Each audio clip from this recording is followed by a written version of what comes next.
The singing of O Canada, led by the member for Edmonton Centre. O Canada, our home and native land, true patriot love in all of us command. Car ton bras s'est porté l'épée, il s'est porté la croix.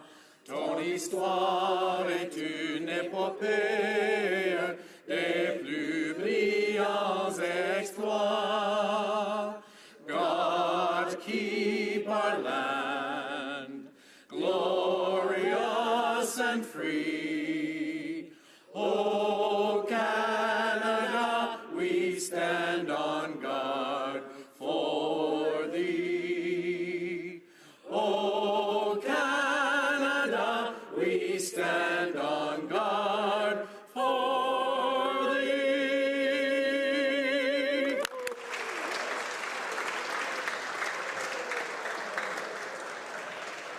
And now the opening face-off. Let the doors be open, qu'on ouvre les portes.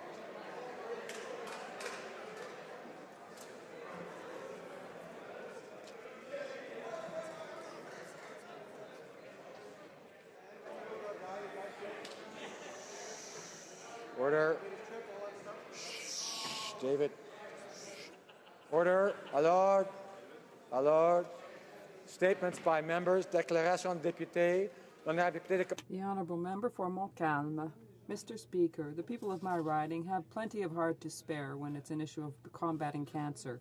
Over the last 2 weeks, I saw the MRC of Montcalm and Desmoulins Relay for Life, as well as the Shaved Heads Challenge of the Saint-Jacques firemen exceed expectations. In barely 2 weeks, hundreds of participants and volunteers contributed in collecting almost $660,000 in the battle against cancer. Mr. Speaker, I am very proud to say that the people you will meet in my riding are of this caliber. May their generosity and devotion inspire those who are struggling and who need support. Allow me, a few days before Father's Day, allow me to conclude with a special thought for my father, who at the age of 82 has been fighting since 2000, from relapse to remission with courage, determination, and exemplary resiliency. I love you, Papa. The Honourable Member for Mississauga East Cooksville. Mr. Speaker, I rise today to describe a well-conceived, multifaceted, and much-needed charitable program operating in my area, the Breakfast with Santa Foundation. Several weeks ago, I had the pleasure to visit and view aspects of this unique project at one of its locations, Brian W. Fleming Public School in my riding of Mississauga East Cooksville. The foundation, established 27 years ago, still headed by its founder, Maria Estevez, does celebrate the Christmas season, as denoted in its name. It serves breakfast at special events to underprivileged families in Peel Region at Christmas and provides daily breakfast in summer months when school-based morning meals are not available. To date, over 94,000 meals have been served to hungry children, and Christmas celebrated with 20,000 people in attempts to fill gaps for those most in need. It was my privilege to have seen the remarkable work of this foundation in action. In the near future, let there be no hungry children in any of our ridings. The Honourable Member for Beauport-Limoilou. Mr. Speaker, I have the pleasure of announcing in this House that the countdown for the Paiement des Étés is happening in my riding. There's a new precedent that I have put in place. The event will happen at the Domaine Maizeret from 11 till 5, with a day that is already full of activities. So this day to celebrate summer, there will be corn on the cob and drinks to be had. And if you like music and water activities, fun, they'll be there too. This will be, there will be a big tent in the middle if there's rain, or to shelter you from the sun if it's beautiful. So please all come and spend that day with me and my team, in the hope that we will be able to meet with the greatest number of the residents of Beauport-Limoilou. I wish my constituents a wonderful summer and wonderful holidays. Speaker, I stand before you today to to declare how proud I am of my riding of Windsor-Tecumseh and surrounding area of Essex County as we head into 2 weeks of celebrating the vibrancy of our cultural diversity. Carousel of Nations fully showcases our favorite expressions of culture: food, music, dance, art, and friendship. This year, the Carousel showcases the hospitality of the Caribbean: Filipino, Greek, Polish, Romanian, Hungarian, Bavarian, Serbian, Chinese, Italian, Scottish, and Macedonian villages. Congratulations to all of the volunteers and sponsors involved in making it a success for 41 years. Yes, leading up to the amazing international fireworks that prove Windsor, Detroit is the life pulse of North America, we are immersed in this celebration of our strengths, our differences, and I couldn't be more proud to call this home. Member for Charlottetown. Mr. Speaker, I'm honored to rise today in the House to recognize LPGA Tour professional and proud Prince Edward Islander Laurie Kane. Laurie will be inducted into the Canadian Golf Hall of Fame later this year. She's a 20-year veteran of the LPGA Tour. She has 4 LPGA wins along with 99 top 10s. Laurie has also won 4 tournaments on the Legends Tour and very proudly represented Canada at the Pan Am Games in Toronto last year. Despite her successful and high-profile career, Laurie never forgot her roots on the island. She founded the Laurie Kane Charity Golf Classic, which has raised over $1 million for local charities. Laurie is a member of the Order of Canada and has twice been named Canadian Female Athlete of the Year. She was inducted into the Prince Edward Island Sports Hall of Fame in 2014. Mr. Speaker, I ask the House to join me in congratulating Laurie Kane on her many achievements, which now include her rightful place in the Canadian Golf Hall of Fame. Honourable Member for King Vaughan. Mr. Speaker, on April the 4th, Canada lost one of its most influential aviation pioneers, George Neal. Mr. Neal learned to fly in Toronto in 1937 and was employed at de Havilland Aircraft until he enlisted in the Royal Canadian Air Force in 1941, where he became flight commander and chief test pilot. In 1946, he rejoined de Havilland and became chief test pilot, flying Canadian iconic aircraft as Beaver, Chipmunk, Otter, and Caribou. He was a winner of Canada's most prestigious aviation award, the Trans-Canada McKee Trophy in 1989, as well as being inducted into the Canadian Aviation Hall of Fame in 1995. In 2015, Mr. Neal was recognized by the Guinness World Records as being the oldest active licensed pilot flying his own aircraft at 96 when he flew his Chipmunk from Brampton to Pearson. I had the opportunity to work at de Havilland Aircraft in flight test when he was Director of Flight Ops, where he was a legend even then. Son heritage restera. His legacy will remain in our hearts and in Canadian history. Speaker, last Saturday, the Stephen Leacock Medal for Humour was presented at a gala reception at Geneva Park near the city of Orillia in my riding.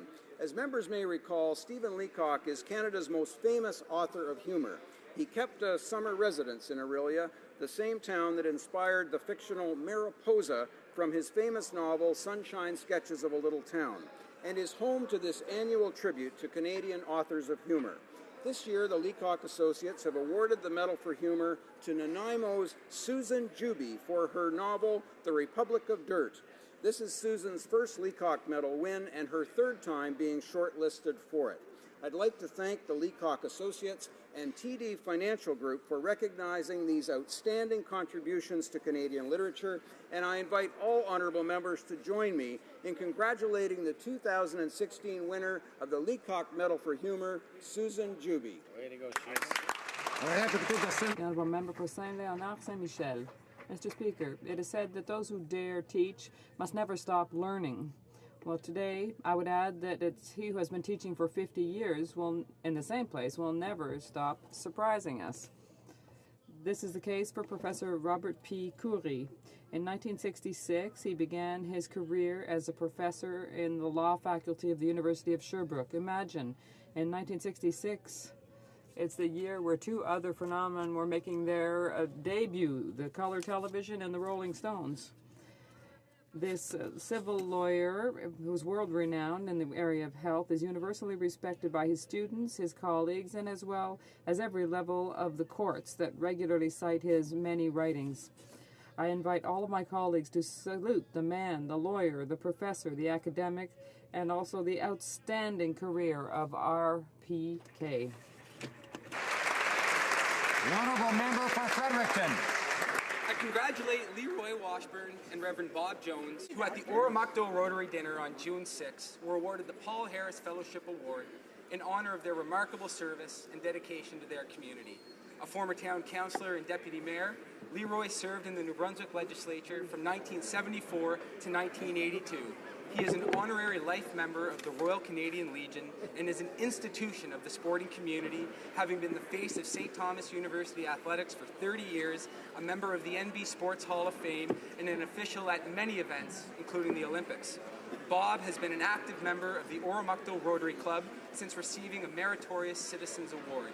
He played a prominent role settling Kosovar refugees in Canada, served as military chaplain in the Middle East, and is a well-known member of the Fredericton Choral Society. I thank Leroy and Bob for their admirable contributions to our community and for their ongoing support to our neighbours and fellow citizens. Merci beaucoup. Good job. Thank you very much. Calgary Nose Hill. Community associations are at the heart of our neighborhoods. This year, the North Haven Community Association will be celebrating its 50th anniversary. At its founding, North Haven was at the northernmost boundaries of Calgary with nothing but fields beyond. Today, it's a thriving inner-city community. I would like to congratulate Jean Togstad, Elise Konoff, and many other board members and volunteers for their devotion to our community. I would also like to thank Ms. Marie Heffernan, an outstanding volunteer of over 40 years, for her hard work. Her inspirational dedication showcases the very best that Calgarians have to offer. This summer, Community Association volunteers across my riding are working hard to deliver events and programs. So to the volunteers of the Community Associations in Edgemont, Sandstone, McEwen, Thorncliffe, Greenview, Beddington Heights, Huntington Hills, Hamptons, Hidden Valleys, Northern Hills, including Panorama and Coventry Hills, thank you for all that you do to make our community. The honourable member for Avalon. Mr. Speaker, today I rise to recognise a young woman from my riding who recently represented Canada on the world stage. Natalie Austin of Carbonear travelled to Tokyo, Japan last month to the G7 Craftswomen Symposium as the Canadian representative. Natalie is a local jeweller and her work is created by reusing materials such as copper plate and glass enamel to produce one-of-a-kind jewellery. She was nominated by the Newfoundland Labrador Women Entrepreneurs for this prestigious opportunity to showcase her talents. Just recently, I had the opportunity to visit Natalie and see her tremendous products. Natalie has teamed up with 6 other artists to form dozen-odd galleries in Carbonear. Mr. Speaker, I would like to mark Natalie's achievement and passion that led her to this incredible opportunity. We continue to celebrate women entrepreneurs all across Canada, like Natalie, playing an important role in the arts community and economic development across this great country. Thank you. The honourable member for Rivière-des-Mille-Îles.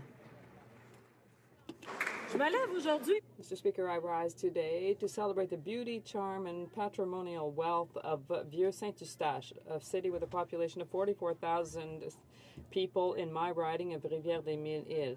Thanks to its many heritage buildings and many activities organized by the city, its tourism is very diversified. We need only to think of the Manoir Glebensky, built in 1902, or yet the Le Garret Mill, which is just over 250 years old and still functional today. Furthermore, I absolutely want to highlight the contribution of the Canada Summer Jobs Program, which, with the hiring of students, will allow for further stimulation of the historic quarter for the summertime that is fast approaching.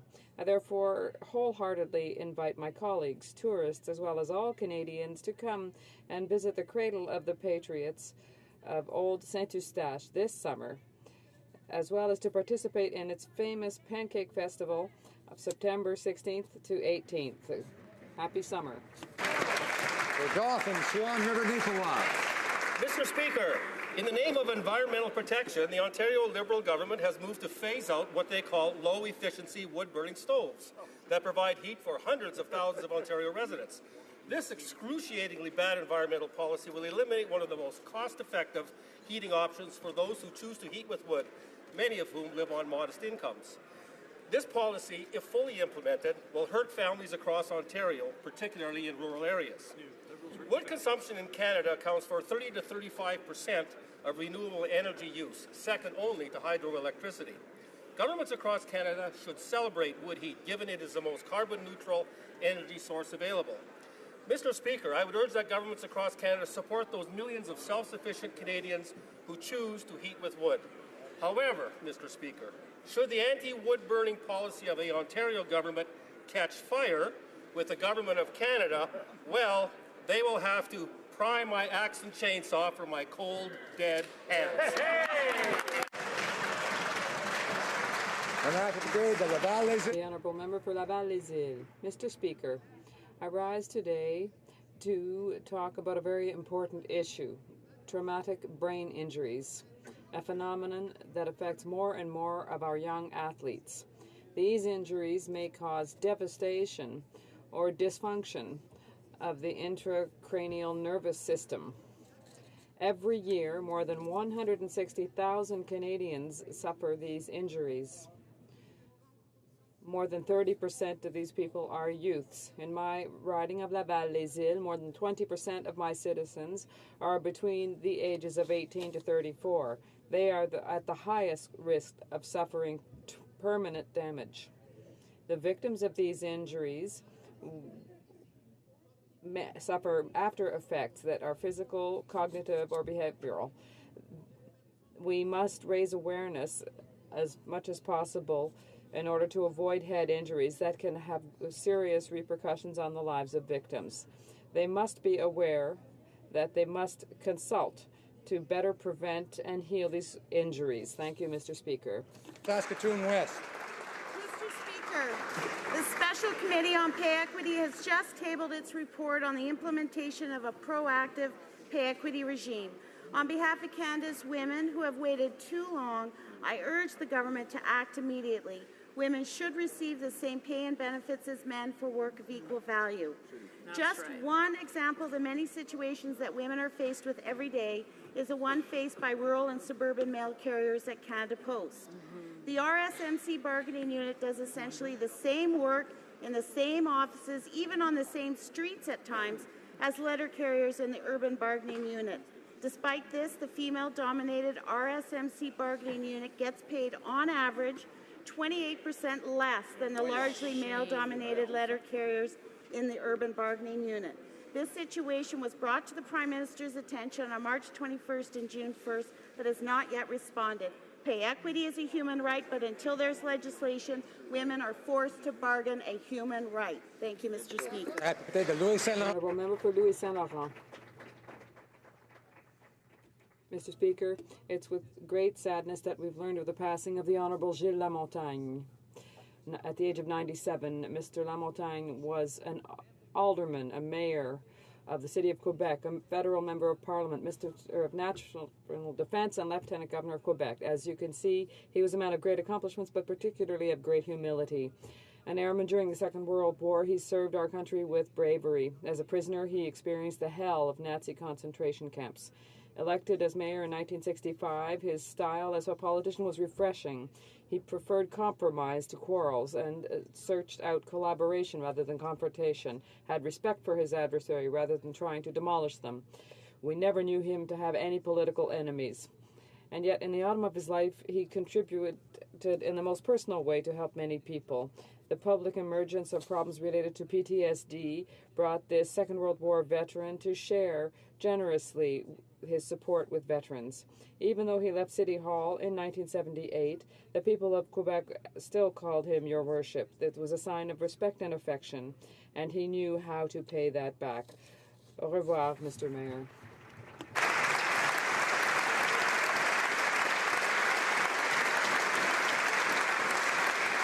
The Honourable Member for Vancouver Quadra. Mr. Speaker, this week more than 250,000 federal public servants at work in every province and territory celebrate National Public Service Week. Public service is a noble calling, a way to make a difference in the lives of millions of Canadians and people all over the world. Nous sommes choyés. We're very fortunate in Canada to be able to count on a public service whose diversity, professionalism, and dedication are the envy of governments around the world. Thanks to their ongoing work, we all benefit from high-quality government programs and services. Supporting those displaced by fires in Fort McMurray or helping Syrian refugees settle into new communities, public servants rise to the occasion and often go far above and beyond. The government has an ambitious, progressive agenda for our fully engaged, capable public service. I salute the good work of Canada's public servants and encourage each member of this House to do the same.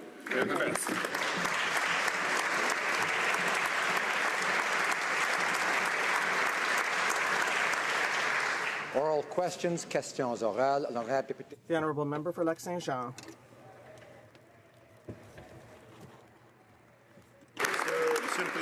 Mr. Speaker, in 2006, our Conservative government signed a historic agreement on softwood lumber with our American partners after the previous Liberal government failed to act. That was signed in 2006, and the expiry date was October 30th, 2015, when this government was already in place. The former Minister of International Trade on this side had already started negotiations, and probably the Prime Minister is waiting for the arrival of President Obama to make a very fancy announcement. Is that what he's waiting for? The Honourable Parliamentary Secretary. Mr. Speaker, I'd like to thank my colleague for his question. Since we have always been clear on this issue, it is a priority for our government. We represent our representatives in the department and others, and in the United States, have been working with their U.S. and Canadian counterparts to find a solution that is fair for everyone. We have ongoing talks with Trade Representative Michael Froman, and we expect a visit from President Obama later this month, and we will continue until that date and even after that to work with all partners. The Honourable Member for Lac-Saint-Jean. Mr. Speaker, yesterday it was the Premier of Quebec who expressed his concerns, and he expects difficult negotiations. He said there has to be a real free trade agreement system with the U.S., and this government must sign an agreement that takes into account the changes that have occurred in forestry regions. We know that President Obama, we know there will be lots of photo ops and selfies with him, but will there finally be an agreement that will be to the benefit of the economy, the forestry economy across this country? The sector needs it. The Honourable Parliamentary Secretary. Mr. Speaker, we are aware of the differences in the forestry system across the country.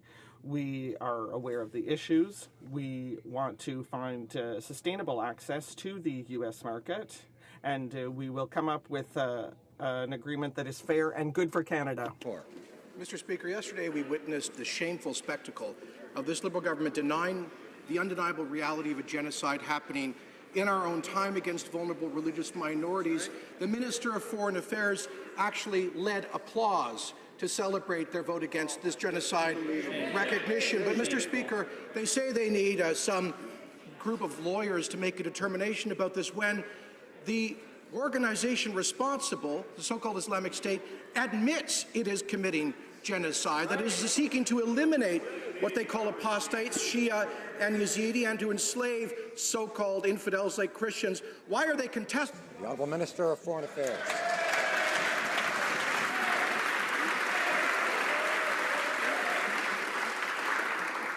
Mr. Speaker, I would like to take this opportunity to inform the House that today the Parliament of Sweden rejected the same kind of motion by a vote of 268 to 43. Mr. Speaker, facing the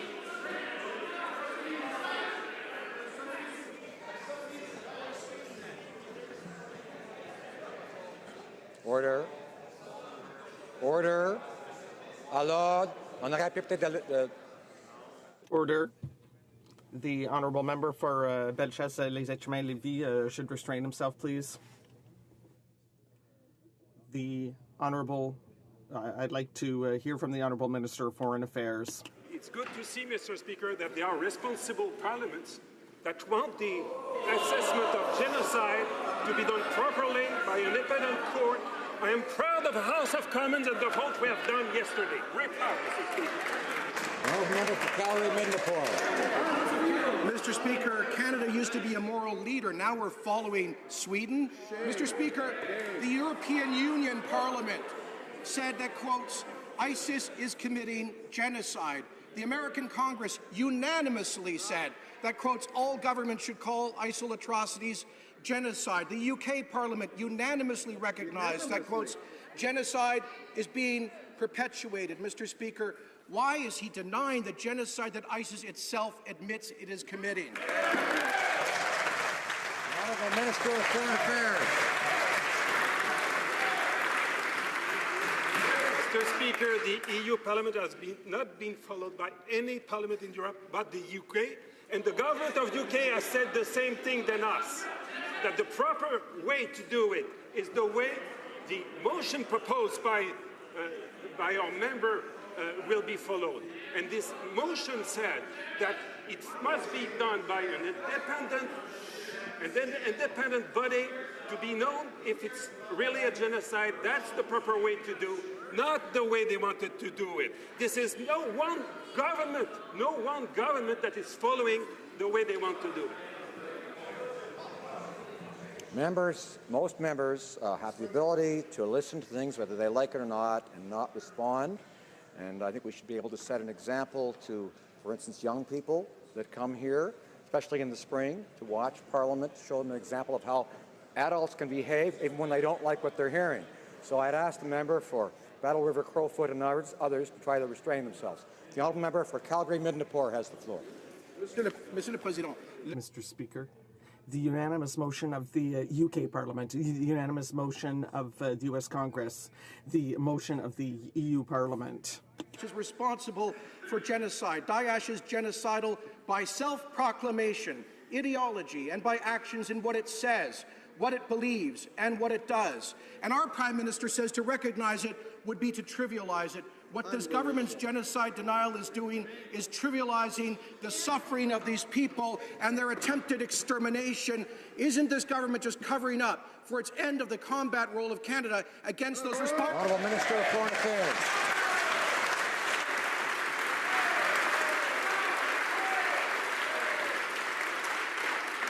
Mr. Speaker, you want to hear a responsible motion on this issue? I will read to you the one of our member, the member of Ville-Marie.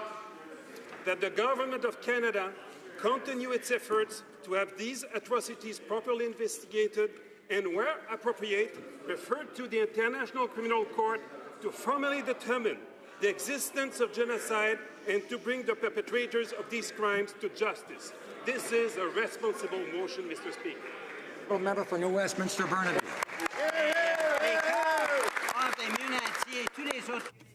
Mr. Speaker, the gap between the wealthiest Canadians and everyone else and the rampant use of tax havens is widening this gap. The richest and most well-connected Canadians get off easy, whereas the government is continuing to obfuscate when it comes to tax evasion. We now learn that there is a significant delay in the court case between KPMG, which was approved by the CRA. So why is the minister refusing to stand up for taxpayers when it comes to tax fairness? The Honourable Minister of National Revenue. Mr. Speaker, the CRA is continuing to investigate the taxpayers identified in KPMG schemes, and they will be appropriately prosecuted. No one can shirk their obligations, and sometimes there are delays in these court cases while they are awaiting evidence. The CRA is doing everything it can to meet the timelines. This government has promised to preserve the integrity of the tax system, and I can say that we are closing in. Unlike Liberal bills New Democrats and most Canadians believe even the wealthy and well-connected should pay their fair share of taxes, Mr. Speaker. And just last week, a federal court judge reprimanded the Liberals for delays and foot-dragging on a case of KPMG-linked offshore tax cheats. Now, tax havens rob Canadians of resources to pay for the services we need, and they make growing inequality even worse. So when will the government stop defending inaction and sweetheart deals? And when will Liberals act to defend the fairness of our tax system? Honourable Minister of National Revenue. Mr. Speaker, the CRA is currently before the courts to obtain the list of people who participated in the KPMG schemes. The 2016 budget gives the means to the CRA to combat tax evasion and tax avoidance. That is my priority as Minister of National Revenue, and it is the priority of our government. All Canadians must meet their obligations, and we work in that regard. The Honourable Member for Laurier-Sainte-Marie. New, very troubling allegations today surrounding the treatment of detainees in Afghanistan. Let me quote the Prime Minister from 2009 when he spoke on this issue, and he said, quote, "We need to get at the truth. The international reputation of Canada and our military is at stake." Well, does the Prime Minister still believe this, and will he call a full, independent public inquiry? Honourable Minister of National Defence. Mr. Speaker, our government and we take our obligation for human rights in accordance with Canadian and international law very seriously. There has been a number of investigations and inquiries done. Many future allegations we will take very seriously. And yes, we in the Canadian Armed Forces and our government will be doing our utmost making sure that human rights are always at the forefront of what we do. Thank you. Honourable Member for Laurier-Sainte-Marie. Mr. Speaker, the question was not only about human rights. The question was about a independent public inquiry.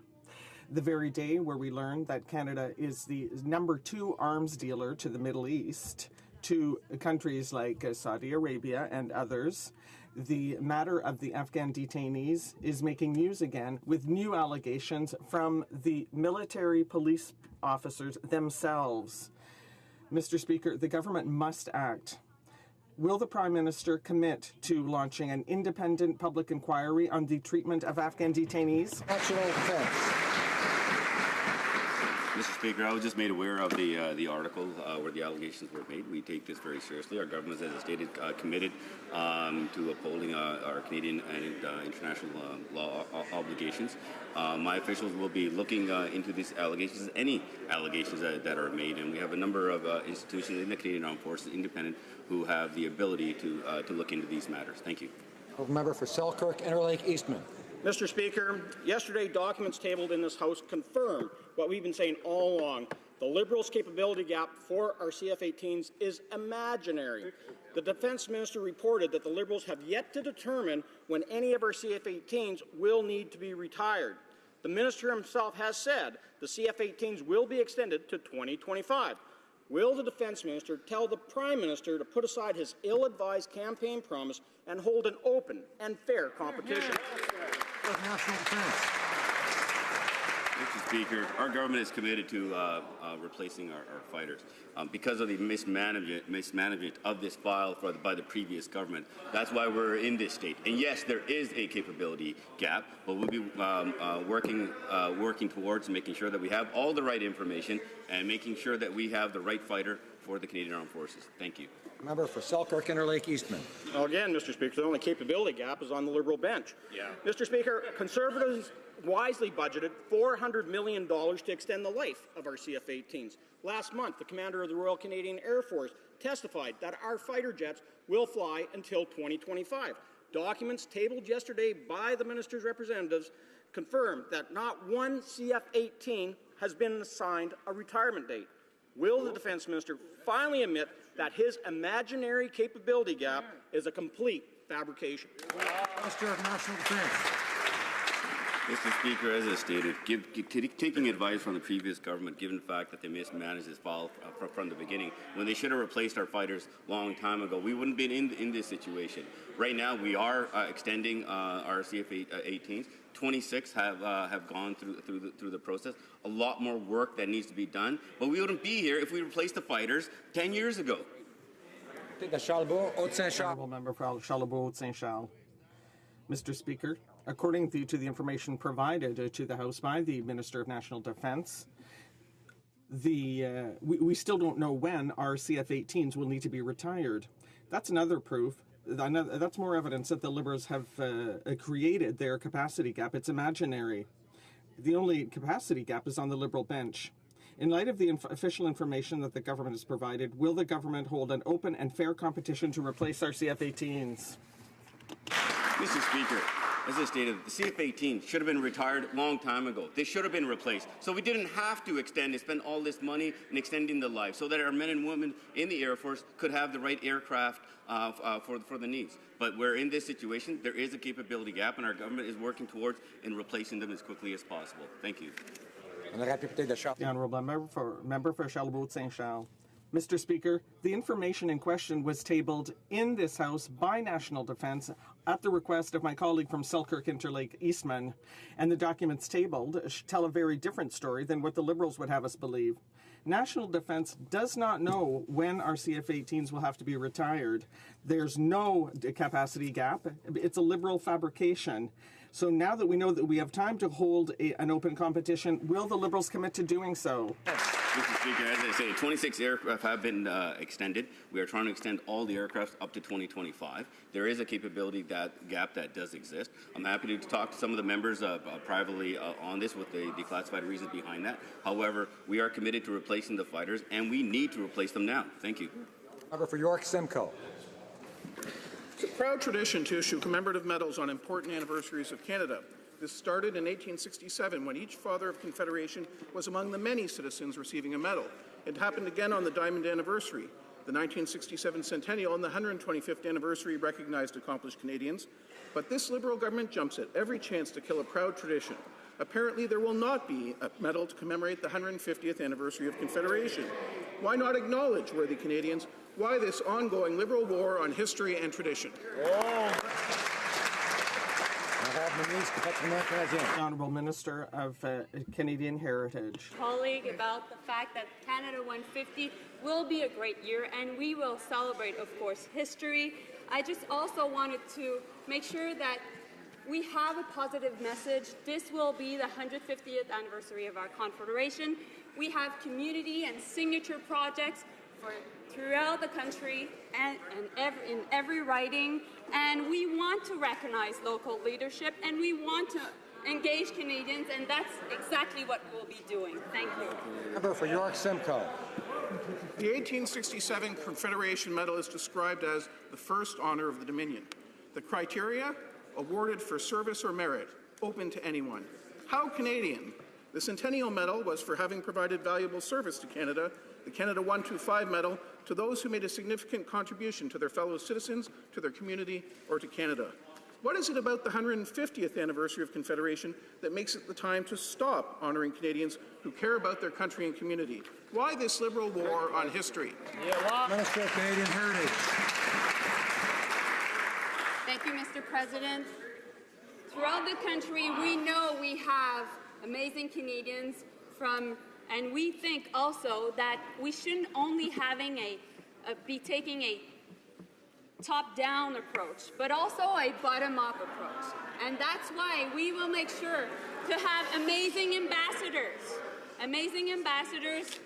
that from Nobel Peace Prizes and Nobel Physics Prizes to great artists, but also local leaders from throughout the country. So I want to reassure my colleague that, of course, that idea of... Member for Essex. Yesterday, the National Chief of the AFN testified that First Nations have serious concerns about the TPP deal, but all he received from the minister was a phone call. First Nations have not been consulted. Mr. Speaker, Liberals have promised to implement the UN Declaration of Rights of Indigenous Peoples, which means prior and informed consent from Indigenous peoples on all decisions that affect them. So why are Liberals moving ahead with the damaging TPP without meaningful consultations with Indigenous peoples in Canada? Parliament Secretary and Minister of International Trade. Thank you, Mr. Speaker. I'd like to thank the honourable member for her question. We agree, Mr. Speaker, that consulting with Indigenous peoples is critical to the process of consulting on the TPP.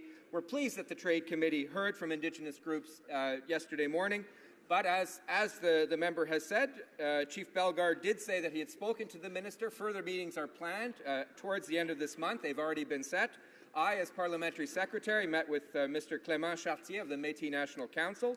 But we agree with the member opposite. We need to do more, and we're committed to continuing consultations with First Nations on a nation-to-nation basis. Honourable member for Timmins, James Bay. Mr. Speaker, the Minister of Health has yet to explain why it's okay for her officials to interfere with doctor treatments for Indigenous patients. We have a brutal suicide crisis across this country, and yet her department routinely denies psychiatric prescriptions for new drugs to deal with depression, antipsychotic behavior, and suicide. In fact, they'll force patients to go through 2 failed trial periods with out-of-date drugs before they'll accept the doctor's diagnosis. Wow. They're putting people's lives at risk. So will the minister take responsibility for her office and end the discriminatory and dangerous practice? Hear, hear. The Honourable Parliamentary Secretary for Health. Mr. Speaker, Health Canada is committed to providing medically necessary services to First Nations and Inuit clients through the non-insured health benefits programs. The NIHB program covers over $1 billion in health benefits for First Nations and Inuit every year. Nearly 99% of pharmacy claims and 90% of dental claims were approved. Honourable member for Lanark, Frontenac, Kingston. Mr. Speaker, Matthew Mendelson is one of the principal authors of the Liberal election platform containing that famous promise about 2015 being the last election under the current electoral system. Now Mr. Mendelson is a senior PCO official, specializing in what the government refers to as results and delivery, whatever that means. Mr. Mendelson is also the co-author of a fascinating paper on electoral reform. Oh, really? He writes that it is, and I quote, a given that no serious change can be made to the electoral system without being approved by referendum. Would the Prime Minister take his advisor's excellent advice and hold a referendum, or would a referendum get in the way? The Honourable Minister of Democratic Institutions. Mr. Speaker, I'd like to take this opportunity to wish all public servants a happy National Public Service Week. We count on their professional, non-partisan, and dedicated efforts to serve this country, and I can assure the member opposite that we will be relying on our public service teams as well as experts and academics, but also all 338 members of this House who will reach out to their constituents and ensure that their voices are reflected in this process. Honourable member for Richmond Arthabaska. Mr. Speaker, the way that the electoral reform file is being handled, it is clear that not all Liberals agree. How else can we explain that a man as respected as the Minister of Foreign Affairs must keep quiet about such a fundamental issue? The minister says that she wants to listen and to allow all Canadians to express themselves. So, Mr. Speaker, my question goes to the Minister of Foreign Affairs. Does he still agree with what he said in 2012? That is, precedent makes holding a referendum necessary in Canada. Changing the voting system would require popular support. Honourable Minister of Democratic Institutions. Mr. Speaker, I'd like to remind the member opposite of what the process here is. Come Monday, which is the final day that all parties will have an opportunity to submit the names of the individuals they'd like to have represented on the all-party committee, the committee can be established and begin its work. That work includes reaching out to experts and academics. That work includes reaching out to those constituents in our riding who don't have an opportunity to be part of this process traditionally. And that work includes a commitment on behalf of all 338 members that we will go out of our way to make sure that those voices are heard. For Calgary Nose Hill. Mr. Speaker, yesterday Mexico's finance minister implied that lifting the visa requirement that Canada has imposed on Mexico was a done deal. However, at committee last Thursday, senior Canadian officials confirmed that a formal evidence-based visa review has not been completed. If the Prime Minister has told Mexico that it will immediately lift the visa requirement and it isn't using the standard evidence-based review process, What criteria is he using to lift this visa requirement? Honourable Parliamentary Secretary for Immigration. Mr. Speaker, I thank the opposition critic for this question. First of all, the government is very much looking forward to hosting the first Three Amigos Summit on Canadian territory in some time, an event that was cancelled by the previous government when relationships were so frayed that a meeting would not be possible. But including that, at that meeting, we are looking forward to meeting our campaign commitment, which is to lift the Mexican visa as we committed to during the campaign, and we are undertaking the reviews necessary to ensure that that is done appropriately. Thank you. For Calgary Nose Hill. So no criteria, but this is where it gets interesting. Romania is signaling that they're going to raise their Canadian visa requirements as a wrench in the CETA ratification process. These countries have had visa requirements with Canada in place for many years. So if the Prime Minister won't tell Canadians what criteria he's using to lift the visa requirement for Mexico, as the Parliamentary Secretary just said, what is he telling the Romanians right now? The Honourable Parliamentary Secretary for Immigration. I thank the member opposite for the question. With respect to Romania and as well Bulgaria, because the two go part and parcel in terms of dealing with EU, we take our commitment to the EU and our relationship with the EU very seriously. The steps that we are taking are that we are engaging in dialogue with both Romanian officials and Bulgarian officials. The minister has met with such individuals. I have myself as well. In fact, the Romanian delegation is here today. We are taking this situation very seriously, Mr. Speaker, in terms of expanding a dialogue to address the visa issue so that we can move forward with a productive relationship. Thank you. Member for Nanaimo, Ladysmith. 20 years ago, the Liberal government promised Canada would use gender-based analysis for all programs, policies and laws. But 2 Auditor General reports found the little done was piecemeal and inadequate. As the Auditor General said, a major barrier was lack of mandatory requirements. Mr. Speaker, women's equality cannot be left up to the whims of any government or cabinet. And so will this government introduce legislation before the end of 2016 to make gender-based analysis a mandatory requirement across all of the government of Canada? The Minister for the Status of Women. Well, thank you, Mr. Speaker, and it was my extreme pleasure to see that well over 1,000 parliamentarians, staff members, and bureaucrats took part in the gender-based analysis competition that we had just a few weeks ago and received their certificates. So it's a fantastic indication of the interest in gender-based analysis. We take this very seriously. It's an important tool of the government to make sure that we have equity woven throughout our programs and policies, and we'll be working very carefully to make sure that we strengthen that capacity. Thank you. The Honourable Member for Saint-Hyacinthe-Bagotte. Gender-based analysis within the federal government is not a new concept. Indeed, a Liberal government had committed to introducing it in 1995. Because this is 2016, that means that we've been waiting over 20 years. For 20 years, departments have been making decisions without having to consider consequences for women, and this systematically. Will the government commit to stopping these delays and implementing gender-based analysis in all departments before the end of 2016? Well, thank you very much, Mr. Speaker, and I was really pleased that the Standing Committee that looks at the status of women in Canada took upon it themselves to study gender-based analysis and how we can strengthen the use of that tool throughout government. I'm very much looking forward to reading the report and responding fulsomely in this Parliament. Thank you. Now, member for Thunder Bay, Rainy River. Mr. Speaker, many Indigenous communities in Canada, particularly those located in rural, remote, and isolated areas, are facing a distressing mental health crisis. These communities too often lack proper access to vital services and support, and the services that do exist are not always culturally appropriate or properly aligned with community needs. Can the Minister of Health please inform this House on the steps the government is taking to help address this tragic and unacceptable state of affairs? Parliamentary Secretary to the Minister of Health. Mr. Speaker, I want to thank the honourable member for Thunder Bay Rainy River for his question and for his hard work and dedication. Building on our investment of $8.4 billion in budget 2016, the Prime Minister announced new funding this week of approximately $69 million in immediate and targeted mental wellness support. That includes 4 crisis response teams, an increase of mental wellness teams from 11 to 43, training to ensure that care services are culturally appropriate, and a 24-hour culturally safe crisis response line. Thank you, Mr. Speaker. Member for Kamloops Thompson Caribou. Thank you, Mr. Speaker. And yesterday, the AFN chief said that more than 130 First Nations are dead set against pipelines and energy development. The rest are demanding an absolute veto over any proposed developments. As you can imagine, this creates great uncertainty for investors. So can the Prime Minister clarify for all Canadians, do First Nations have the right to veto, yes or no? Honourable Minister of Natural Resources. Mr. Speaker, Indigenous communities have not been meaningfully consulted about major energy projects, and because the former government didn't do a very good job, we've decided to do a better one.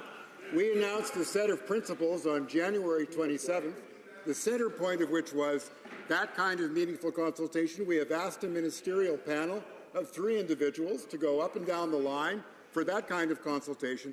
And Mr. Speaker, 2 out of the 3 of those representatives are Aboriginal women. Member for Kamloops Thompson Caribou.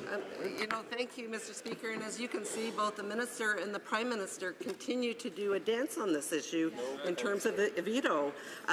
When they promise to implement the UN declarations, the expectation of First Nations clearly is they have a veto over resource development. And as Chief Bellegarde said, a right to say yes, a right to say no. The Liberals are creating confusion. And again, I'll ask them, we need a simple answer, yes or no. Minister of Natural Resources. Mr. Speaker, we have a constitutional and a moral obligation to meaningfully consult Indigenous people, not only about major resource projects, but about many elements of public policy in Canada. We know that that consultation over the last 10 years was insufficient. It was insufficient using both constitutional and moral arguments. That's why we're committed to doing a better job. Fort McMurray Cold Lake. Mr. Speaker, new research from Canada Public Policy Forum has found the lack of transparency is a governance barrier facing First Nation communities. The Financial Transparency Act was a way for Indigenous governments to demonstrate their own credibility and accountability to potential investors and partners. That's right. Will the Minister agree to undo the damage this government has done to economic opportunity for First Nation bands and start enforcing the Financial Transparency Act? Minister of Indigenous and Northern Affairs. Mr. Speaker, I'm pleased to answer the member's question by celebrating the over 200 bands that have engaged with the First Nations Financial Management Agency with all of the training that requires. We are encouraging way more. But the member needs to know that there is a requirement for every First Nation to submit the audited statement to my department and to share it with their members. If they are unable to get that report, that they can get it from my department. Member for Fort McMurray Cold Lake. Mr. Speaker, the Executive Director of Atlantic Policy Congress of First Nations said, quote, "Our chiefs fully support public transparency and full accountability to our First Nation members and disclosure of our audited financial statements. Our chiefs support good governance and the improvement of conditions of all our people." Will the Minister listen to the Atlantic Policy Congress, stop ignoring the law, and restore the compliance measures of the Financial Transparency Act? Minister of Indigenous and Northern Affairs. Mr. Speaker, we celebrate the leadership of the Atlantic Policy Congress, and we are very, very keen. Accountability is part of, and transparency are the goal of all First Nations in this country, and it is really important. Top-down decisions don't work. We are working on transparency and accountability with the First Nations, bottom up. That's the only thing that's going to work. Honorable député de Trois-Rivières. The Honourable Member for Trois-Rivières. Mr. Speaker, this week, Walmart threatened to stop accepting Visa in its stores because transaction fees are too high for Walmart. Imagine the dilemma of our small businesses who must now choose between accepting these crushing fees or lose customers. In opposition, the Liberals were against the voluntary code of conduct of the Conservatives, but now that they're in power, they're promoting it. It's incomprehensible. When will the government finally take action and impose a ceiling on credit card fees for our small businesses? Finance. Mr. Speaker, we recognize that there is a voluntary agreement among the credit card companies to look at their fees. We are looking forward to the report on that voluntary agreement.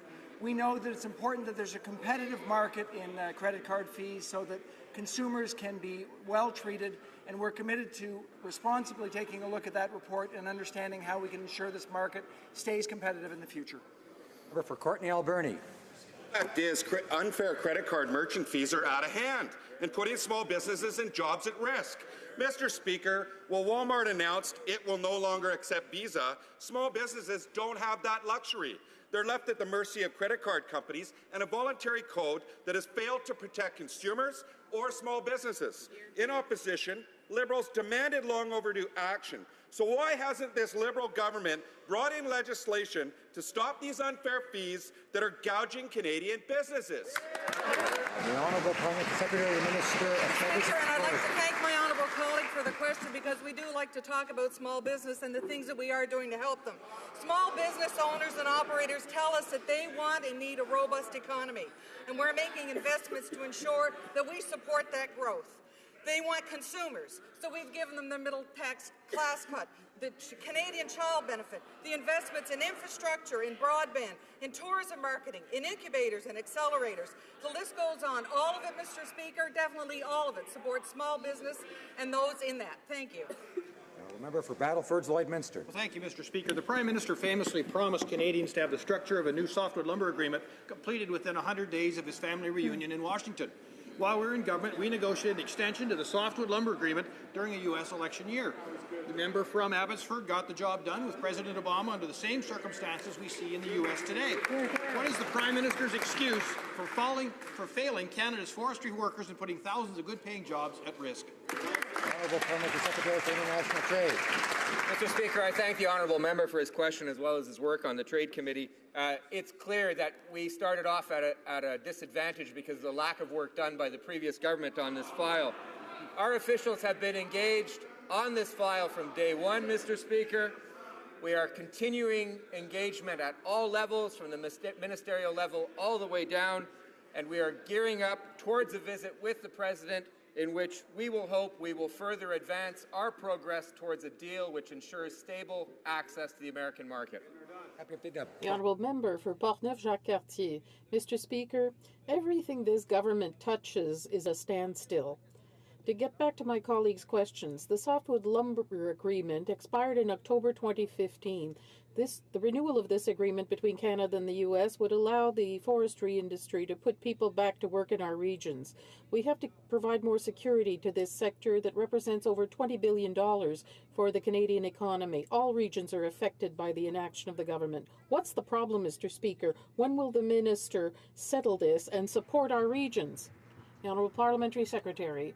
On the contrary, Mr. Speaker, we're very active on this file. We understand what's at stake. We understand the fact that the issues are different in every region of the country. Despite the fact that this is a complex file, we're working very hard. We're progressing on this, and we are working with our counterparts in the provinces, as well as our American counterparts, to come up with an agreement that ensures stable access to the American market. Speaker, the Liberals like to brag about their so-called great relationship with Barack Obama, but the Prime Minister has been able to accomplish absolutely nothing for Canadian natural resources jobs. He didn't have the courage to bring out Keystone XL, and nothing is happening on softwood lumber. On June 29th, will the Prime Minister stand up for 200,000 jobs in Canada? Will he stand up to the United States? And will he get something accomplished on June 29th on the softwood lumber deal? Honourable Parliamentary Secretary. Mr. Speaker, I thank the honourable member for her question. We are leaving no stone unturned, Mr. Speaker, in our quest to get a fair and equitable deal that ensures Canadian access to the American softwood lumber market. We're working at all levels, through all contacts, ministerial, all the way down through the ministries, to work. We're consulting our partners within the Canadian industry across the country, and Mr. Speaker, we will get a good deal done. Member for Mississauga Lakeshore. Mr. Speaker, more than 800,000 Canadians live with a visual impairment, and around 3 million Canadians are print disabled. And yet, Mr. Speaker, very few published books are ever made available in an accessible format, such as an audiobook or a Braille conversion. Could the Minister of Sport and Persons with Disabilities inform this House on steps the government is taking to eliminate these types of obstacles? Minister. Mr. Speaker, I'd like to thank my honourable colleague from Mississauga Lakeshore for his question. Ensuring greater accessibility and opportunities for Canadians with disabilities in their communities and workplaces is a priority for our government, and increased access to print materials is a path to inclusion. Earlier this week, I was proud to announce $2 million in funding this year to the Canadian National Institute for the Blind to support its production of alternate format published materials for people with print disabilities. This funding will increase the number of titles available by at least 1,300 titles. Our government will continue to work with the CNIB and other organizations to eliminate barriers and increase inclusion. Thank you. For St. Albert, Edmonton. Mr. Speaker, last month, the Minister of Justice said in this House that she would put in place short-term procedures to appoint judges, quote, in the very near future, unquote. 1 month later, the minister has yet to appoint a single judge, notwithstanding an unprecedented backlog in our courts. So, Mr. Speaker, when will the Minister of Justice stop talking and start appointing? Mr. Secretary to the Minister of Justice.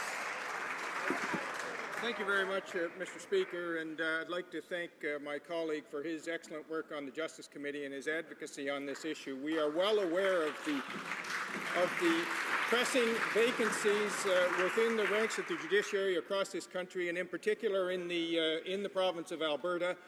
What I can say to the honourable member is that the Minister of Justice has been hard at work at this file, and he can expect some news very soon. Member for Windsor West. Canada's out-of-date privacy laws are failing Canadians. 2 recent privacy breaches shine a spotlight on the risk to Canadians. The University of Calgary paid $20,000 to buy back students' and faculty members' personal data after it was hacked. And we learned BlackBerry routinely shares customer information with no warrant and with no notifying those affected, including going overseas. Our privacy laws are not up to these challenges. When will the Liberal government stop putting privacy to risk and update Canada's weak privacy laws? Honourable Minister of Public Safety. Mr. Speaker, privacy in this country is governed by not only statute, but by very strict approaches in the court system, including the Federal Court of Canada. The applications that are made by police authorities need to be proportionate. They need to be justified on the grounds of the subject matter under investigation. And the courts ensure, when an application appears before them, that the appropriate standards are in fact applied rigorously. Excellent. Member for Toronto Danforth. Mr. Speaker, des gens de ma circonscription. People in my riding have talked to me about their concerns after their child is delayed at the airport because of identification problems. I know that this is a file that the Minister of Public Safety has been following closely since we were elected. Ongoing impact this may have. Can the Minister please share with the House the steps his department is taking to help those experiencing difficulty with aviation security lists? For Public Safety. Monsieur le Président, je vous remercie. Mr. Speaker, I thank the honourable member for Toronto Danforth for her question. I share her concerns, and I understand the frustration of affected travellers. Mr. Speaker, embedded in the Passenger Protect program when it was first created a number of years ago, we're working to make the necessary structural changes. But last week, as an interim measure, I announced the launch of a new Passenger Protect Inquiries Office that will help people who experience difficulties related to aviation security lists. We want a safe system that treats Canadians with respect. Member for Peace River, Westlock. On Friday, I asked the Liberals why they have no plan to combat human trafficking. The Parliamentary Secretary for Justice replied the government's only priority is to review the criminal code. Mr. Speaker, frontline anti-human trafficking NGOs and survivors don't need a review of the criminal code. They need real support from a government that takes this issue seriously. Right. Why are the Liberals doing nothing to end human trafficking? Good question. Honourable Parliamentary Secretary, Minister of Justice. Thank you very much, Mr. Speaker, and I reject the premise of that question. This government is very committed to attacking the scourge of human trafficking in this country. We're well seized of the issue. We were the ones who instituted an inquiry into murdered and missing Aboriginal women. We are also going to be reviewing in detail the provisions of Bill C-36, the flawed piece of legislation that was brought in by the previous government. We are seized of it, we are acting on it, and we will indeed come up with an evidence-based solution to this terrible scourge. Honourable Member for Saanich Gulf Islands. Thank you, Mr. Speaker. The transportation of liquefied natural gas poses very specific and different risks from any other substance. In countries around the world, there are regulations that deal with this threat, that have exclusion zones around tankers. As we have the British Columbia government pushing for LNG, we desperately need regulations to ensure the safety of transport. I ask the Honourable Minister for Transportation where that matter stands within his department, when we can see exclusion zones. Well, Minister of Transport. I thank the member from Saanich Gulf Islands for her excellent question. Canada, as a member of the International Maritime Organization, complies with safety standards for internationally operated vessels, including LNG tankers that may operate in Canadian waters. This includes IMO's International Code for the construction of ships carrying liquefied gases in bulk. We further enforce international requirements on foreign vessels operating in Canada through the Port State Control Program. Thank you, Mr. Speaker.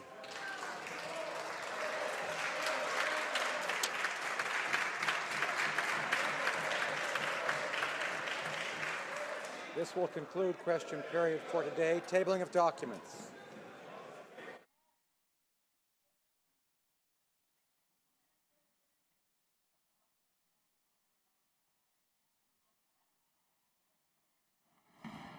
A member for Calgary Midnapore is rising on a point of order. Mr. Speaker, during question period, I made reference to motions adopted by the Parliament of the European Union, the Congress of the United States, and the Westminster Parliament, in which each one of these legislatures recognized the reality of the genocide being committed by Daesh in the Middle East. I would therefore seek a unanimous consent of the House to table these motions. Does the member have unanimous consent? No, there is no consent. Tabling of documents.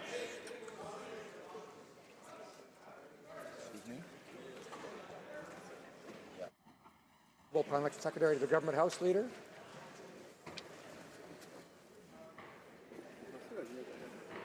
Tabling. Just a second.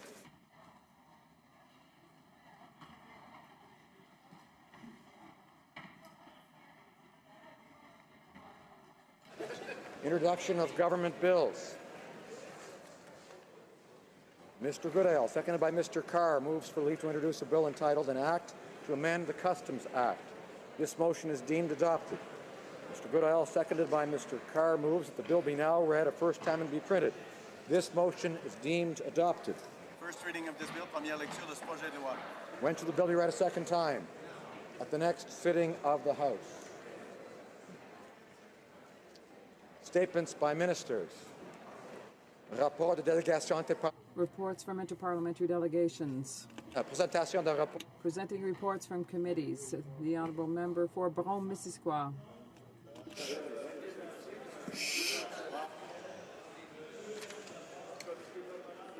His mic's not on. No. Denis, there we go. There we go now. C'est fini.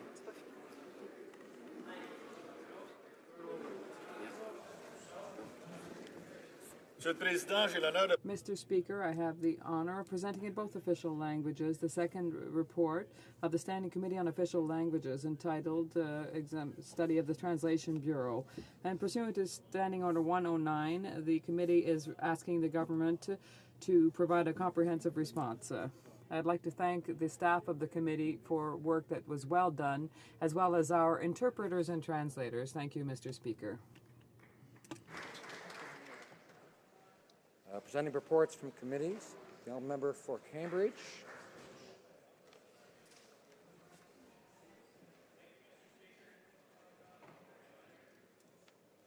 Cambridge?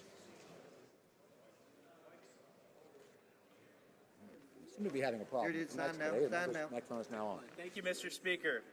I have the honor to present in both official languages the third report of the Standing Committee on Human Resources, Skills and Social Development, and the Status of Persons with Disabilities, entitled Exploring the Impact of Recent Changes to Employment Insurance and Ways to Improve Access to the Program.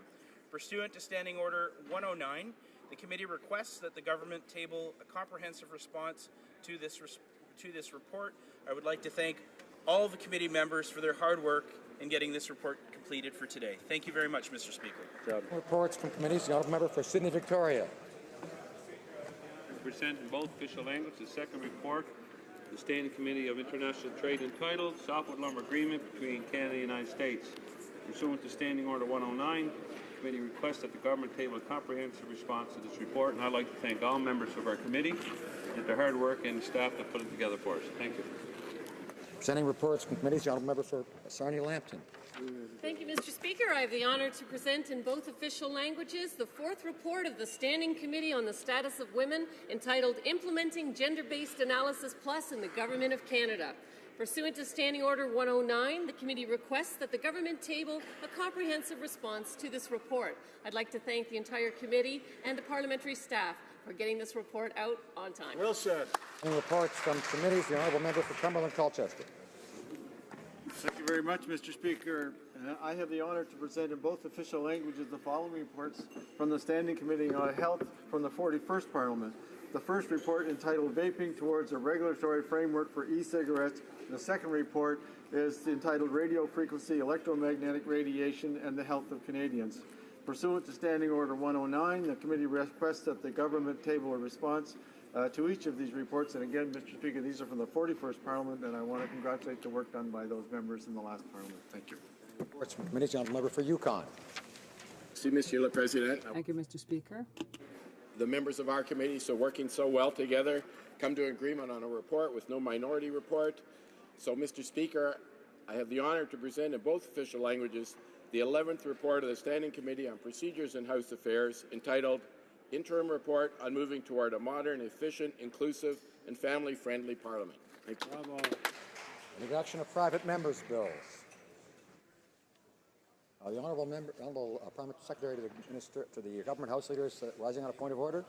Yes, on a point of order, Mr. Speaker, you were right in your assertion and looking over my way at the tabling of documents. I'm wondering if I have leave in order to be able to comply and table a document for now. Does the honour have the unanimous consent of the House? Yes. The honourable to tabling of documents, the Honourable Parliamentary Secretary of the Government House Leader. I thank the members opposite, Mr. Speaker.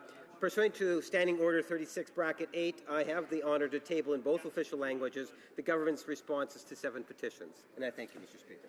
Action of private members' bills. Ms. Kwan, seconded by Ms. Ramsey, moves for leave to introduce a bill entitled An Act to Amend the Immigration and Refugee Protection Act, Cessation of Refugee Protection. This motion is deemed adopted. The honourable member for Vancouver East. I rise to table a private member's bill to repeal cessation provisions in Bill C-31. Bill C-31 came into force on December 15, 2012, and it is retroactive. Cessation applications are being brought against permanent residents because it is alleged that refugees have re-availed themselves of protection by temporarily traveling back to their country of origin. No matter that the conditions of the country of origin have changed, no matter that they're going back to see a dying relative for one last time, no matter that the law did not exist at the time of travel, they're at risk of losing their permanent resident status. My bill will eliminate this unfair and unjust law created by the former Conservative government. From 2012 to 2015, the government wasted as much as $15 million in special CBSA and Department of Justice funding for cessation applications. The government should have redirected those resources into processing backlogs in family reunification cases. I hope that the minister will take this bill and adopt it as a government bill in the fall. Ms. Kwan, seconded by Ms. Ramsey, moves the bill be now read a first time and be printed. This motion is deemed adopted. First reading of this bill, première lecture de ce projet de loi. The bill be read a second time at the next sitting of the House. Madame Matheson, appuyée par Mr. Cullen. Ms. Matheson, seconded by Mr. Cullen, seeks leave to table an act to amend the Canada Elections Act, Residence of Electors. This motion is deemed adopted. The Honourable Member for London Fanshawe. Thank you very much, Mr. Speaker. It is an honour to be given this opportunity to introduce this particular bill. Currently, Section 11D of the Canada Elections Act prohibits Canadian citizens from voting in federal elections once they have resided outside Canada for more than 5 years. My bill would strike down this part of the Act. It's unfair and undemocratic to take away the voting rights of 1.4 million expats simply because they are engaging in opportunities abroad. Although this restriction may have had sound policy reasons in the past, today's age of instant information transmission makes this policy archaic. Canadians overseas still have a vested interest in the Canadian government and how laws impact their families and communities that remain in Canada. The 5-year limitation simply does not conform to the 21st century demands of globalization. Under the Charter of Rights and Freedoms, Canadian citizens who are 18 years and older have the right to vote and the right to enter, remain in, and leave Canada. Indeed, nowhere is it mentioned. Thank you, Member. Madame Matheson, seconded by Ms. Cullen, moves that the bill be now read a first time and be printed. This motion is deemed adopted. Première lecture de ce projet de loi, first reading of this bill. When shall the bill be read a second time at the next sitting of the House? Première lecture de projet. First reading of Senate public bills. Motions. The Honourable Member, Mr. Badaway, seconded by Mr. Lamoureux, moves that the fifth report of the Standing Committee on Transport, Infrastructure and Communities, presented on Tuesday, May 31, 2016, be concurred in. Debate. The Honourable Member for Niagara Centre. Thank you, Mr. Speaker. It's my privilege today on moving to concur with and speak in support of the report of the Standing Committee on Transport, Infrastructure and Communities, which contains the text of a resolution to postpone for a period of 1 year, Mr. Speaker, the repeal of certain provisions of the Canada Transportation Act that were enacted by the Fair Rail for Grain Farmers Act. This resolution, Mr. Speaker, if approved by this chamber, would allow a 1-year extension of the government's authorities over 4 key provisions related to 1. Minimum grain volume requirements. 2. Operational terms related to the arbitration of service level agreements. Number 3, compensation for rail service failures. And 4, differentiation of interswitching distances by region as well as by goods. Mr. Speaker, those of you who were here at the time will recall that the Fair Rail for Grain Farmers Act was introduced in May 2014 to address the backlog of grain shipments that emerged during the winter of 2013 and 14 due to a record-sized grain crop and extreme cold conditions that significantly impeded the ability of the railways to move grain across the prairies. When introduced, the legislation received all-party support, and at the time, Mr. Speaker, we recognized that the need to act quickly to ensure that grain continued to move to port and to preserve Canada's international reputation as a reliable supplier of grain.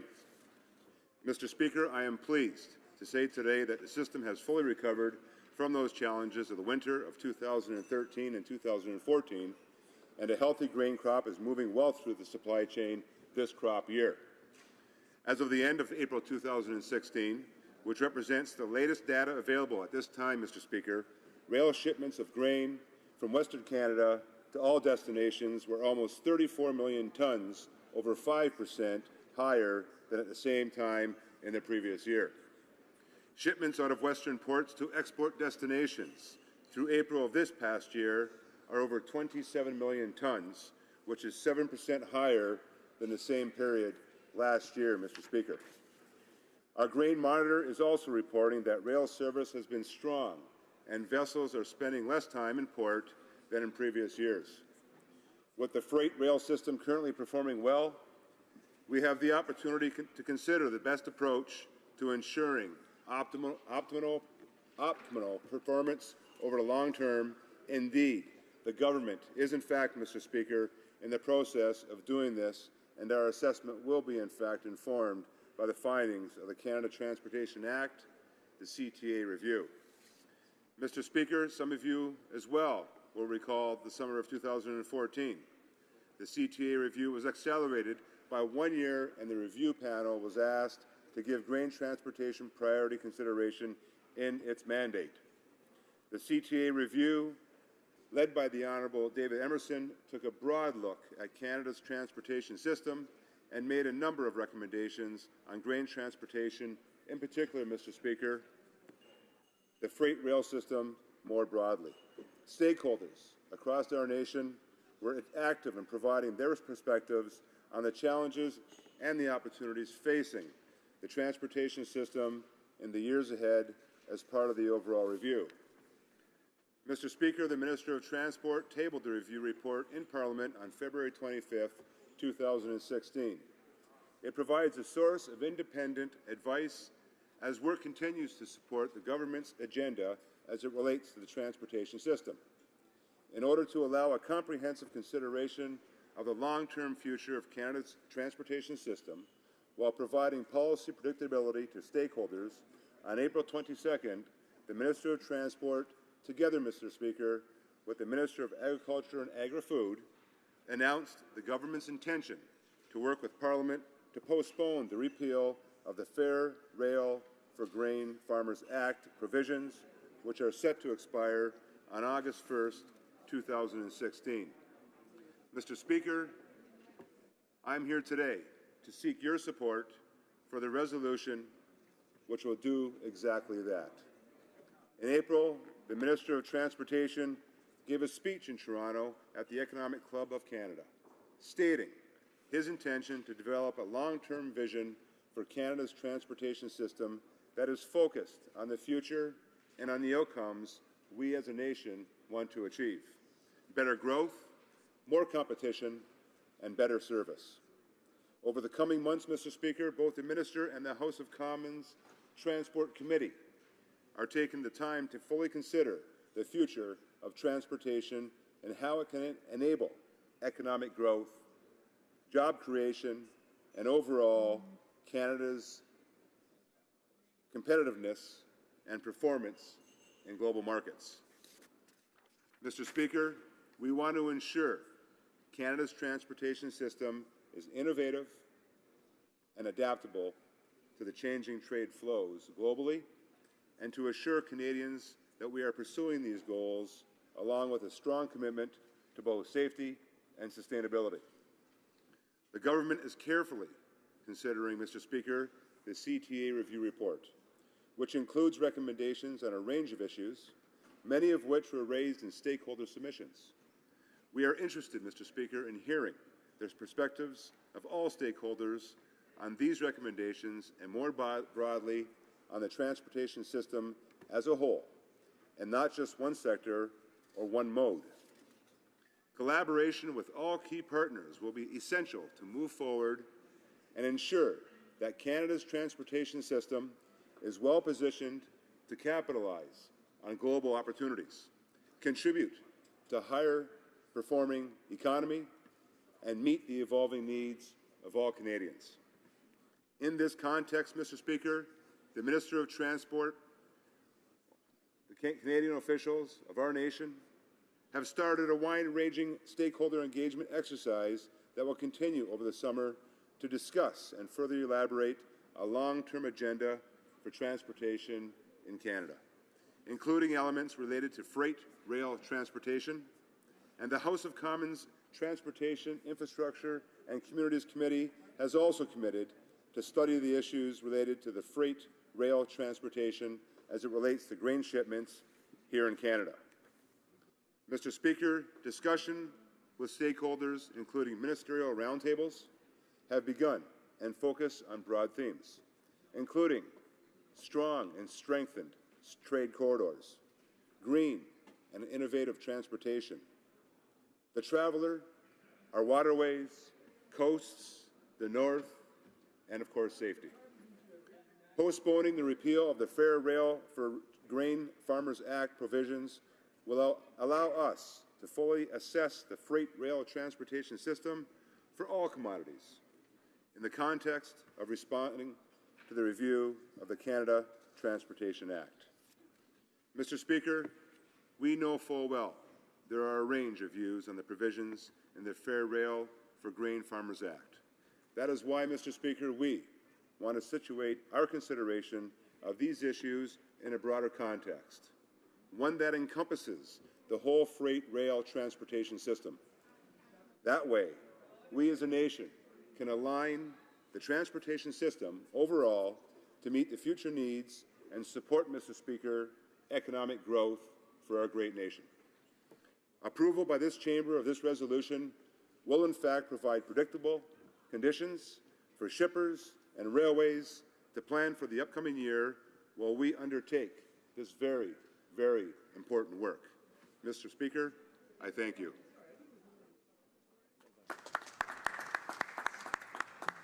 Questions and comments?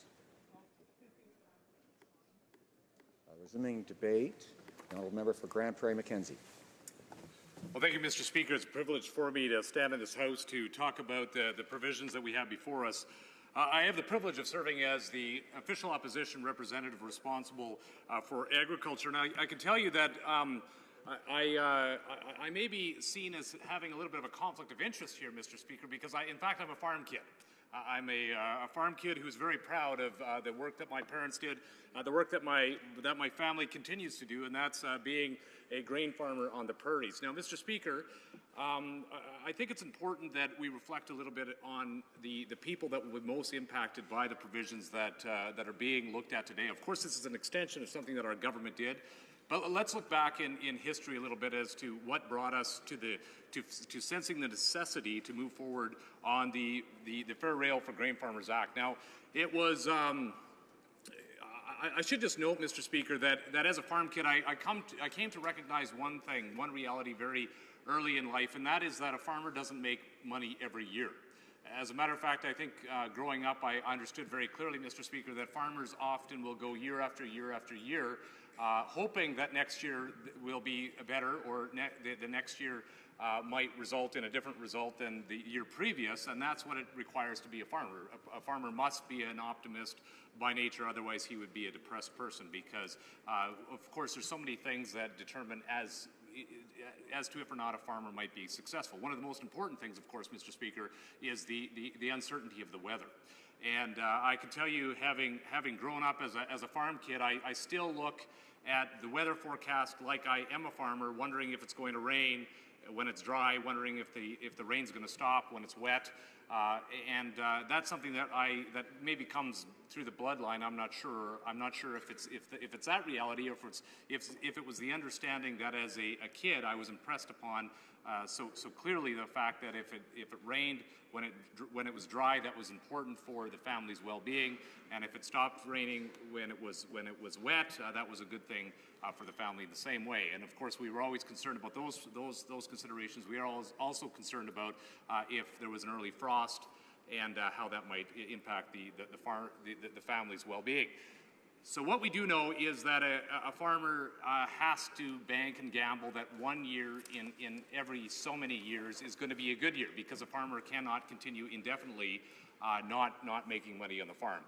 In 2012, in 2013, we had what was a bumper crop across the prairies, and this was a unique reality. It was an important reality.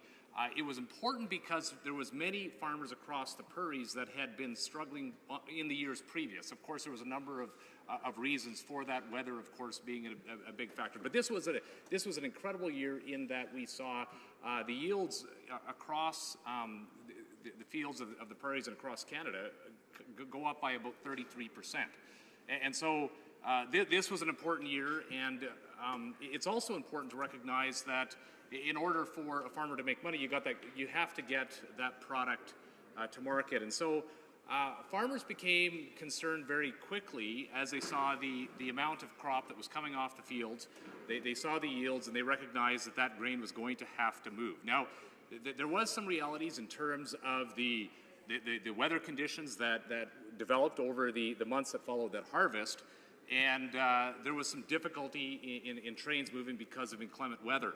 But what became a major concern to farmers across the prairies, and I heard it firsthand, not only from my own family members, but from my constituents from corner to corner in my constituency, was that the grain was not moving, and that it was detrimentally impacting the bottom line for farmers. And there was many farmers that were fearful that if they couldn't get the product moved, they were going to have massive spoilage, because much of the grain that had been harvested wasn't in proper long-term storage, because it was such a bumper crop. But there was also a recognition that if the crop was not moved, it was also going to mean that farmers weren't going to be able to pay the bills. And so that was the reality that we found ourselves in. And what we also found was that the rail companies will say that they were doing everything in their capacity to move grain. Farmers were not seeing that reality on the ground. They weren't seeing that the rail companies were responding to their expectations in the speed in which they would have expected. And so our government, after a significant amount of deliberation, made a determination on a number of fronts, and that's the result was the Fair Rail for Grain Farmers Act. Now, this act had a number of different provisions. One was to ensure that there was better information that would flow from the rail companies to the shippers. And so that was an important thing, because in the absence of information, it's very difficult for farmers, for shippers, and for those people that are on the receiving end of these shipments to plan and to understand what is happening and what could be done to improve the system. There was a number of other provisions, including one of the most important, I believe, and that's the provision of interswitching. Now, to give a perspective of what interswitching is, it is the ability for a rail company, a shipping company, to use a rail that they don't necessarily own for a portion of track length. Now, in the past, there has been the ability of interswitching for a certain length of track, but that needed to be extended to ensure that there was a more competitive environment by which, if one company wasn't serving a community, there would be the ability for another company to come in and actually service those communities and to respond to the demand in those communities. I think it's important for us to understand those parliamentarians and Canadians that maybe live in urban centres don't understand what happens in rural communities. The communities that I represent, we only have provision of service by one rail company. It's CN, and there's other communities that are only serviced by CP or other short-line rail companies. But in most communities, rural communities, there isn't an alternative service provider. Canada exports significant amounts of grain. As a matter of fact, the vast majority of what we produce actually gets exported, some $21 billion in exports on an annual basis. Now, if a farmer wants to get its product to market, they are limited as to how they can move that. And like I said, most communities, to move that $21 billion worth of grain, it means that they're depending on a single rail company.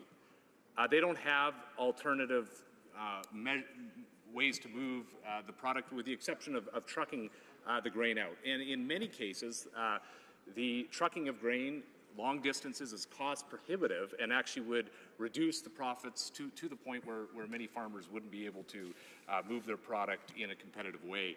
And so farmers are depending and shippers are depending on a single rail company in the vast majority of rural communities across the prairies and in many farming communities across the country. And so the interswitching provisions allowing rail companies to compete with one another in communities which they do not have rail service or a track specifically to be able to move into those communities and be able to pick up the demand that is being created by the amount of grain or the amount of shipments that are available to be shipped there that aren't being serviced by the rail company that exists there today is an important one. And I think that what we will find is that there's evidence that as a result of that provision, we have seen a change in the attitude of the rail companies that serve those communities, where they have seen competition increase. I heard the member across the way, the Liberal member, talk about the necessity of competition in the scope of the entire review. And I would implore the government, and I should say that I'm thankful that the government has extended these provisions. Obviously, we've been asking for this, so this comes as no surprise that to the government that we're supporting this. This is what we've been asking for, and so we appreciate this. But as we look to the CTA review, I think it's important that we listen to the stakeholders. And what I've heard consistently, if it be the canola producers, if it be the oat producers, if it be the barley producers, if it be the wheat producers, they talk about the interswitching as being a game changer for their ability to move their commodities in a new and in a way that they haven't been able to in the past. And what they've seen is not only is the possibility of competition within their community, but as a result of that possibility of competition within their communities, they're actually seeing that the regular company, that transport company, is actually being more responsive to the demands and the expectations of those shippers in those communities, moving the product faster and moving it in a way that responds to the demand. Now, we know that there is no perfect system that can be created within the Canadian context. We know that that grain comes off of the fields in the fall. We know that it happens in September, October. We know that the weather starts to get nasty in some parts of this country at the end of November, and it makes it difficult for just the timing in the country to move massive amounts of commodity during the winter, especially if we have inclement weather. Now, I am, like my dad is, an eternal optimist, and I believe that this year is going to be another bumper crop. I have to believe that, otherwise, I guess I wouldn't be a very good farmer and wouldn't be a very good representative of farmers if I don't believe that there is a possibility of a very good year. And so I do believe that we have a possibility of a bumper crop again this year. I also believe that this winter we might have inclement weather. I think that's the natural reality in this country, that we might end up with a nasty winter. And what we did note in the last time that this happened was we ended up with a major backlog of grain on the prairies. And we believe that there needs to be tools in the government's hands so that they can actually respond to these conditions to ensure that we get grain moving. We believe that farmers need to be able to get their product to market. We know that that is essential for the survival of the family farm throughout the prairies and throughout Canada. And so we respect that while the rail companies might be trying to do what they feel that they need to do, their priorities are sometimes different than those farmers and sometimes different than governments. Governments have a responsibility to respond to the expectations of the demands and the needs of the constituencies across this country. So I am optimistic that we will have a problem with rail service this fall, in so much as I am hopeful that we will see another bumper crop across the prairies. And so I do believe that the government needs the tools that are included in the Fair Rail for Grain Farmers Act. I believe that it is the right combination of tools to ensure that information flows, so that interswitching is available to the grain, to the rail companies, to ensure that there is competitive behavior in significant number of communities that currently are serviced by only a single rail line. I also believe that it is important that we continue to have the provisions of the Act until such time as the government does complete the CTA review. Now, looking towards that, I would respectfully ask that the government considers what we have learned thus far, and I think what we'll learn in increasing the evidence will continue to mount over the next number of months and over the next year. And that is that interswitching is an essential element, or some version of interswitching is essential to ensure that there is pressure put on companies who service communities in a monopolistic way. I'm not saying that there's necessarily a rail monopoly in Canada, but there is a rail monopoly in the vast majority of rural communities in this country. And so the interswitching provision, the extension of interswitching into these communities is absolutely essential if we're going to have a competitive and all of the positives that flow out of competition in terms of providing service and providing adequate service to those communities. Second of all, I think it's absolutely essential that we continue to allow information to flow and that we continue to get good data. The Act obviously delineates the data that needs to be collected and that needs to be provided. We know that it has it isn't as good as it should be even now. But we do believe that the information that is required through the Act is essential so that we can continue to build a better system, a system that will provide better service for farming communities, but more importantly, that will continue to provide better services for farmers across the country. My family has seen the evidence of bad rail service. And they have suffered as a consequence of that. But my family is exactly the same as every single family that lives in our region. And I have seen firsthand the impacts of people on their families and on their farm. And not only the financial stress, but also the individual stress that places on farms and farm families. So if we lose sight of everything, let's never lose sight of the fact that we need to move forward on these provisions to ensure that we help support the people that produce the best quality and the most highly demanded product that we produce here in Canada. We should be proud of the people that produce our agricultural commodities here in Canada, and we need to continue to defend their interests and make sure that they have a bright future and a strong and prosperous future as well. So, Mr. Speaker, I'll leave it at that. I do thank the government for moving on, extending these provisions.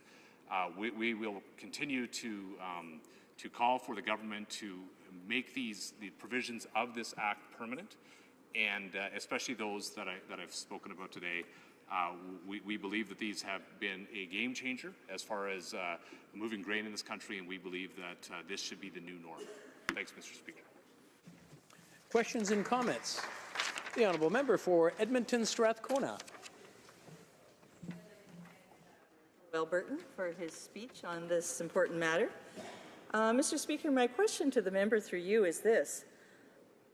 He said at the end of his speech that it's important that these measures to support our agricultural producers to get their product to market, because it's an important part of the revenue of our country and of our provinces. So the member said it's important that this measure be made permanent. So the question that I would put to the member is, why didn't they make it permanent? Why are we making the farmers go through this again, right to the edge, waiting when it's about to expire, and then they only get another year? Yeah. Okay. The honourable member for Grand Prairie Mackenzie. Yeah, thank you, Mr. Speaker. I guess maybe the member who I appreciate as a friend hasn't followed, I guess, the legislation that was brought forward. This was an interim measure. Our government made no secret of the fact that this was an interim measure and that it would be completed upon the completion of the expedited CTA review. Now, I'm going to give due respect to the current government. We would have liked to have had the CTA review completed by now, but we respect that we had two things that were quite important to this Canadian Parliament. One was an election, and second of all, we had a change of government. So I'm going to give the benefit of the doubt to the new government. They have not had, they're saying that they have not had the time that they felt was necessary in order to complete the review of the documents of the Emerson report. Now, the honourable colleague is still wondering why we didn't complete it. Well, the Emerson report was barely available. I mean, it was only now available after the election. So with due respect to the member, the CTA review was not going to be done before the Emerson report was done, because that was the precursor to government responding in legislation. And so there's no way that our government would have completed a process by which we didn't have a report back from the Emerson, we didn't have the Emerson report back before the election was called. And so, Mr. Speaker, I think the responsible thing that should be done is, in fact, what the Liberal government is doing, what we have called them to do, and that is extend the provisions of Fair Rail for Grain Farmers Act until such time as they have completed the CTA review. And so we look forward to the completion of that. We're going to continue to advocate for the provisions included in this Act in that final review. But we do respect the time that they say that they need to complete that, and we look to them to complete it in the duration of the next year. Questions and comments? The honourable member for Battle Fords Lloyd-Minster. Well, thank you, Mr. Chairman. And I, too, want to thank the government for moving forward in this way, but also to point out that this is the beginning of a process, not the end. I know it's an interim measure, but interswitching has been useful, and it's gaining in use with producer cars and so on, and a lot of short-line rail that now make use of that interswitching. And what it does is reflect the new reality. Years ago, there were some 1,700 or 1,800 points where you could actually deliver your grain. You couldn't because you had your wheat board made your permit book only good to one elevator, but now you can deliver it anywhere you want. But there's less than 300 catchment points. So the interswitching extended to 160 kilometers starts to reflect that new reality, and I know my friend understands that. And in some cases, you're going to have to go further than that, writing a permit to go 200, 220 kilometers, but it actually reflects that. The other thing that's so important to continue on with is the data, the information, but it has to be a two-way street. There's a lot of information from the shippers going to the railways so that they know what cars to deliver, but you're not getting the information back from the railways to the shippers. And when you get it, it's out of date, or it's, they've withheld cars and so on. And it's the only way you can have a roadmap, a plan for what's happening. It's easier to do right now because of all the bulk commodities. Grain's about the only one that's moving with any kind of volume. Oil is down, coal is down, potash is down. So it's not a question of track capacity or cars, it's a question of engines and crews. And right now, CN is fulfilling their obligations about 80% of the time, and CP is at a dismal 60-62%, even with all the other commodities down. So there's a lot more work to be done. As I say, this is the beginning of a process. No one is addressing the adequate and suitable language that needs to be attached into the next tranche that's going to be worked on, and of course reciprocity and penalties. When the railways bring a car and the elevators don't load it quick enough, they charge them for a demurrage day, but when the railways don't bring the car and it's late a day, there should be the ability to have that reciprocal penalty. So I know my colleague understands a lot of this, and as I say, this is the beginning of the process. It gives us some breathing space, but certainly a lot of this work needs to be done, and really need to keep the lens on the railways to make sure they measure up. The honourable member for Grand Prairie Mackenzie. Yeah, I couldn't agree with my colleague more. I think obviously he knows this file. He was the author of the legislation with the then transport minister. But it was in consultation with people across the country that the ministers at the time developed these provisions. But I think that what I've heard consistently from farmers is that the lack of information is probably one of the most frustrating things when dealing with the rail companies.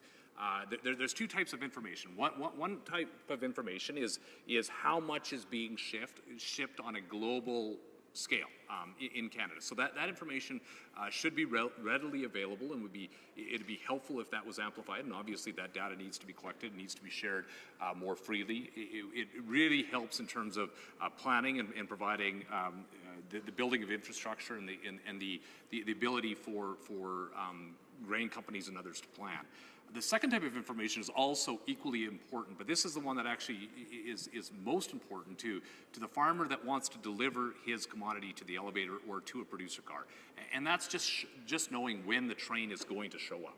Now, I've often thought, and I think that it's a relevant point, the world has changed over the last decade, and what we have today is the ability to track everything at any time. The information should be available more readily. We know that if I want to go and catch an Uber car out here in Ottawa, I can click on an app and I can find out exactly where those cars are today, at this minute, and when they'll arrive. I'm not suggesting that our rail companies turn into Uber, but I am suggesting that the technology is available to be able to communicate more easily in new and innovative ways, and I think that the government should do everything that it possibly can to increasingly pressure these companies to increase their transparency and the information that flows to farmers. There's nothing more frustrating than a farmer believing that he's going to ship his grain one day and then having to change his entire plans because he only finds out. It's one thing if things change. Farmers accept that. That is the life of a farmer. But when he shows up having been given no advance knowledge that the train didn't show up on the day that it was supposed to, and doesn't find out for days after as to where it went or if it's coming or whatever, that is highly frustrating. And the amount of productivity that is lost as a result of that is actually astronomical. And so it's important that we continue to pressure the rail companies to provide better technological advancements in sharing that information. Questions and comments?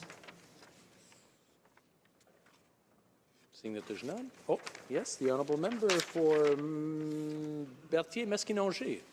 I'd like to thank the chair, and I'd like to thank my honourable colleague and friend for his speech on this bill, this motion, right? We have actually seen rarely where we have three parties get consensus on issues.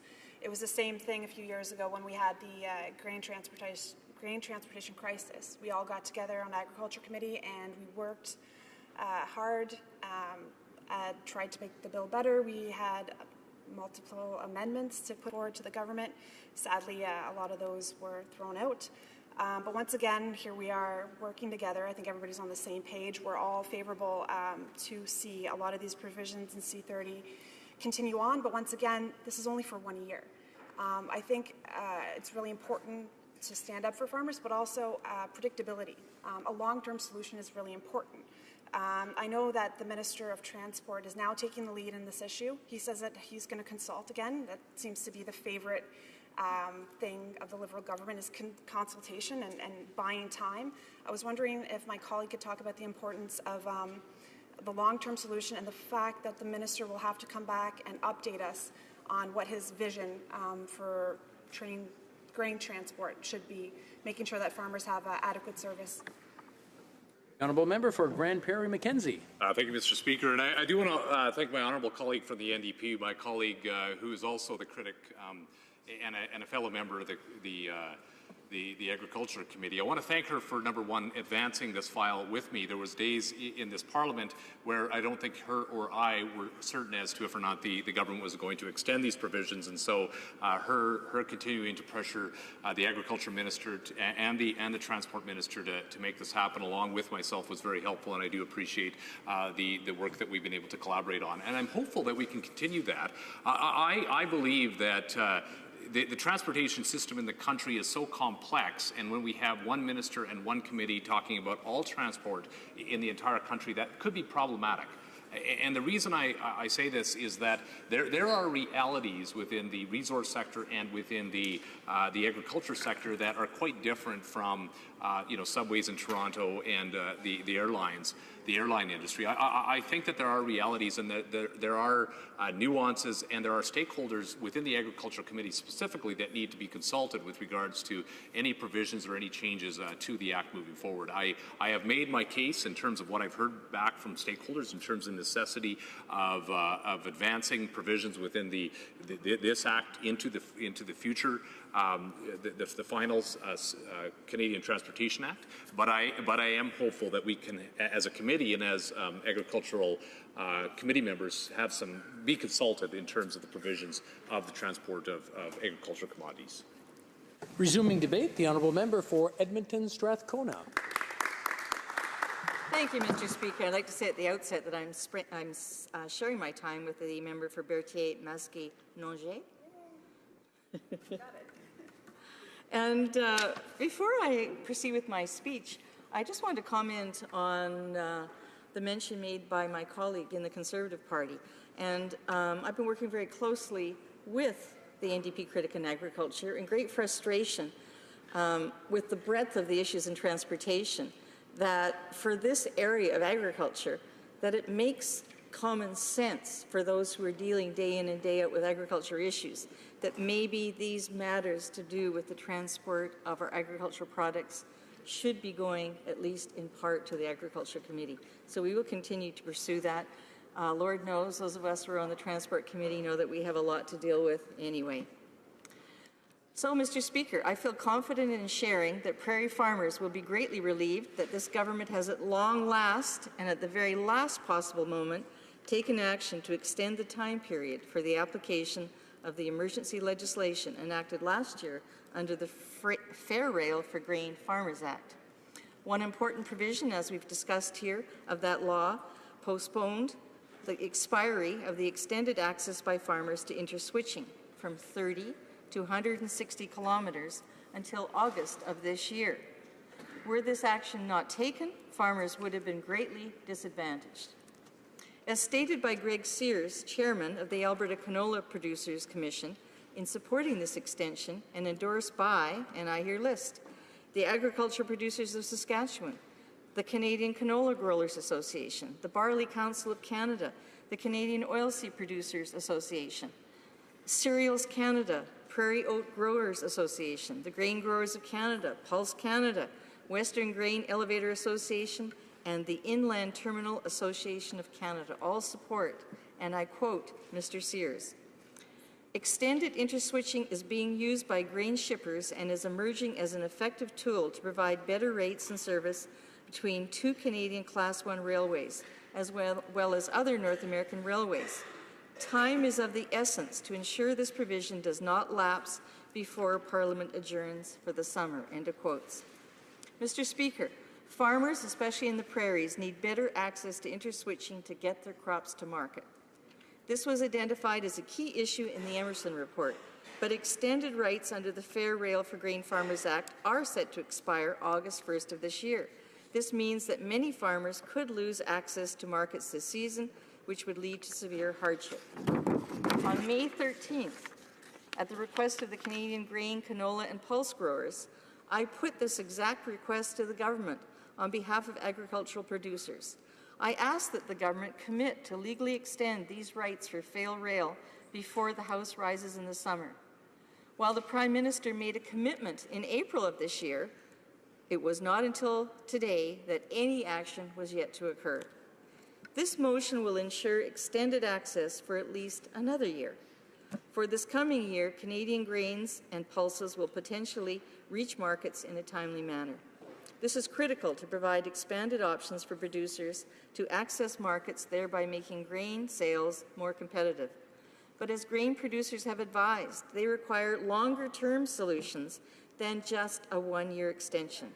Again, as Greg Sears has expressed, in quotes, "Truth be told, all farmers would benefit from 1,000 kilometre interswitching or open running rights, because there are still major farming areas not receiving any benefit from the extended interswitching, such as the Peace region of Alberta that is over 500 kilometres north of Edmonton." Mr. Speaker, as Mr. Sears reminds us, agriculture is among the most trade-dependent sectors, with the majority of product exported. And he reminds that rail remains the only economical option to ship those products from prairie to port. This makes prairie producers almost entirely dependent on the railways for the long-term viability of our Canadian farms. Farmers are reminding us that Canada cannot afford a repeat of the 2013-14 shipping debacle and the damage to the Canadian agriculture industry as a reputable supplier of high-quality grains and oilseeds. In the farmers' view, these measures are critical to correct the imbalance of market power controlled by the railways. As submitted by the Agriculture Producers of Saskatchewan, further measures will be needed, in quotes, to address the fundamental problem of railway market power as the primary factor constraining rail service and commercial accountability in the grain transportation system, end of quotes. The president of the Canadian Federation of Agriculture, Humphrey Bannock, an Alberta farmer, has said that extended access to interswitching is critical in order to hold rail companies accountable. He recommends that the extension continue at a minimum until after the Emerson report is considered and acted upon by the government in a process, and here he stresses, of direct consultation with the agricultural producers. Now, Mr. Speaker, as my Conservative colleague has stated, what will be absolutely critical is, as the government moves forward to review the Emerson report and all the issues that arrive out of the Fair Rail for Grain Farmers Act, that the producers themselves play an active part at that table and not be peripheral. It is absolutely critical to our economy at this time, particularly in areas such as Alberta, where our economy is suffering Agriculture has always been an important part of the revenue for my province and contributed to the wider Canadian economy. It's absolutely necessary that we get this right and that we do not let the rail companies continue to railroad, frankly, our farm producers. So I'm very happy to support this motion, which I contributed to at committee. I think it's very important that any review of this motion be further expedited so that the farmers have some kind of clarity and are not left hanging as they were this year right to the bitter end. Thank you, Mr. Speaker. Questions and comments? Questions et commentaires? The honourable member for Berthier-Maskinongé. Merci, Monsieur le Président. Thank you, Mr. Speaker. In front for her wonderful speech. It's always a pleasure to work with her on multitude of subjects. As she knows well, trade deals. Canada has many trade deals. And when we had the grain transportation crisis, we had boats sitting in Vancouver empty. And so on the international scene, our image was damaged because we weren't able to deliver grain. So we had boats leaving Canada empty. And so where are they going to go? They need consistency, so they're going to go and look elsewhere. I would wonder if she could maybe comment and elaborate on how important it is to make sure that we do work and consult with farmers, but we make sure that we have the big stick out ready to kind of make sure that those two rail companies are actually doing the work that they're supposed to do, and maybe talk about the value of when we have all these trade deals and we're not able to deliver the merchandise as we're supposed to, what do they mean? They're worthless, right? I was wondering if you can kind of comment on that. Thank you. The honourable member for Edmonton Strathcona. Thank you, Mr. Speaker. I'd like to thank my colleague, first of all, for her incredibly hard work on behalf of Canadian farm producers. She's certainly been outspoken for the dairy farmers, and she has also been outspoken in trying to represent the grain, pulse, and canola growers and oat growers of this country, and trying to get this matter to move forward more expeditiously. Finally, the government has come forward with at least a one-year extension. But as my colleague has stated, what is at risk is the reputation of Canada as an exporter of food product. And those who want to purchase in the long term in Asia or elsewhere are going to want to know that there is surety that, in fact, we can continue to supply quality product when they need it. And a one-year extension, frankly, is just not going to cut it. So it's absolutely critical that the government move forward more expeditiously and resolve this for the long term in the interest of Canadians and in the interest of the farm community. Questions et commentaires? Questions and comments? Resuming debate, reprise du débat, l'honorable député. The honourable member for Berthier-Maskinongé. Thank you very much, Mr. Speaker. I'm very pleased to be able to rise today to talk about this motion, the Standing Committee on Transport, Infrastructure and Communities motion. For a long time, we've waited a long time, for Liberal governments to act on the grain transport issue. The report is asking for changes from the bill that will sunset in another year, be extended for another year, just for 1 year. This is a request that I would support at the time of the vote, because we've been asking for the government to extend those provisions of C30 for some time. And I'd like to give you a little background for my colleagues in the House and to give them a little more information on the grain or the crisis that we experienced. Mr. Speaker, about 2 years ago, I was talking specifically about C30.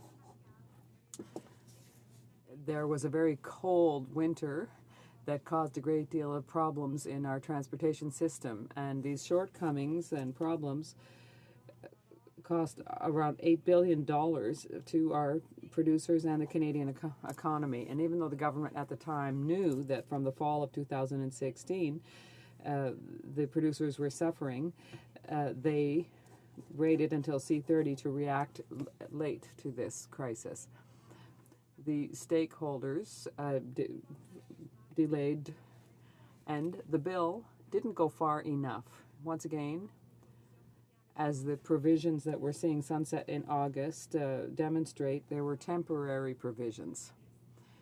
So to the Premier of Saskatchewan said that the bill was deficient and it was a disappointment. However, the Conservatives acted as though this was an extraordinary situation, but it was clear that the system was defective. So CP and CN have the monopoly on this, and this allowed them to provide the service as they wished. And so the ties between the railways and the producers has always been unbalanced. And I would like to recall you that my party proposed several amendments to C30. We wanted to make it mandatory to ship grain over the whole system and require adequate service in all corridors, ensure that the producers of all of the regions affected be consulted regarding the regulation, require that the government work with the provinces to draft and enforce a plan for the circulation and free access to the shipping system so that there was an effective rail service, and impose a moratorium on the producer cars, and that there should be a compensation program for producers. And this was to amend certain of the provisions under C30, which were supposed to be temporary. Unfortunately, Mr. Speaker, all of our amendments tabled at the committee were voted down. And at the end of the winter of 2015, there were more than 11,000 trucks that were had to be used once again, and this resulted in another crisis.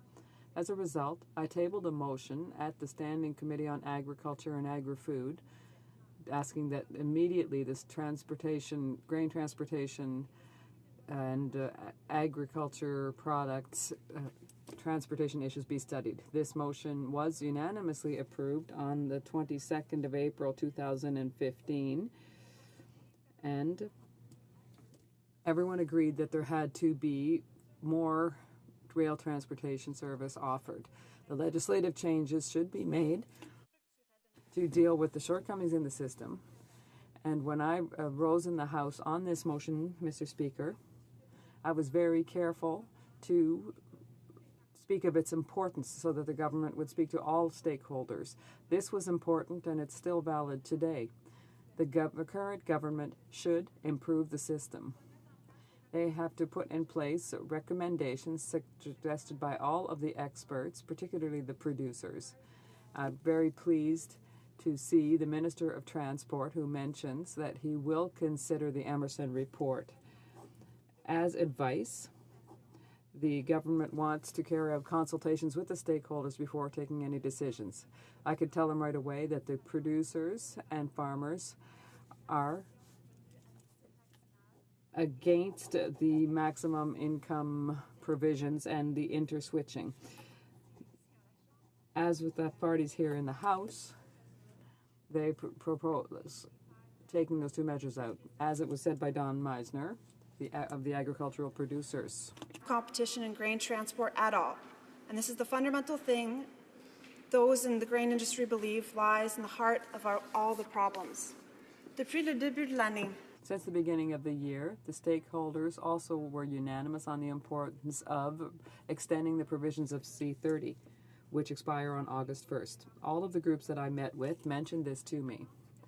The members of the Agriculture Committee have received many letters on this issue, Mr. Speaker, particularly coming from Alberta Barley, Alberta Canola, Alberta Pulse Growers, Alberta Wheat, Alberta Grain Growers.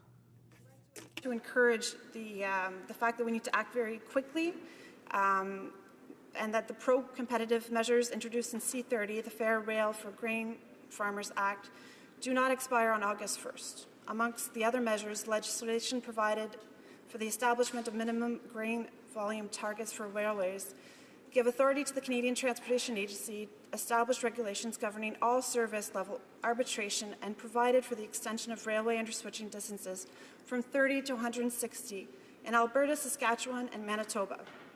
Parliament must pass a resolution prior to August 1st, 2016.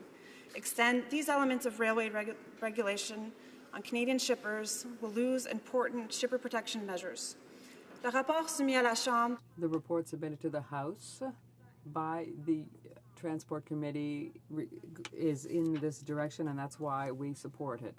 However, it's important that the government have a long-term vision, and they must respond to the producers' concerns. It's important because several times we've heard it said our continuing problems in 2015. We would be in even bigger trouble if the government hadn't improved the system. The government has to be playing a primary role in improving the system, and I sincerely hope that in this issue the Liberal Party will respect its commitments and that the decisions will be in line with what they were saying when they were in opposition. It's one thing to be on the side of the producers when you're in opposition, but it's different when you're in government. The Liberals don't have a great record in terms of agriculture and agri-food, but they have a great opportunity here to walk the talk and stand up for producers. In the hopes that they will choose to do that today and that they'll do so quickly, I thank you, Mr. Speaker. Questions et commentaires? Questions and comments. The Minister of Science, rising on a point of order. Thank you, Mr. Speaker. Pursuant to an order adopted by this House on June 9th, 2016, I move, seconded by the Minister of Public Safety, that the hour of adjournment for the current sitting day shall be midnight. Okay, pursuant to order made on Thursday, June 9th, 2016, the motion is deemed adopted. Questions et commentaires? Questions. L'honorable député de The honourable member for Sherbrooke. Yes, Mr. Speaker. I'm happy to ask a question of my colleague on her speech. I can see that we've had a delay that was extended by the government on the actions taken by the previous government. Now, if my colleague could comment on a long-term solution rather than trying to solve this short term, what does she see as being a solution that we might imagine to ensure that transport is fair and efficient for producers, and that it be a long-term solution, not just something that's done in the short term? The member for Berthier-Maskinongé. I thank my colleague for his speech. I find that many of the provisions that were passed under C30 are really important for the industry, but also to ensure that there's a good transportation system for all farm products and others. I think I'm really pleased to see that at the last minute the government will support the motion and that will extend several of the provisions. I feel that we should keep them, those such as interswitching. All of the producers have said many times that 160 kilometers we're really happy with this decision, but we might see if it could be broadened because, as you well know, Canada is a very big country. It's a complex issue in a country this size, and I'd like to see the follow-up of the consultations that Mr. Garneau, the Minister of Transport, has carried out. I'm looking forward to hearing that, and I'm looking forward to that when we come back in the fall here in the House. But perhaps that the Minister of Agriculture will also play a lead role on this issue, because you'll recall, Mr. Speaker, that Bill C-30 was tabled by the former Minister of Agriculture and Agri-Food because it directly affects the producers. We'll have to consult those experts, and I hope that the Minister of Agriculture will play more of a leadership role with the Minister of Transport to ensure that the producers have appropriate service and that it's fair. Oh, the Honourable Minister of Public Safety and Emergency Preparedness. Mr. Speaker, obviously this measure is of great interest to a province like Saskatchewan and to the farming sector in particular. But it does carry with it implications and benefits for shippers far beyond the agricultural sector per se. That's important enough, but assisting the entire shipping community is also extremely important, because that means jobs and growth and effective exportation of Canadian goods, agricultural and otherwise, into the world community. I would be interested to know the views of this member, because I know she has been very active with respect to transport and agricultural issues. What changes now that the Minister of Transport has provided this year of time during which these extraordinary measures will be extended?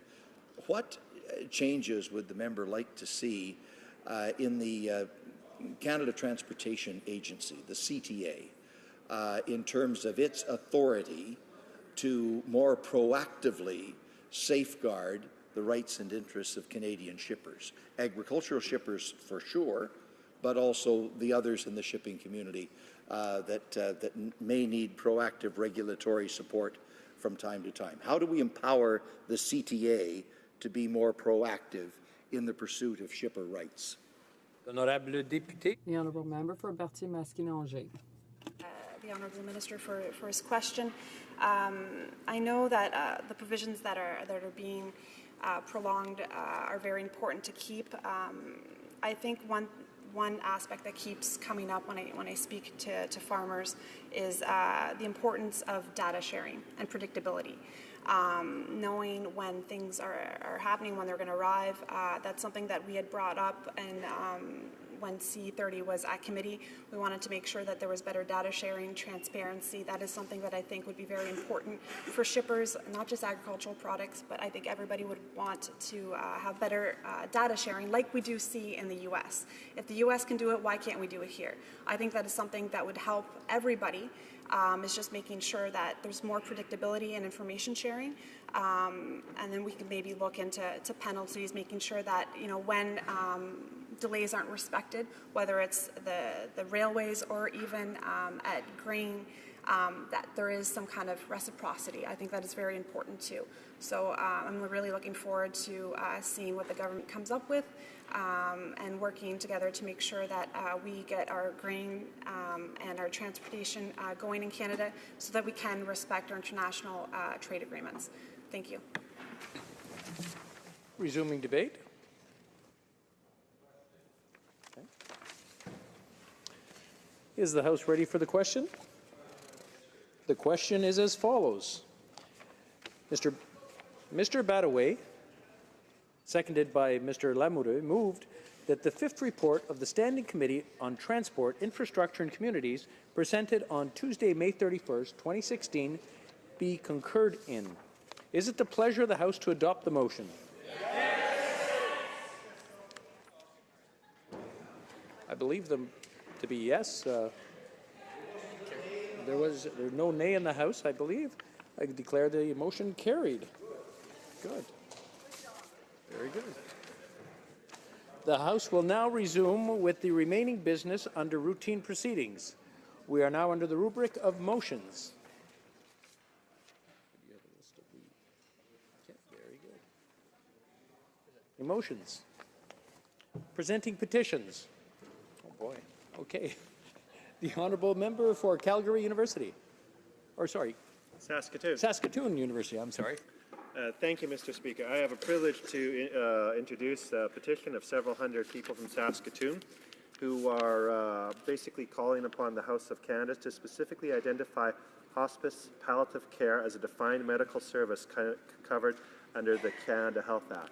And with the current debate in Parliament here, this is a very timely petition. Thank you, Mr. Speaker. The honourable member for Bruce Grey Owen Sound.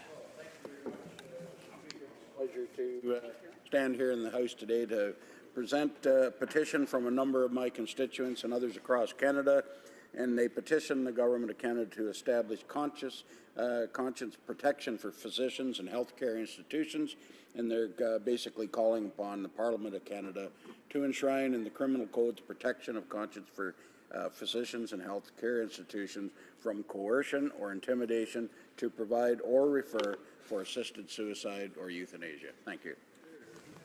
Petitions. The honourable member for Kitchener-Conestoga. Thank you, Mr. Speaker. Mr. Speaker, I have the honour to present petitions signed by over 500 residents from British Columbia, Alberta, Ontario, and Quebec in regards to the protection of vulnerable Canadians from assisted suicide. These residents are calling upon the Government of Canada to draft legislation that will include adequate safeguards for vulnerable Canadians, especially those with mental health challenges, provide clear conscience protection for healthcare workers and institutions, and the protection of children and those under 18 from physician-assisted suicide. Thank you, Mr. Speaker. Petitions. The honourable member for Provencher. Thank you, Mr. Speaker. I have a petition here from various residents of Manitoba from various communities, and the petition is to ask the Parliament of Canada to enshrine in the Criminal Code the protection of conscience for physicians and healthcare institutions from coercion or intimidation to provide or refer for physician-assisted suicide or euthanasia. I also have a petition similar to it, predominantly from folks inside of Winnipeg and communities surrounding Winnipeg, to the same note. Petitions. The honourable member for Peace River Westlock. Thank you, Mr. Speaker. I'm pleased to present a petition signed by Canadians from Houston, British Columbia. The petitioners are concerned about access of violent and degrading sexually explicit material online and impact on public health, especially the well-being of women and girls.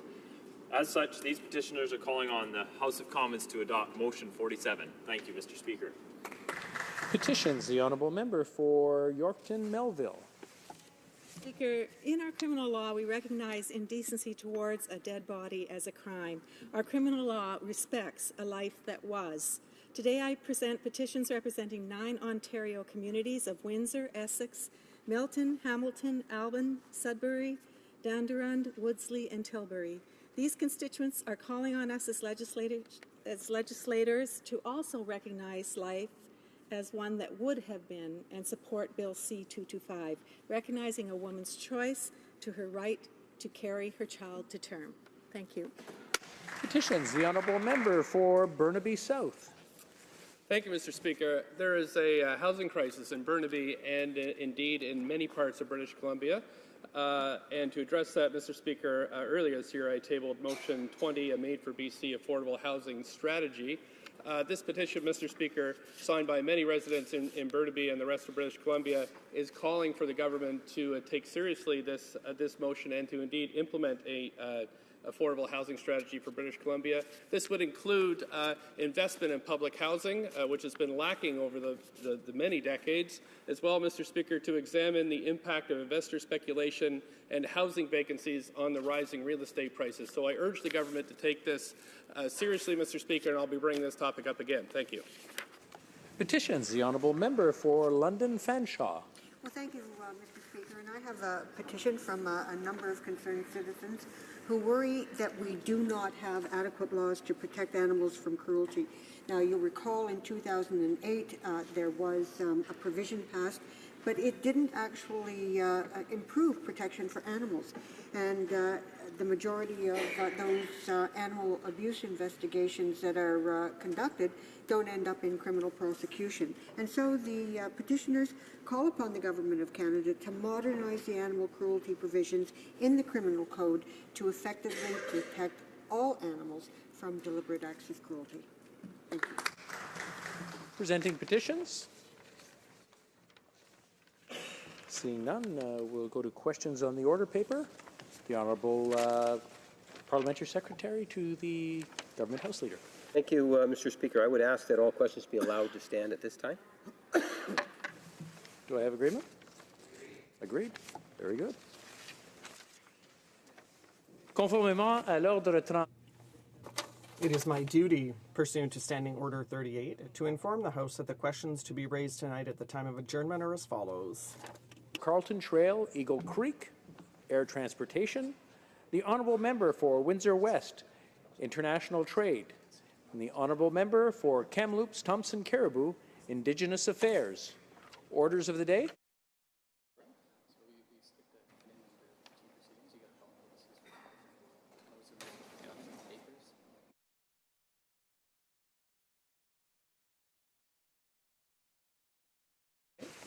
Been informed that I have to ask for notices of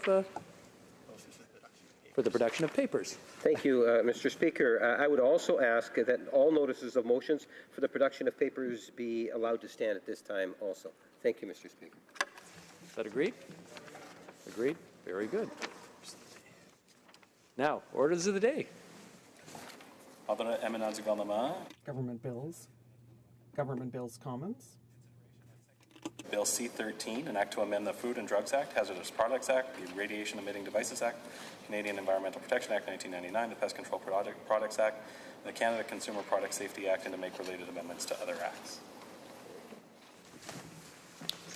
Mr. Goodale for Ms. Freeland, seconded by Ms. Duncan, Etobicoke North, moves that Bill C-13, an act to amend the Food and Drugs Act, the Hazardous Products Act, the Radiation Emitting Devices Act, the Canadian Environmental Protection Act 1999, the Pest Control Products Act, and the Canada Consumers Product Safety Act, and to make related amendments to other acts, be read now a second time and referred to the Standing Committee on International Trade.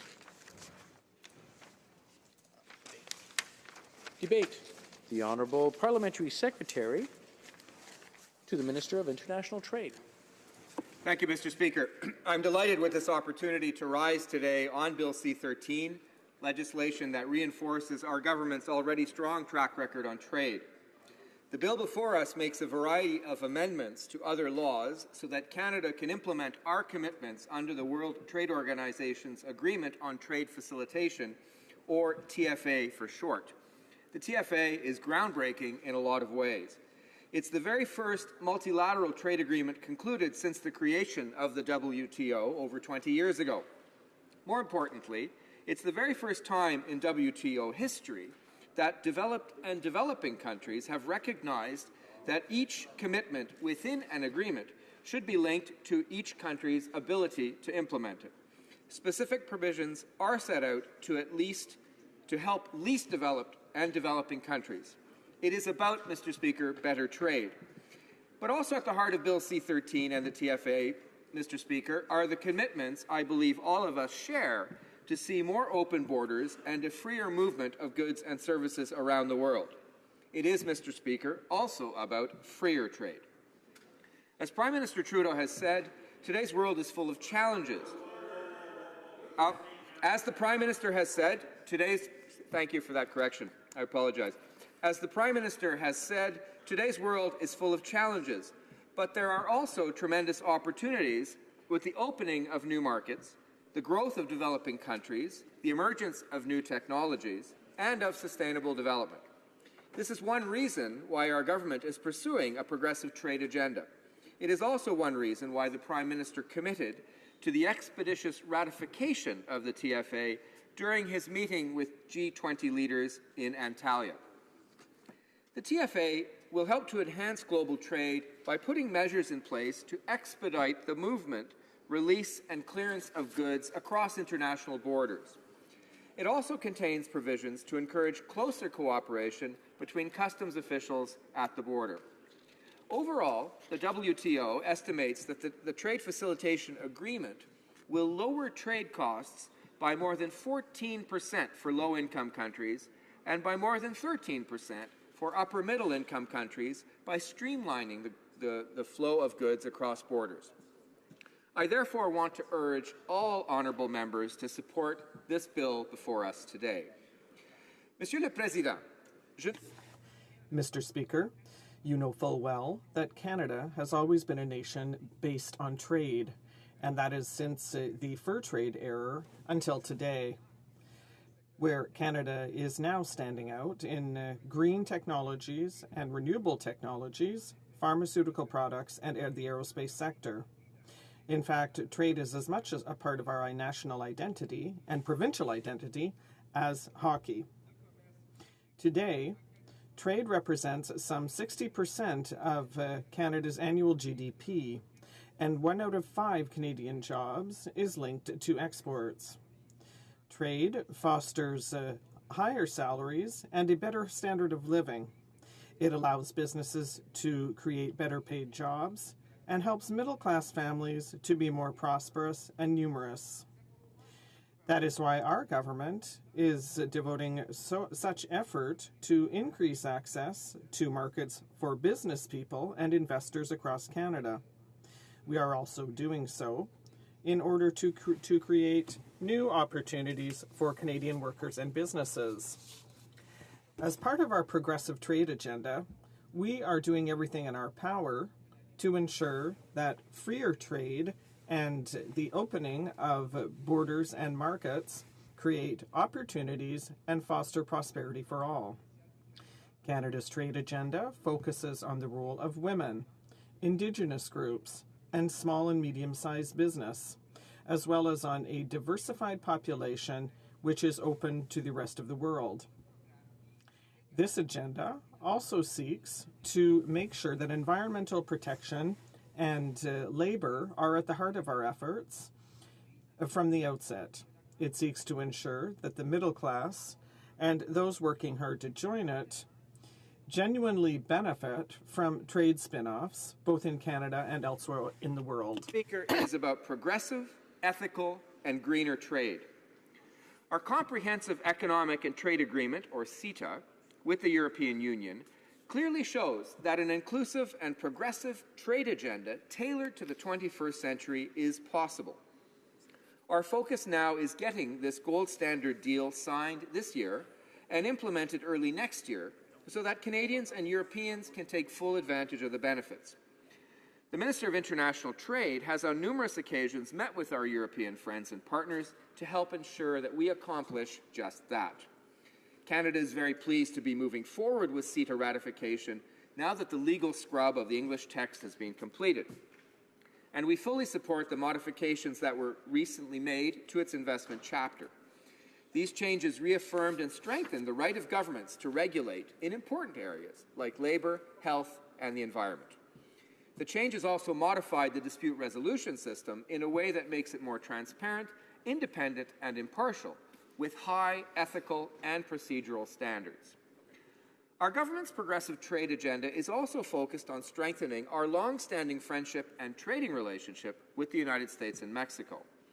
The Minister has already had some very productive meetings with her counterparts in the U.S., as well as with several key Mexican and U.S. decision-makers in Washington.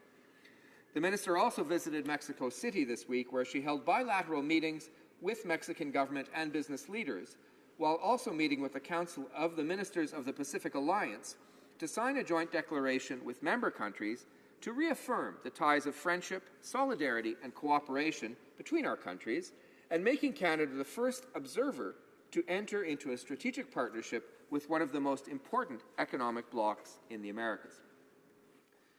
Monsieur le Président, peu de temps après... Mr. Speaker, shortly after the minister was appointed to the portfolio of international trade, she participated in the 10th Ministerial Conference of the WTO in Nairobi. The members of the WTO agreed on a series of development measures that will help the least developed countries to become part of the global trade system and to benefit therefrom. These measures include preferential rules of origin for least developed countries and commitments to help them participate in services world trade. I know that we are all in favor of these goals and of the general work that is carried out by the WTO. Trade can lift millions of people out of poverty, as was the case, for example, in India and China. Trade can also foster investment, innovation, and technological change, all of which are essential to sustainable development. Thus, trade is not merely a synonym for the export of goods and services.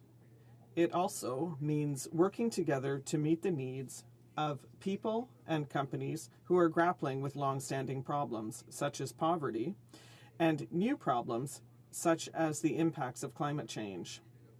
In developing and the least developed, in developed and developing countries, trade can play a significant role in helping reinforce the middle class, which is a priority goal for Canada's new government. But first and foremost, trade can be a source of transformation. The WTO has recognized for many years now that the opening of markets is not a goal in itself. In fact, open trade is part of our values and central objectives, which are part of the founding text of the WTO. Among other goals, we all want to improve our standard of living, create better quality jobs, achieve full employment, ensure sustainable use of global resources, and protect the environment. I have already mentioned poverty reduction. More open trade can help, Mr. Speaker, to disseminate innovative technologies and help groups in rural regions and low-income individuals in developing countries to become part of the global trade system. As we all know, global supply chains can increase the gains that we achieve through trade processes in terms of the economy and resources. More open trade can also help close the gap between gender inequality and contribute to the economic empowerment of women. The 1 billion women around the world who could be contributing more robustly to their economies were they trained or allowed to do so. Seen in this light, closing the gender gap would be equivalent to adding a new China or a new India to the global economy. We simply can't afford to sit idly by and not seize the potential or the fairness of this tremendous opportunity. The Trade Facilitation Agreement, the TFA, which the legislation before us today will implement here in Canada, can be an important catalyst for achieving these goals.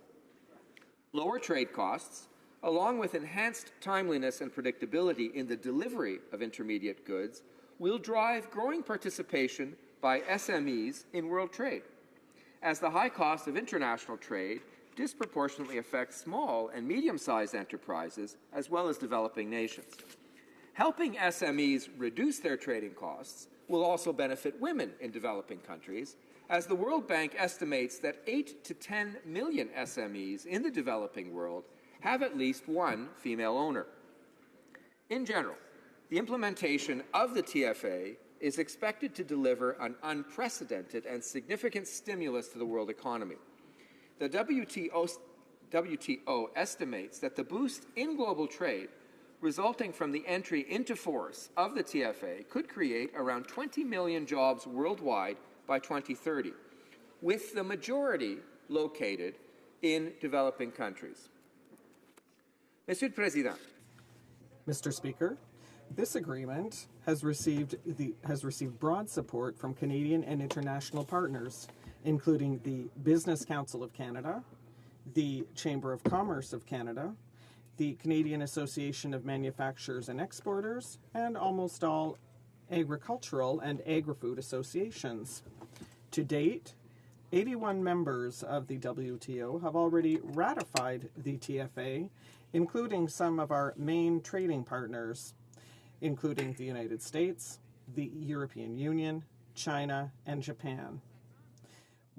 It is expected that Canada will do so without further delay. 27 other ratifications are required for the TFA to come into force. The legislative amendments contained in Bill C-13 are necessary for the ratification of the agreement in Canada. These amendments seek to protect the health and safety of consumers and Canadian workers, as well as the environment, in case merchandise in transit were deviated toward the Canadian market. They also seek to clarify practices regarding the treatment of rejected merchandise. Canada is determined to promote prosperity worldwide and help the poorest and most vulnerable gain some benefit from economic growth and reduce poverty. Canada can do its part by ratifying the agreement as quickly as possible. I therefore strongly urge all honourable members to support the legislative amendments to Bill C-13 in order to allow Canada to contribute to the implementation of the agreement. Thank you, Mr. Speaker. Questions and comments? L'honorable député. The honourable member for Sherwood Park, Fort Saskatchewan.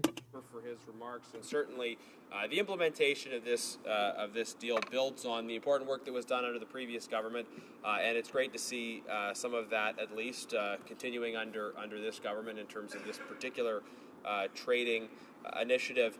Now, we're aware that it's not just tariff barriers to trade that can prevent trade, it's also these kind of non-tariff barriers. So I wonder if the member could talk more specifically about the work we can do to expand trade, not just in terms of tariff, but also non-tariff barriers like this agreement and other areas.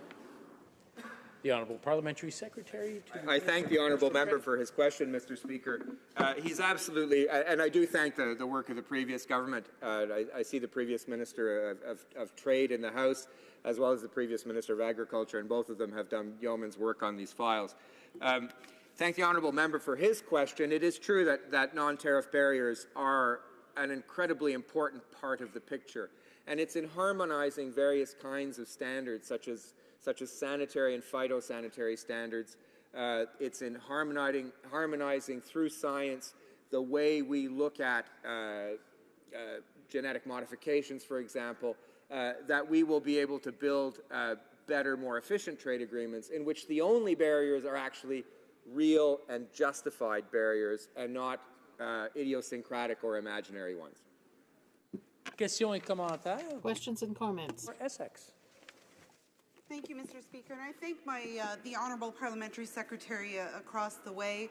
I appreciate his work on this file, and I'd like to say that these are the type of trade changes, the facilitation that we're talking about here, are things that we can get behind in the NDP as well.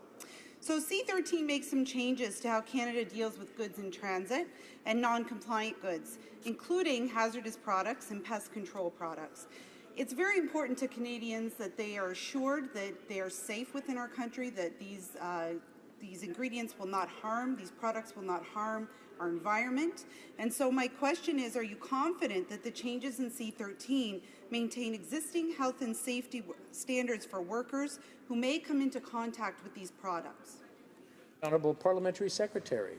Thank the honourable member for her question, and again thank her for her work on these files. Yes, we are confident, Mr. Speaker, that our domestic health and safety standards as regards workers, for example, handling these kinds of products, will be maintained, if not enhanced.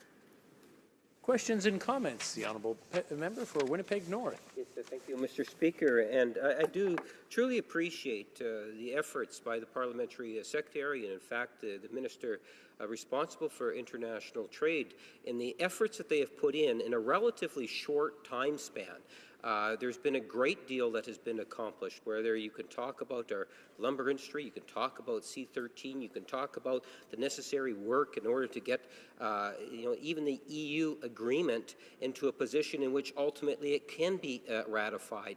And I say that, Mr. Speaker, because it has been a very aggressive, progressive government on the trade file, because at the end of the day we recognize that Canada is a trading nation. And we need to take initiatives of this nature in order to be able to continue to grow and prosper into the future. And I'm wondering if the Parliamentary Secretary can just reflect on how this particular piece of legislation will in fact build upon the important trade that we need to ultimately see in order to be able to continue to grow and prosper and have our middle class become even that stronger in the future. Well, Parliamentary Secretary. Thank the honourable member for his question. We certainly have done a lot of work in a short period of time, but I do want to recognize the previous government had done a lot of work as well. What we are trying to do, and I think what distinguishes the work we are doing, is we are really focused on not just more trade, but better trade, a progressive trade agenda that cares about the environment, that cares about the status of women, that cares about labour standards and other ethical concerns, that cares about helping nations that are developing or in various stages of development. We think that's all part of the picture, and that's where we're really working hard in order to make this trade agenda work. This agreement is part of that. This agreement tries to do those sorts of things, and it fits in with the other trade projects that are currently in front of the minister and all of the rest of us. Questions et commentaires, questions and comments. The honourable member for Sherwood Park, Fort Saskatchewan. Thank you, Mr. Speaker. Well, building on this important discussion we're having, I want to take the opportunity that the Parliamentary Secretary talked about progressive trade, claiming the government is supportive of trade. So where are we at with TPP? Why is it taking the government so long? Canadians have, I think, been clear on this in support of it. President Obama has called this the most progressive trade deal ever. Certainly, many of the things that he's talking about being important are clearly identified in the Trans-Pacific Partnership. Our party has a position, the NDP has a position. We have yet to hear the government's position. So given what he said about the importance of trade, I wonder if he'll take the opportunity to finally tell us where they stand on this important trade deal. The Honourable Parliamentary Secretary. I thank the honourable member for his question. Our policy is good trade agreements. We still aren't sure that the TPP is a good trade agreement. We are still learning about it. I can honestly say to the honourable member, I'm still learning about corners of the TPP, despite a pretty good knowledge of it. I'm still learning about corners of the TPP through our consultations on a daily basis. There are people, yes, the honourable member is correct to say that there are people in Canada who fervently support the TPP. But there are also people in Canada who are very critical of the TPP. All of them are advancing reasons. All of them are advancing studies. All of them are asking to take their opinions into account.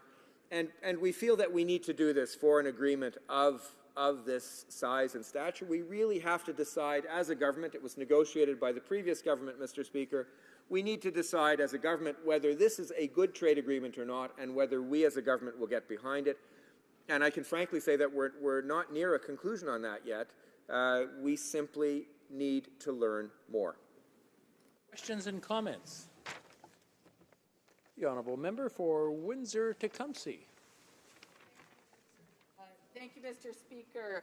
The honourable member has mentioned several times that there is the opportunity here for us to improve the lives of women, specifically in other countries. And I want to know, basically and simply up front, does this mean that we are going to have an implementation with these other countries that is going to promote increasing access for women entrepreneurs to access financing? Is this what's actually going to happen?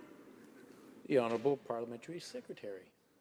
Mr. Speaker, I thank the honourable member for her question. It's an important one. The trade facilitation agreement in and of itself improves the ability of small and medium-sized enterprises, many of which are run by women or which have a woman who is one of the owners or one of the partners, to be able to trade more. I can't say for certain, Mr. Speaker, in all honesty, that also improves access to financing as well. I do know of the work of Martha Nussbaum and A.K. Sen and others and microfinancing in various parts of the world. One would hope that the increased number of small and medium-sized enterprises and increased number of women trading would lead to better access to financing and microfinancing in a variety of different countries and places. Thank you. We have time for a very brief 30-second question. The honourable member for Abbotsford. Thank you, Mr. Speaker. I would ask my good friend, and by the way, I congratulate him on his speech and his support for the TFA. But as he knows, this was a hard-fought agreement, one in which you had the emerging economies up against some of the developed economies, and it took a lot of hard work to finally arrive at a consensus post-Bali. If he could perhaps comment just on the state of the World Trade Organization. There are many that believe that the organization is moribund, and I'd appreciate hearing his comments about the WTO. Very briefly, the Honourable thank you. Parliamentary Secretary. I won't refer to any Monty Python sketches. I do think that the WTO has its place. There is an important place in the pantheon of trade for bilateral agreements, plurilateral agreements, and a multilateral organization like the WTO. Each of those instruments has its own strengths and weaknesses. The WTO has its strengths and weaknesses. We do have to be a part of it. We do have to understand what those strengths are and try to play to those strengths. I think this agreement is an example of one of them. Resuming debate, the Honourable Member for Battleford's Lloydminster. Well, thank you, Mr. Chair, and it's my first opportunity to congratulate you on your elevation to the chair. You're doing a great job. Thank you. To my colleagues in the House, I want to begin by saying I will be splitting my time, and I know we've had some discussions with other parties, with the former Minister of Trade, my time on this particular bill. I'm afraid I need unanimous consent. Do I have unanimity in the House? It will be split then. Thank you. And it's Wednesday, too. It's amazing. Thank you, Mr. Chair. Let me too congratulate my friend across the way, and I see another friend from the Trade Committee, and we're getting some great work done. As he's rightly pointing out, there's a tremendous amount of opinions out there as to what constitutes good trade, what constitutes progressive trade, and what constitutes we're giving away the country, which I don't agree with. But having said that, we are a trading nation. We always have been. It was traders that came to this great country and settled it many, many years ago. The First Nations that were here when they arrived were traders and continue to be. We had several of them before committee yesterday, and there's a huge contradictions in whether they're for it or against it or what the day is and so on. So when we look at this particular piece of legislation, Bill C-13, Lucky 13, on the TFA, the Trade Facilitation Act, there's a number of things that come into play, and the former minister was up just a moment ago talking about how difficult it was. And I happened to be at that particular WTO meeting in Bali. It's one of the last ones I attended. And it was always interesting to see the countries siding with certain other countries. And he said there's a tremendous amount of disagreement between the developed, the developing, the underdeveloped, and how you get from one level to the other, and everybody's scrambling. The unfortunate part with the WTO, it seems to want to bring everybody down to a median as opposed to start to lift everybody up. And that's what's always caught my attention when I first went, my first WTO meetings almost a decade ago in Geneva. And what we were discussing then was already irrelevant. But we were trying to get that passed so we could move on. Rather than toss that aside, shift it aside, and move on to something that was more relevant, they were stuck in a situation where everybody has a veto and you really can't move forward. So to actually bring this through in the Bali package, it was called. India was very much against it, but to get it through, and then it took another year of negotiation back in Geneva to actually get us to this point. It takes 2/3 of the membership of the WTO to make this happen. So roughly 108 countries have to agree. Once we get this done here in the next little while, we'll be number 82, so there's still a tremendous amount of work to do before it actually becomes into play.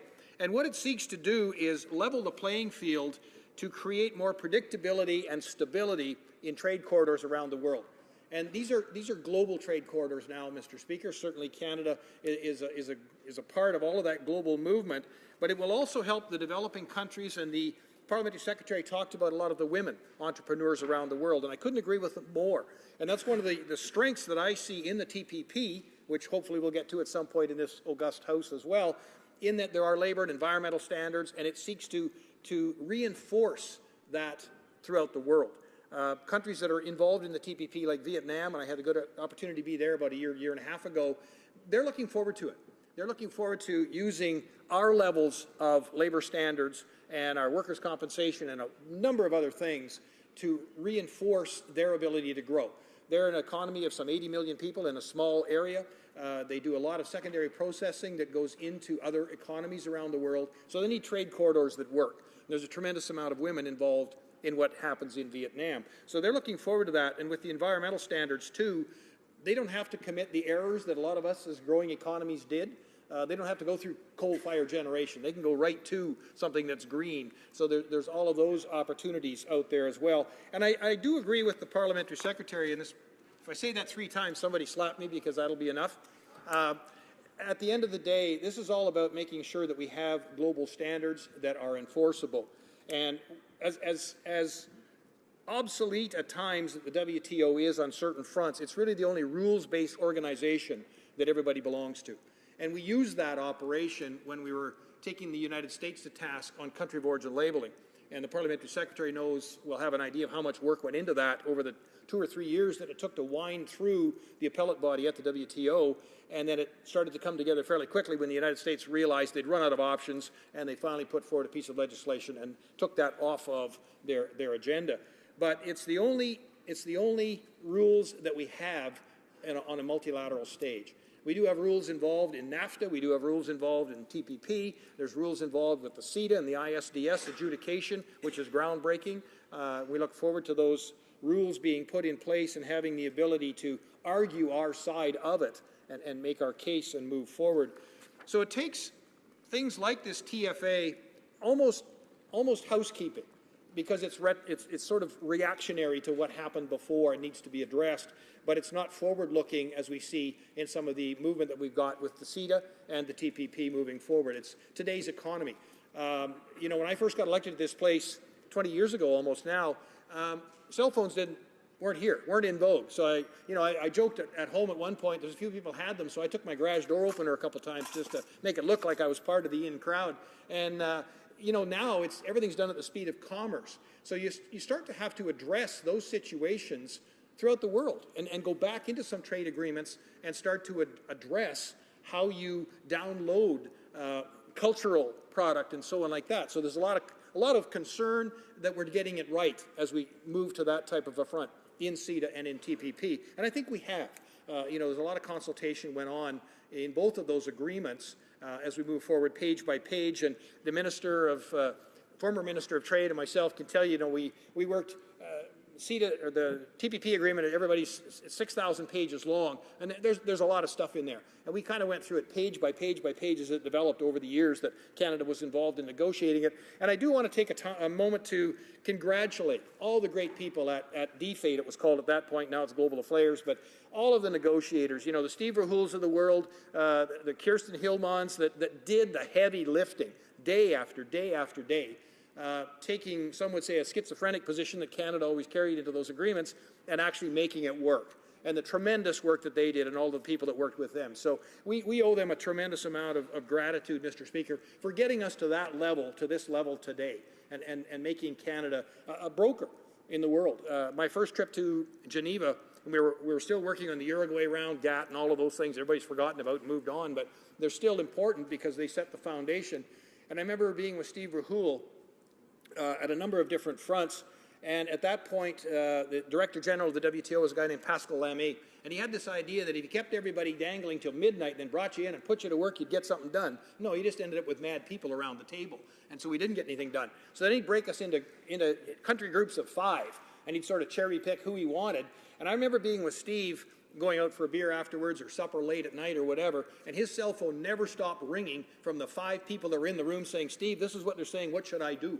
So he was the broker involved behind the scenes in for a lot of these countries that just relied on Steve Rahul and people of that ilk. So I have a tremendous amount of respect for the work that they've done to get us to this point. Now they're watching how long it takes us to actually do the light lifting and put into play what they've worked so hard to do. So this is a good first step. But there's so many other things that need to be addressed as we move along.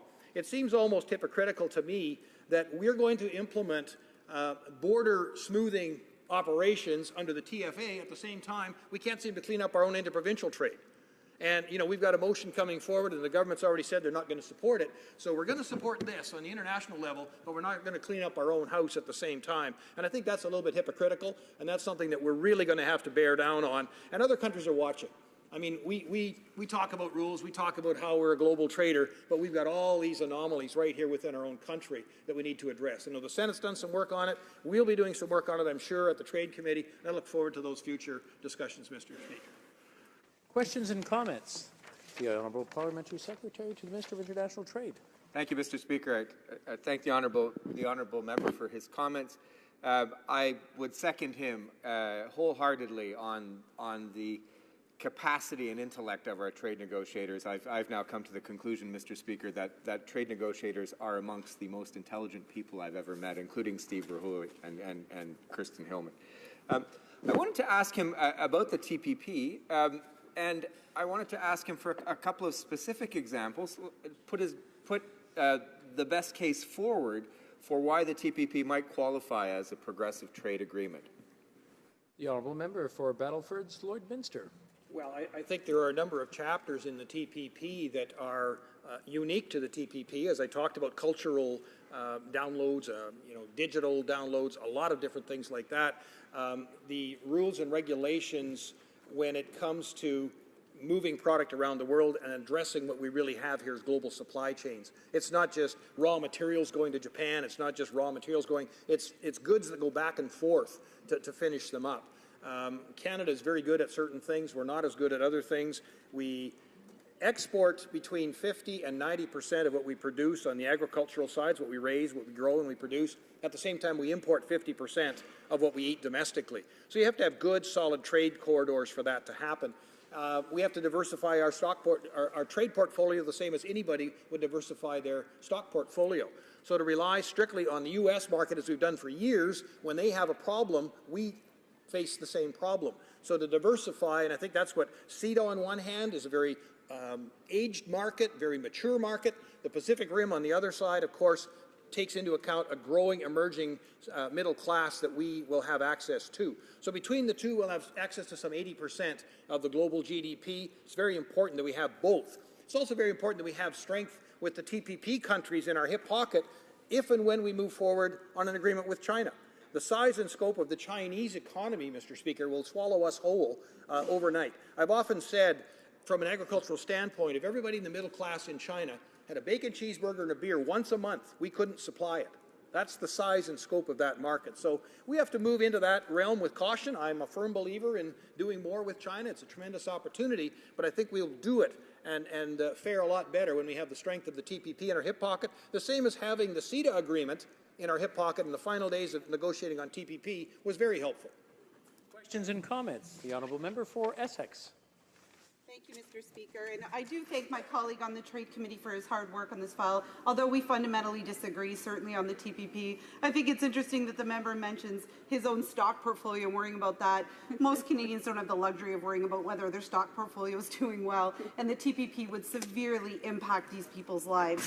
But getting back to this particular piece, he spoke a bit about the challenges that we have here in our own country, and really the inability of small, medium-sized enterprises to actually access these markets. It's a huge problem. We've heard this on the Trade Committee. You know, we're talking about over 80% of Canadian businesses that are simply unable to get into other markets and get into an export situation. So I'm confident that the honourable member believes, as I do, that the government has to focus more of its efforts to improve opportunities in trade for SMEs, such as the tax reduction that all three parties agreed to during the election campaign that unfortunately we've seen the Liberals fail on, which will end up costing small, medium-sized enterprises in our country just millions of dollars that they simply can't afford.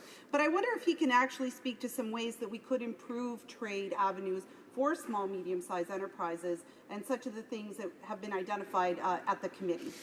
Honourable member for Battleford's Lloydminster. Well, I thank my colleague from the NDP for intervention, and certainly we do disagree most of the time on the Trade Committee, but we do agree that Canadians need to be better off, that we can't tax them into submission. They have to be able to have a number of different things at their disposal. I never said I had a stock portfolio. I was a farmer. Before that, I was a general contractor to pay for that nasty habit. But I said, just as people would say they should have a diversified stock portfolio, they should also have diversified trade portfolio. When it comes to small businesses doing trading, I consider myself as a farmer a small business. And I was not scared about selling my canola, my lentils into other countries around the world because there were corridors to do that. And you educate yourself, you find the knowledge, you work with others in order to make that happen. And there are always people that will facilitate that. But it comes down to first you have to have the ability to do it, then you have to have the knowledge and the wherewithal to actually make that happen. And once you start doing it, it's almost a drug in that you can get hooked on the ability to move product through and watch it being enjoyed by other countries. I've had the great opportunity in my former role as the agricultural minister to be on pretty much every continent and every country enjoying Canadian product. And I can tell you without a word of a lie that there is no better product or consistency and quality of product when it comes to foodstuffs than Canadian in the world. It's unbelievable when you go into other countries and they'll serve you what they consider to be a steak or lettuce or whatever. And it doesn't measure up to ours at all. Yeah. Thank you, Mr. Chair. Resuming debate, the honourable member for Abbotsford. Well, thank you, Mr. Speaker, for the opportunity to build on the comments of my colleague for Battleford's, Lloydminster.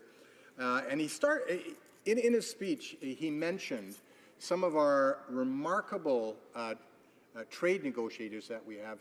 He mentioned Kirsten Hillman, who, of course, spearheaded our TPP negotiations, mentioned Steve Verhoeven, who spearheaded our negotiations with the European Union. There are others, and I don't want to leave them out. For example, we have Marvin Hildebrand, who negotiated our trade agreement with the Ukraine and our updated agreement with Israel. There was also Ian Burney, who did that monumental trade agreement with South Korea, and J.B. LeBlanc, who was responsible for negotiating a number of trade deals within Central and South America. All these trade deals are driving prosperity within Canada, job creation within Canada. But let's get back to Bill C-13. Mr. Speaker, those who are viewing across Canada may not understand what we're talking about when we talk about TFA, Trade Facilitation Agreement, when we talk about the Bali package. I think we need to go back 30 years when there was a large number of like-minded countries around the world who realized there were no common sets of rules around the world to govern trade. So as countries traded with each other, you could increase, you could reduce tariffs, you could enact protectionist measures day upon day, and it made trade so unpredictable. So what happened back in 1986? Negotiations started under what was called the Uruguay Round, and then in 1994-95, they finally came to an agreement where they were able to eliminate, and in many cases, reduce tariffs, and also address some of the behind-the-borders challenges to doing trade. And that was called the Uruguay Round. That culminated in the creation of the World Trade Organization. Today, there are, I believe, 163 members of the World Trade Organization. And it was under this WTO that a second round of trade negotiations started back in 2001. Now, think about it. That was 15 years ago. Very little progress had been made over those years, and I'll get to the reasons for that in a moment.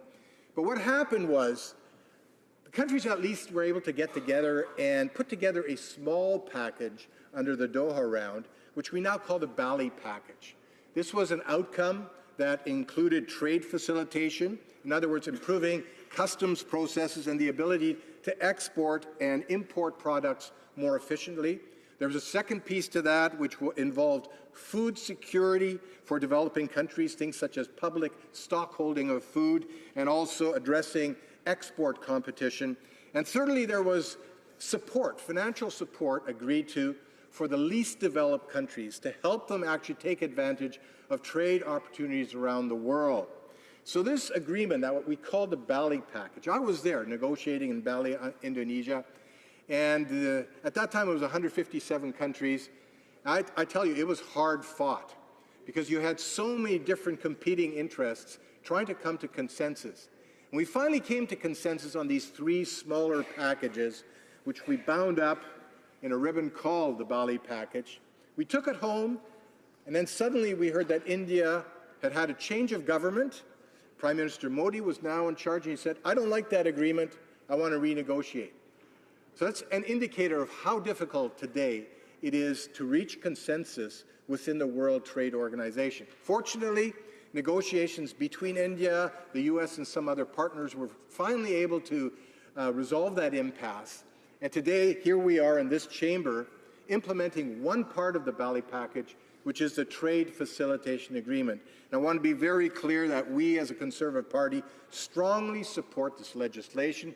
We strongly support trade facilitation because this allows us to not only improve our own trade opportunities around the world, we're also giving a hand up to other countries, in most cases the poorest countries in the world, to start to think about trade as a way of improving their own prosperity and raising more people into the middle class.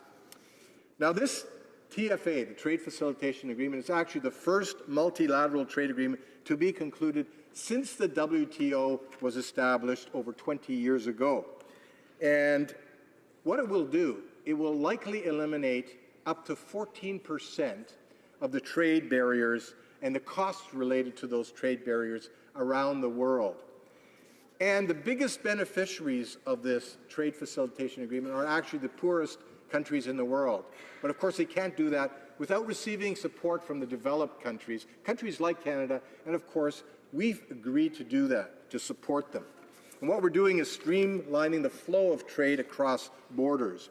The agreement sets forth a series of measures for expeditiously moving goods across borders based on best practices from around the world. Most of those best practices come from the developed nations like Canada. It will also simplify customs procedures, reduce red tape, expedite the release and clearance of goods, reduce costs associated with border processing, and make international trade more predictable. And as I mentioned, it also will establish a program to financially assist the poorest of the WTO members to actually take advantage of trade. But the reality is, Mr. Speaker, that the WTO has struggled to make meaningful progress and eliminate additional tariff and non-tariff barriers. You know, the Doha round was started 15 years ago, and we have the Bali package, which is actually relatively small compared to the aspirations of the Doha round.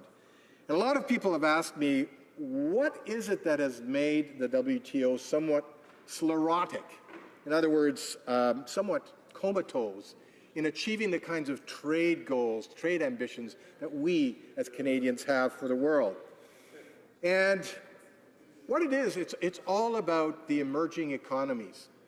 Countries like India, which I already mentioned, countries like Brazil and China and Russia and South Africa, the BRICS countries who are flexing their muscles, they're realizing they've got some economic clout within the global marketplace, and they're exercising that clout and often preventing consensus from occurring at the WTO.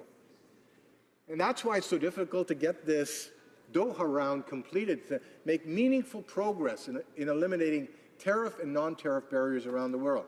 So what has Canada done?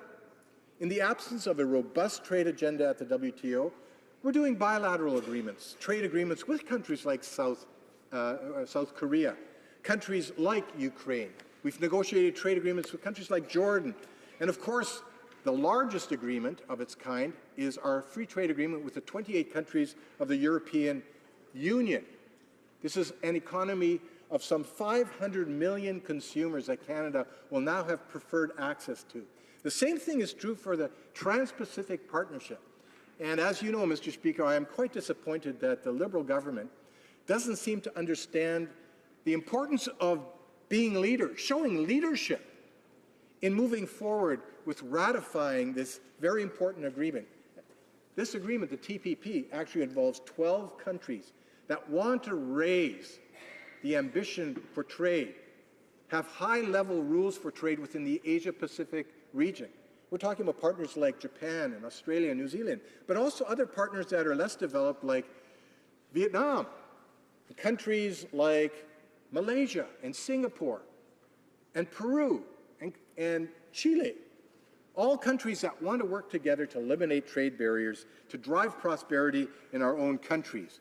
And our government, our previous government, the previous Conservative government, really worked hard to embark upon the most ambitious trade agenda Canada had ever seen.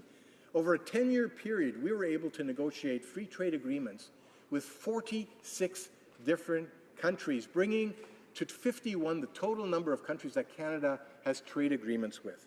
So I guess what I'm saying, Mr. Speaker, I'm issuing a challenge to this Liberal government that has yet to show a sustained interest in trade. You know, in the previous 13 years under the Chrétien and Martin governments, very little was accomplished, 3 small trade agreements. And it left Canada far behind within the global marketplace, within the global trading world. We need to be ahead of the curve, otherwise we lose out. Our Canadian businesses lose out because they don't have preferred market access that other countries do have. So this is my message to the Liberal government. take trade seriously as perhaps the most significant driver of prosperity our country has available. It is that key tool that can get us to the next level in improving standards of living within Canada, providing consumers with the kind of value that they look for when they're buying goods, providing our businesses the kind of preferred access they need to expand their opportunities around the world. So again, Mr. Speaker, we strongly support this trade facilitation agreement and encourage everyone in this House to vote in favour of it. Merci beaucoup. Questions and comments? The honourable member, or the honourable parliamentary secretary to the Minister of International Trade. Thank you, Mr. Speaker, and I want to thank the honourable member and former minister for his comments. I really would like to pick his brain, given his experience, and ask him a reformulation of the question I asked the previous speaker from his side of the House, which is, what arguments can you give this House to say that the TPP is an agreement that will actually raise standards as opposed to lower standards? Unlike CETA, it's an agreement with a variety of different countries with a variety of different social, labor, environmental standards. Perhaps the Speaker can give us his best arguments for why this is an agreement that will raise all boats as opposed to just foster a race to the bottom. Very good. Before I recognize, I just want to remind the honourable members to speak through the Speaker and not ask directly. The honourable member for Abbotsford. Thank you, Mr. Speaker. I'm glad to answer that question.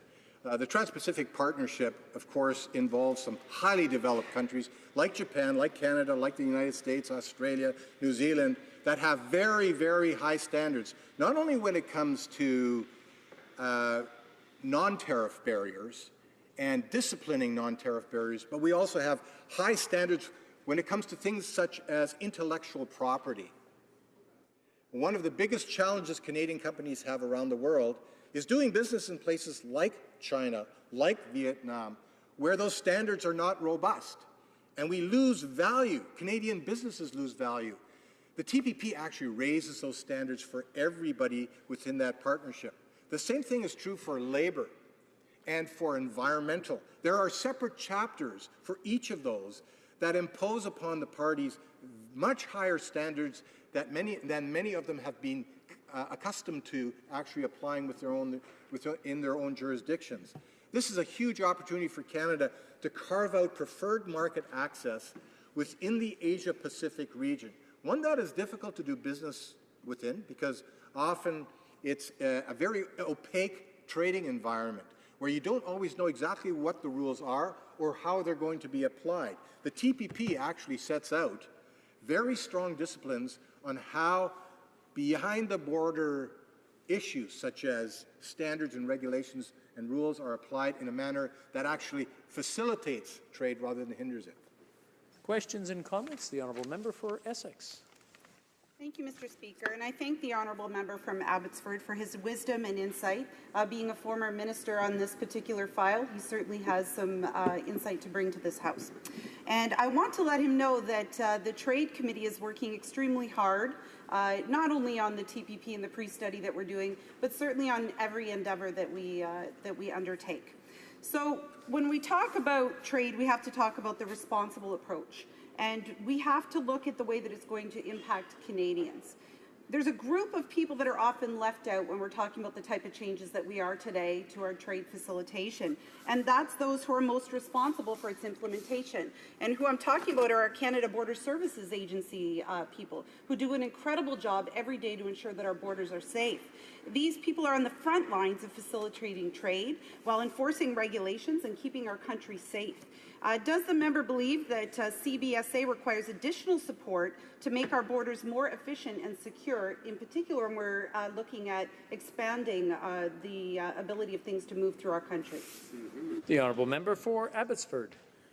Well, thank you, Mr. Speaker. I thank the member for her excellent question. Yes, we do need to have a border service that is able to process the billions and billions and billions of dollars of trade that travel across our borders from other countries around the world. But it is important to note that the trade facilitation agreement that we're actually debating in this House today actually applies mostly to countries that do not have an already high standard of customs processes, of trade facilitation within their own jurisdictions. When we look at this agreement, virtually everything that is outlined in this trade facilitation agreement as being required of the partner countries to implement, we've already implemented, in fact, implemented many, many years ago. We do not expect that this agreement will impose any significant, any substantive additional burdens upon our border officials who have to make sure not only that excise duties are paid, but also that smugglers aren't using the borders for illicit gain. And we understand the work that they do. It's absolutely critical to keeping our borders safe and making sure trade happens in a legal manner. Resuming debate, the honourable member for Essex. Actually, before the honourable member starts, I just want to compliment the room tonight because, I mean, this could be a very emotional topic, and everyone's been very respectful. I mean, you hear speakers often talk about when things go bad, but things are going very well. Thank you. The honourable member for Essex. Bravo. Thank you, Mr. Speaker, for that wonderful compliment to the House this afternoon. I rise today to speak to Bill C-13, an act to amend the Food and Drugs Act, the Hazardous Products Act, the Radiation Emitting Devices Act, the Canadian Environmental Protection Act of 1999, the Pest Control Products Act, and the Canada Consumer Product Safety Act. As we know, the legislation before us today would enable Canada to implement the World Trade Organization's Agreement on Trade Facilitation, or the TFA, as I will refer to it here. Bill C-13 will bring various acts it seeks to amend into conformity with Canada's obligations under the TFA. There are about 71 clauses to this bill, not including related and coordinating amendments. It will be important to carefully look at each clause, but I won't focus my remarks today on attempting to provide a detailed clause-by-clause analysis. However, I would like to thank the department officials for providing me with a helpful briefing on the bill. I'd like to discuss more broadly what Trade Facilitation Agreement is, how it will impact global trade, and what it means for Canada. The TFA is the first multilateral agreement concluded since the creation of the WTO in 1994. It emerged from the WTO Bali Ministerial Conference in 2013, and it was a priority for developed countries. It aims to liberalize trade by harmonizing customs and border procedures amongst all 162 WTO member states. This could lower trade costs and boost trade. It makes sense that developed countries would want to see greater trade facilitation, as it could provide greater opportunities for our companies to do business abroad. Developed countries, such as Canada, are already in vast compliance with the measures proposed in the TFA. We have modernized customs and border procedures with a highly skilled and professional workforce at the Canada Border Service Agency. On the other hand, developing countries may require a lot more changes to both their legislation and their practices in order to implement the TFA. These costs are difficult to estimate, and it's important to acknowledge that TFA implementation could divert resources and energies away from other development priorities. The TFA has two main sections. Section 1 is about how the TFA will expedite the movement, release, and clearance of goods and goods in transit. Section 2 sets out how developing and least developed countries will implement the TFA. It stipulates that they should receive assistance and support for capacity building. I wonder what this would mean in practical terms, and I'd like to hear more from the government on what mechanisms will be in place and what role Canada may play in this. Overall, Canada should support the promotion of a more level playing field at the WTO that encourages sustainable, inclusive development. There are two specific articles of the TFA that Bill C-13 addresses. Article 10.8.1 on rejected goods and Article 11.8 on goods in transit. On rejected goods, TFA Article 10.8.1 requires that a country must allow importers to return to exporters goods rejected when they don't meet prescribed sanitary, phytosanitary, or technical regulations. A set of criteria outlines how these rejected goods should be dealt with. They can be returned or reconsigned or handled in other ways like seizure, detainment, forfeiture, or disposal. 5 of the 6 acts being amended by C-13 are in relation to the issue of rejected goods and how Canada deals with them. Bill C-13 would give Canada the authority to take action on non-compliant goods and avoid having to maintain indefinite care and control of non-compliant goods. In the bill, we see some examples of what these goods could be: products with improper labeling or products that may contain certain hazardous materials. In some cases, if attempts to locate the rejected goods owner are unsuccessful, the WTO member may now have the option to destroy the rejected good. The second TFA provision addressed by Bill C-13 is Article 11.8, which states, members shall not apply technical regulations and conformity assessment procedures within the meaning of this agreement on technical barriers to trade to goods in transit.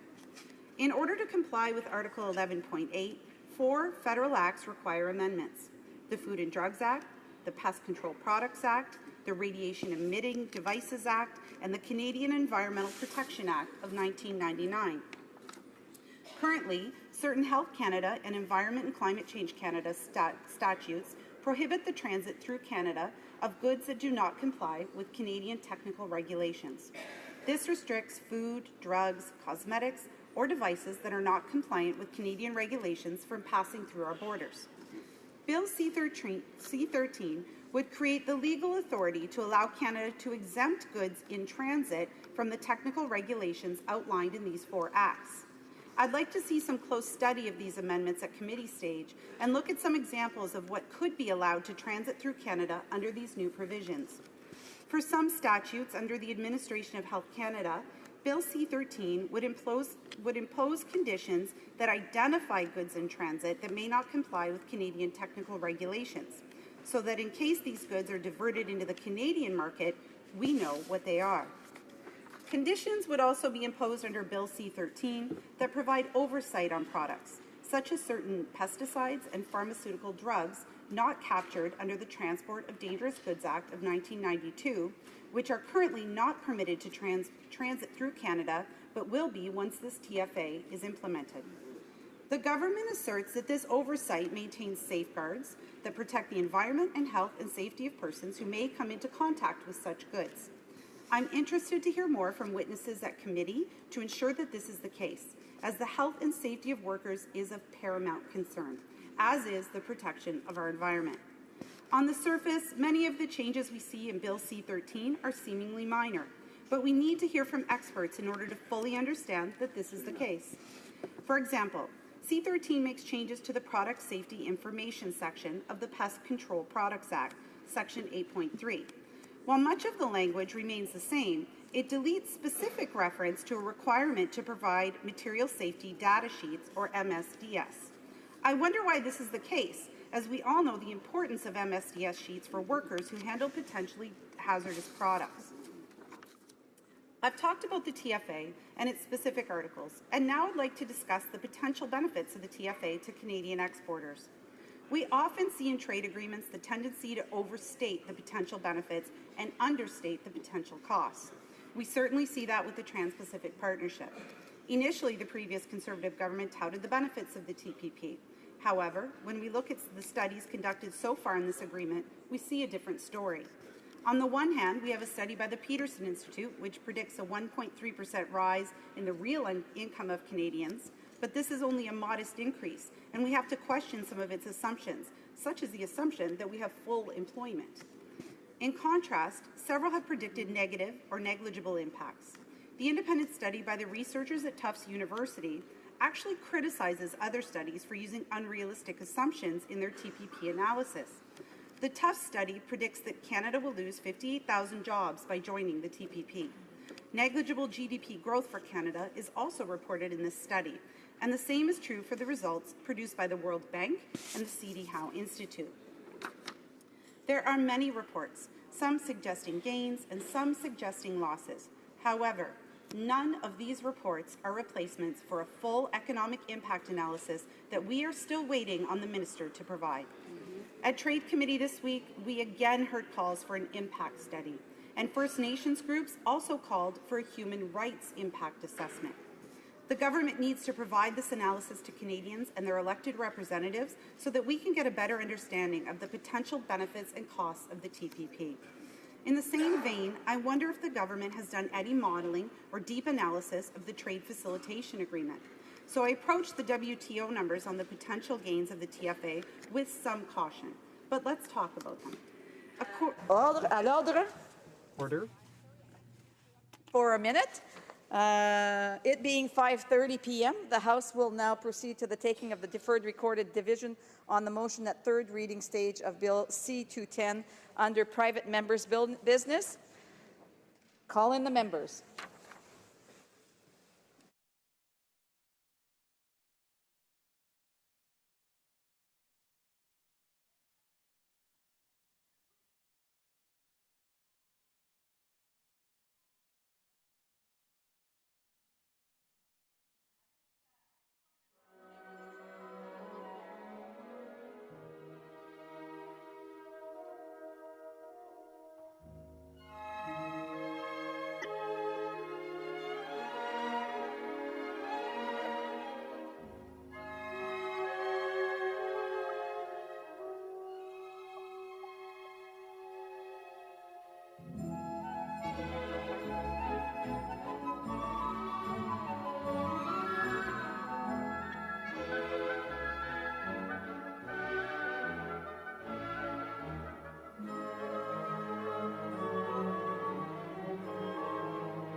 question is as follows.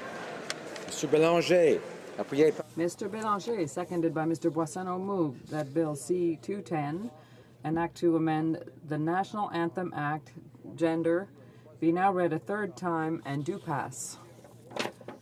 All those at my right in favor of the motion will please rise. Mr. Bélanger. Mr. Bélanger. Mr. Kahari. Mr. Kahari.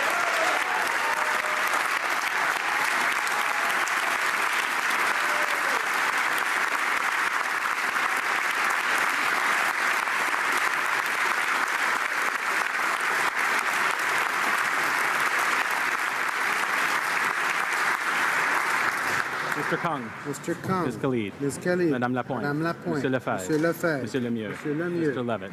Mr. Levitt. Monsieur Lightbound. Monsieur Lightbound. Mrs. Lockhart. Mrs. Lockhart. Mr. Long. Mr. Long. Mr. Longfield. Mr. Longfield. Ms. Ludwig.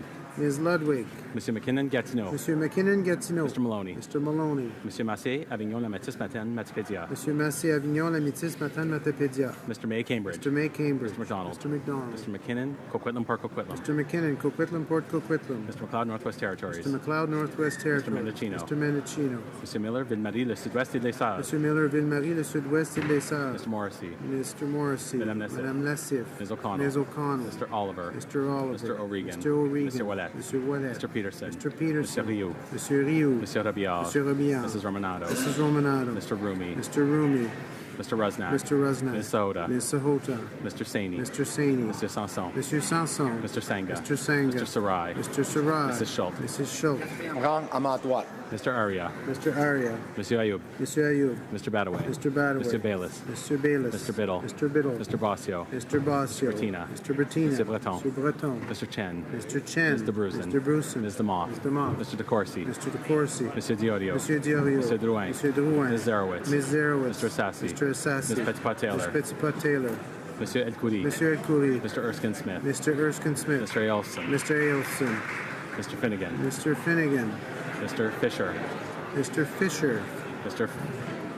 Fragascatos. Mr. Fragascatos. Mr. Fraser West Nova. Mr. Fraser West Nova. Mr. Fraser Central Nova. Mr. Fraser Central Nova. Mr. Fuhr. Mr. Fuhr. Mr. Graham. Monsieur Graham. Mr. Gerwal. Mr. Greywall. Mr. Hardy. Mr. Hardy. Mr. Harvey. Mr. Harvey. Mr. Housefather. Mr. Housefather. Mr. Hussein. Mr. Hussein. Monsieur Yakino. Mr. Yakino. Mrs. Jordan. Mrs. Jordan.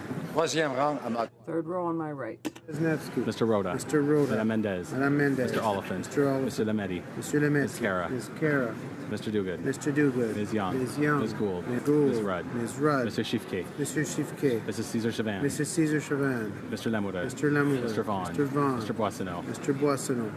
Monsieur Lauzon, Argenteuil La Petite Nation. Monsieur Lauzon, Argenteuil, La Petite Nation. Mr. Chan. Mr. Chan. Ms. Dillon. Ms. Dillon. Mr. Dubourg. Monsieur Dubourg. Mrs. McCrimmon. Mrs. McCrimmon. Mr. Wilkinson. Mr. Wilkinson. Mr. McKay. Mr. McKay. Mr. Cusner. Mr. Cusner. Mr. Rodriguez. Mr. Rodriguez. Mr. Holland. Mr. Holland. Mr. Cormier. Mr. Cormier. Mr. Pescasolido. Mr. Pescasolido. Mr. Aldag. Mr. Aldag. Mr. Amos. Mr. Amos. Mr. Anna de Sangre. Mr. Nanda Sangri. Monsieur Arsenault. Monsieur Arsenault. Deuxième rang à ma droite. Second row on my right. Mr. Casey Cumberland Colchester. Mr. McGinty. Mr. McGinty. Mr. Scarpalagia. Mr. Scarpalagia. Mr. Eiking. Mr. Eiking. Mr. Picard. Mr. Picard. Mr. Poisson. Mr. Poisson. Ms. Goldsmith-Jones. Ms. Goldsmith-Jones. Mr. Algabra. Mr. Algabra. Ms. Haidu. Ms. Haidu. Mr. Duclos. Mr. Duclos. Mr. Carr. Mr. Carr. Ms. Monset. Ms. Monset. Mr. Leslie. Mr. Leslie. Mr. Sohi. Mr. Sohi. Monsieur Garneau. Mr. Garneau. Ms. Duncan Etobicoke North. Ms. Duncan Etobicoke North. Ms. Chager. Ms. Chager. Mr. Varani. Mr. Varani. Ms. Jones. Ms. Jones. Ms. Murray. Ms. Murray. Mr. Fergus. Mr. Fergus. Mr. Beach. Mr. Beach. Ms. Hutchings. Ms. Hutchings. Mr. Champagne. Mr. Champagne. Mr. Casey Charlottetown. Mr. Casey Charlottetown. Ms. Alislev. Ms. Alislev. Ms. Ratanzi. Ms. Ratanzi. Mr. Dhaliwal. Mr. Dhaliwal. Ms. Vandenbelt. Ms. Vandenbelt. Premier rang à ma droite. First row on my right. Ultra. Mr. Sargent. Mr. Sargent. Mr. McCallum. Mr. McCallum. Mr. Goodale. Mr. Goodale. Madame Jolie. Madame Jolie. Monsieur Dion. Monsieur Dion. Ms. Wilson-Raybould. Ms. Wilson-Raybould. Monsieur Leblanc. Monsieur Leblanc. Ms. Foote. Ms. Foote. Mr. Morneau. Mr. Morneau. Mr. Bryson. Mr. Bryson. Ms. Mahaichuk. Ms. Mahaichuk. Mr. Macaulay Cardigan. Mr. Macaulay Cardigan. Madame Le Boutillier. Madame Le Boutillier. Madame Bibot. Madame Bibot. Ms. McKenna. Ms. McKenna. Mr. Baines. Mr. Baines. Ms. Bennett. Ms. Bennett. Ms. Fry. Ms. Fry. Mr. Hare. Mr. Hare. Mr. Paradis. Monsieur Paradis. Mr. Easter. Mr. Easter. Ms. Scrow. Ms. Scrow. Mr. Nault. Mr. Nault. Mr. Bagnall. Mr. Bagnall. Je serai à ma gauche qui appuie la motion. All those on my left who favor of the motion, please rise. Monsieur Van Monsieur Dahl. Van Dahl. Mr. Whalen. Mr. Whalen. Mrs. Zaid. Mrs. Zahid. Ms. May, Saanich Golf Ms. May Saanich Gulf Island. Fourth row on my left. Tabera. Mr. Sabera.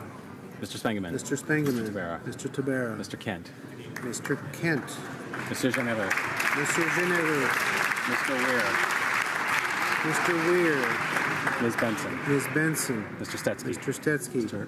Cannings. Mr. Canning. Mr. Johns. Mr. Johns. Ms. Malcolmson. Ms. Malcolmson. Mr. McGregor. Mr. McGregor. Ms. Hardcastle. Ms. Hardcastle. Ms. Ramsey. Ms. Ramsey. Ms. Jolibois. Ms. Jolibois. Ms. Blaney, North Island, Powell River. Ms. Blaney, North Island, Powell Madame River. Hughes. Madame Hughes. Third row on my left. Matsqui, Fraser Canyon. Mr. Sea-Doo, Mission Matsqui, Fraser Canyon. Ms. Sea-Doo, Brampton South. Ms. Sea-Doo, Brampton South. Mr. Seacand. Mr. Seacand. Mr. Chong. Mr. Chong. Mr. Stewart. Mr. Stewart. Mr. Duval. Mr. Duval. Monsieur Aubin. Monsieur Aubin. Monsieur Nantel. Monsieur Nantel. Monsieur Caron. Monsieur Caron. Madame Quash. Madame Quash. Monsieur Dussault. Monsieur Dussault. Madame Sans Souci. Madame Sans Souci. Monsieur Choquette. Monsieur Choquette. Madame Trudel. Madame Trudel.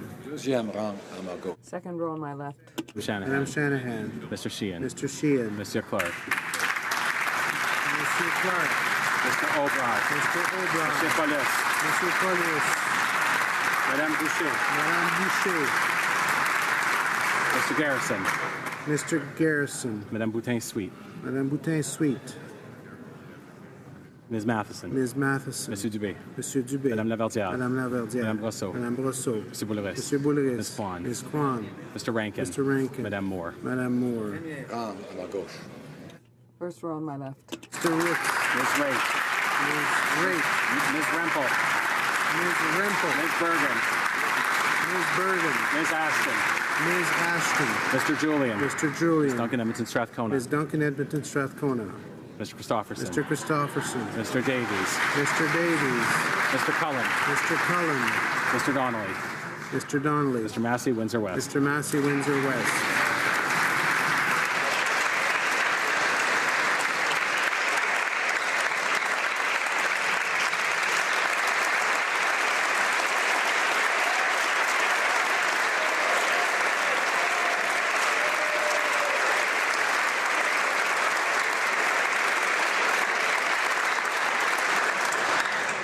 Tous ceux à ma droite qui s'opposent à la motion. All those on my right who opposed to the motion, please rise. Fifth row on my right. Fourth row. Third row on my right. Second row on my right. First row on my right. All those at my left opposed to the motion will please rise. Fifth row. Godin. Mr. Godin. Ms. Harder. Ms. Harder. Mr. Genera. Mr. Geneva. Mr. Kelly. Mr. Kelly. Mr. Kitchen. Mr. Kitchen. Mr. Kimmich. Mr. Kimmich. Mr. Leipert. Mr. Leipert. Mr. Nader. Mr. Nader. Mr. Nuttall. Mr. Nuttall. Mr. Reyes. Mr. Reyes. Mr. Soroya. Mr. Soroya. Mr. Schmale. Mr. Schmale. Mr. Shields. Mr. Shields. Mrs. Stubbs. Mrs. Stubbs. Mr. Vierson. Mr. Vierson. Mrs. Wagenthal. Mrs. Wagenthal. Mr. Weber. Mr. Weber. Mr. Fourth row on my left. Kitchen. Mr. Dreeshen. Mr. Hobach. Mr. Hobach. Mr. Lobb. Mr. Lobb. Mr. Richards. Mr. Richards. Mr. Sopuck. Mr. Sopuck. Mr. Albus. Mr. Albus. Mr. Zimmer. Mr. Zimmer. Mr. Falk. Mr. Falk. Mr. Barlow. Mr. Barlow. Mr. Yerdega. Mr. Yerdega. Mr. Aglinsky. Mr. Aglinsky. Mr. Arnold. Mr. Arnold. Mr. Berthold. Mr. Berthold. Mr. Broussard. Mr. Broussard. Mr. Cooper. Mr. Cooper. Mr. Diat. Mr. Diat. Third row on my left. Mr. Allison. Mr. Allison. Mr. Carey. Mr. Carey.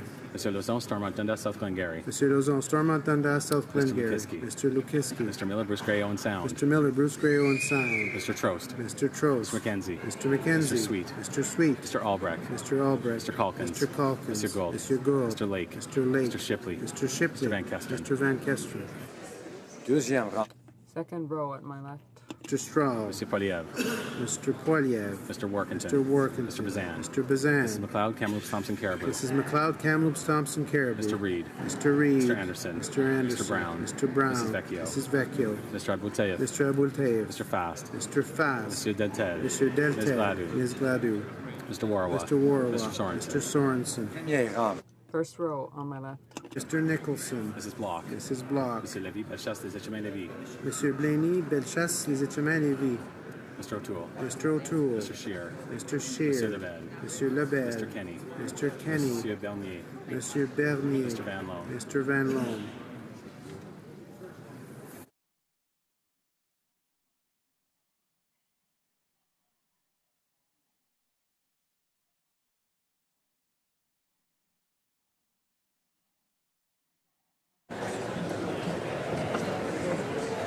Yeas pour 225, 225. Nays contre 74, 74.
I declare the motion carried.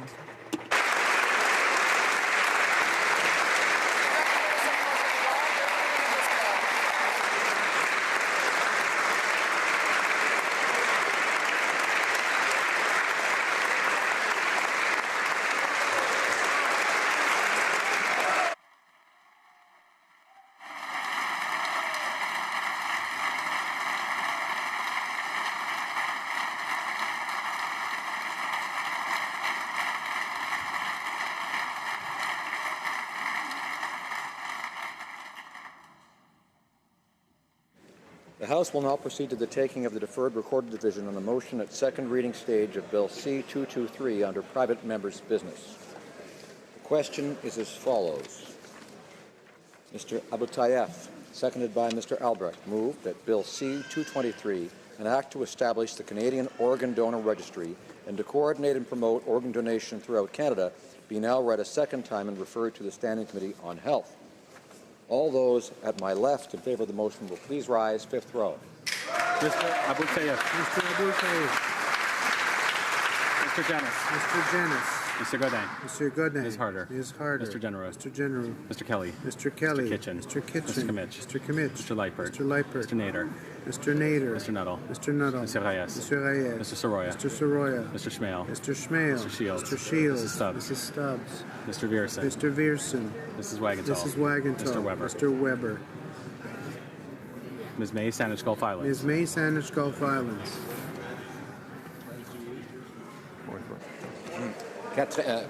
Fourth row on my left. Mr. Stanton. Mr. Stanton. Mr. Dreeshen. Mr. Dreeshen. Mr. Hobach. Mr. Hobach. Mr. Kent. Mr. Kent. Mr. Lobb. Mr. Lobb. Mr. Richards. Mr. Richards. Mr. Genereux. Mr. Genereux. Mr. Sopak. Mr. Sopak. Mr. Albus. Mr. Albus. Mr. Zimmer. Mr. Zimmer. Mr. Falk. Mr. Falk. Mr. Barlow. Mr. Barlow. Mr. Yurdega. Mr. Yurdega. Mr. Glinski. Mr. Glinski. Mr. Arnold. Mr. Arnold. Mr. Bertud. Mr. Bertud. Mr. Broussard. Mr. Broussard. Mr. Cooper. Mr. Cooper. Mr. Diot. Mr. Diot. Mr. Weir. Mr. Weir. Ms. Benson. Ms. Benson. Mr. Stetsky. Mr. Stetsky. Mr. Cannings. Mr. Cannings. Mr. Johns. Mr. Johns. Ms. Malcolmson. Ms. Malcolmson. Mr. McGregor. Mr. McGregor. Ms. Hardcastle. Ms. Hardcastle. Ms. Ramsey. Ms. Ramsey. Ms. Jolibois. Ms. Jolibois. Ms. Blaney, North Island, Powell River. Ms. Blaney, North Island, Powell River. Madame Hughes. Madame Hughes. My left. Mrs. Gallant. Mrs. Gallant. Mr. Allison. Mr. Allison. Mr. Carey. Mr. Carey. Mr. Chong. Mr. Chong. Mr. Lozon, Stormont, South Glengarry. Mr. Lozon, Stormont, South Glengarry. Mr. Lukiski. Mr. Lukiski. Mr. Miller, Bruce Gray, Owen Sound. Mr. Miller, Bruce Gray, Owen Sound. Mr. Trost. Mr. Trost. Mr. McKenzie. Mr. McKenzie. Mr. Sweet. Mr. Sweet. Madame Boucher. Madame Boucher. Mr. Albrecht. Mr. Albrecht. Mr. Calkins. Mr. Calkins. Monsieur Gould. Mr. Gould. Mr. Lake. Mr. Lake. Mr. Shipley. Mr. Shipley. Mr. Van Kester. Mr. Van Kester. Mr. Stewart. Mr. Stewart. Mr. Duval. Mr. Duval. Monsieur Aubin. Monsieur Aubin. Monsieur Nantel. Monsieur Nantel. Monsieur Caron. Monsieur Caron. Madame Quash. Madame Quash. Monsieur Dussault. Monsieur Dussault. Madame Sanssouci. Madame Sanssouci. Monsieur Choquette. Monsieur Choquette. Madame Trudel. Madame Trudel. Second row on my left. Mr. Strahl. Mr. Strahl. Mr. Clark. Mr. Clark. Mr. O'Brien. Mr. O'Brien. Mr. Polius. Mr. Polius. Monsieur Poliev. Mr. Poliev. Mr. Workington. Mr. Workington. Mr. Bazan. Mr. Bazan. Mrs. McLeod, Kamloops Thompson Caribou. Mrs. McLeod, Kamloops Thompson Caribou. Mr. Reed. Mr. Reed. Mr. Anderson. Mr. Anderson. Mr. Brown. Mr. Brown. Mrs. Vecchio. Mrs. Vecchio. Mr. Fast. Mr. Fast. Monsieur Deltel. Mr. Deltel. Ms. Gladue. Ms. Gladue. Mr. Warwa. Mr. Warwa. Mr. Sorensen. Mr. Sorensen. Madame Boutin-Sweet. Madame Boutin-Sweet. Ms. Matheson. Ms. Matheson. Monsieur Dubé. Monsieur Dubé. Madame Laverdière. Madame Laverdière. Madame Rousseau. Madame Brosseau. Monsieur Boulris. Monsieur Boulris. Ms. Kwan. Ms. Kwan. Mr. Rankin. Mr. Rankin. Madame Moore. Madame Moore. First row at my left. Mr. Nicholson. Mr. Nicholson. Mr. Ritz. Mr. Ritz. Mrs. Block. Mrs. Block. Monsieur Blenny, Bellechasse des Etchemins-Lévis. Monsieur Blaney, Bellechasse des Etchemins-Lévis. Mr. O'Toole. Mr. O'Toole. Ms. Raitt. Ms. Raitt. Mr. Scheer. Mr. Scheer. Monsieur Lebel. Monsieur Lebel. Mr. Kenny. Mr. Kenny. Ms. Rempel. Ms. Ms. Rempel. Bergen. Ms. Bergen. Monsieur Bernier. Monsieur Bernier. Mr. Van Loan. Mr. Van Loan. Ms. Ashton. Ms. Ashton. Mr. Julian. Mr. Julian. Ms. Duncan Edmonton Strathcona. Ms. Duncan Edmonton Strathcona. Mr. Christopherson. Mr. Christopherson. Mr. Davies. Mr. Davies. Mr. Cullen. Mr. Cullen. Mr. Donnelly. Mr. Donnelly. Mr. Massey, Windsor West. Mr. Massey, Windsor West. All those at my right in favor of the motion will please rise. Fifth row. Mrs. Schultz. Mrs. Schultz. Fourth row at my right. Mr. Erskine Smith. Mr. Erskine Smith. Returned and Ms. DeMoss. Ms. DeMont. Mr. Hardy. Mr. Hardy. Third row at my right. Monsieur El Khoury. Third row at my right. Second row at my right. Mr. Casey Cumberland Colchester. Mr. Casey Cumberland Colchester. First row at my right.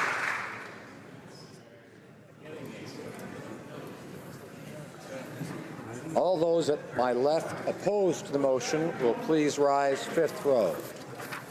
Mr. Tan. Mr. Tan. Ms. Tassi. Ms. Tassi. Mr. Van Dyke. Mr. Van Dyke. Mr. Whalen. Mr. Whalen. Mrs. Zaid. Mrs. Zaid. Monsieur Saint-Marie. Monsieur Sainte-Marie. Monsieur Marcel. Monsieur Marcel. Madame Posé. Madame Posé. Monsieur Fortin. Monsieur Fortin. Monsieur Thériault. Monsieur Thériault. Monsieur Beaulieu. Monsieur Beaulieu. Monsieur Barcelou Monsieur Duval. Barcelou Duval. Monsieur Boudria. Monsieur Boudria. At my left. Mr. Sorbera. Mr. Sorbera. Mr. Spangaman. Mr. Spangaman. Mr. Tabera. Mr. Tabera. Third row at my left. Mr. Seadu, Mission Matsqui, Fraser Canyon. Mr. Seadu, Mission Matsqui, Fraser Canyon. Seadu, Brampton South. Mr. Smith. Second row at my South. left. Mr. Secan. Mr. Secan. Monsieur Seri. Monsieur Seri. Madame Shanahan. Madame Shanahan. First row at my left. Right opposed to the motion will please rise. Fifth row. Mr. Johari. Mr. Johari. Mr. Kong. Mr. Kong. Ms. Khalid. Ms. Khalid. Madame Lapointe. Madame Lapointe. Monsieur Lefebvre. Monsieur Lefebvre. Mr. Levitt. Mr. Levitt. Monsieur Lightbound.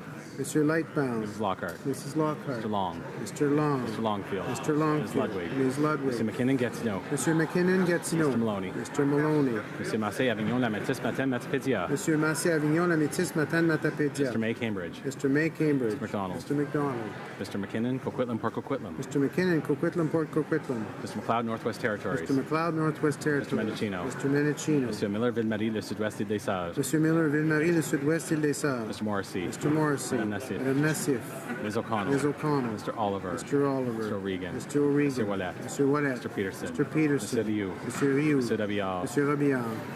Mrs. Romanato. Mrs. Romanato. Mr. Rumi. Mr. Rumi. Mr. Rusnak. Mr. Rusnak. Mr. Saini. Mr. Saini. Mr. Sanson. Monsieur Sanson. Mr. Sanga. Mr. Sanga. Mr. Sarai. Mr. Sarai. Fourth row at my right.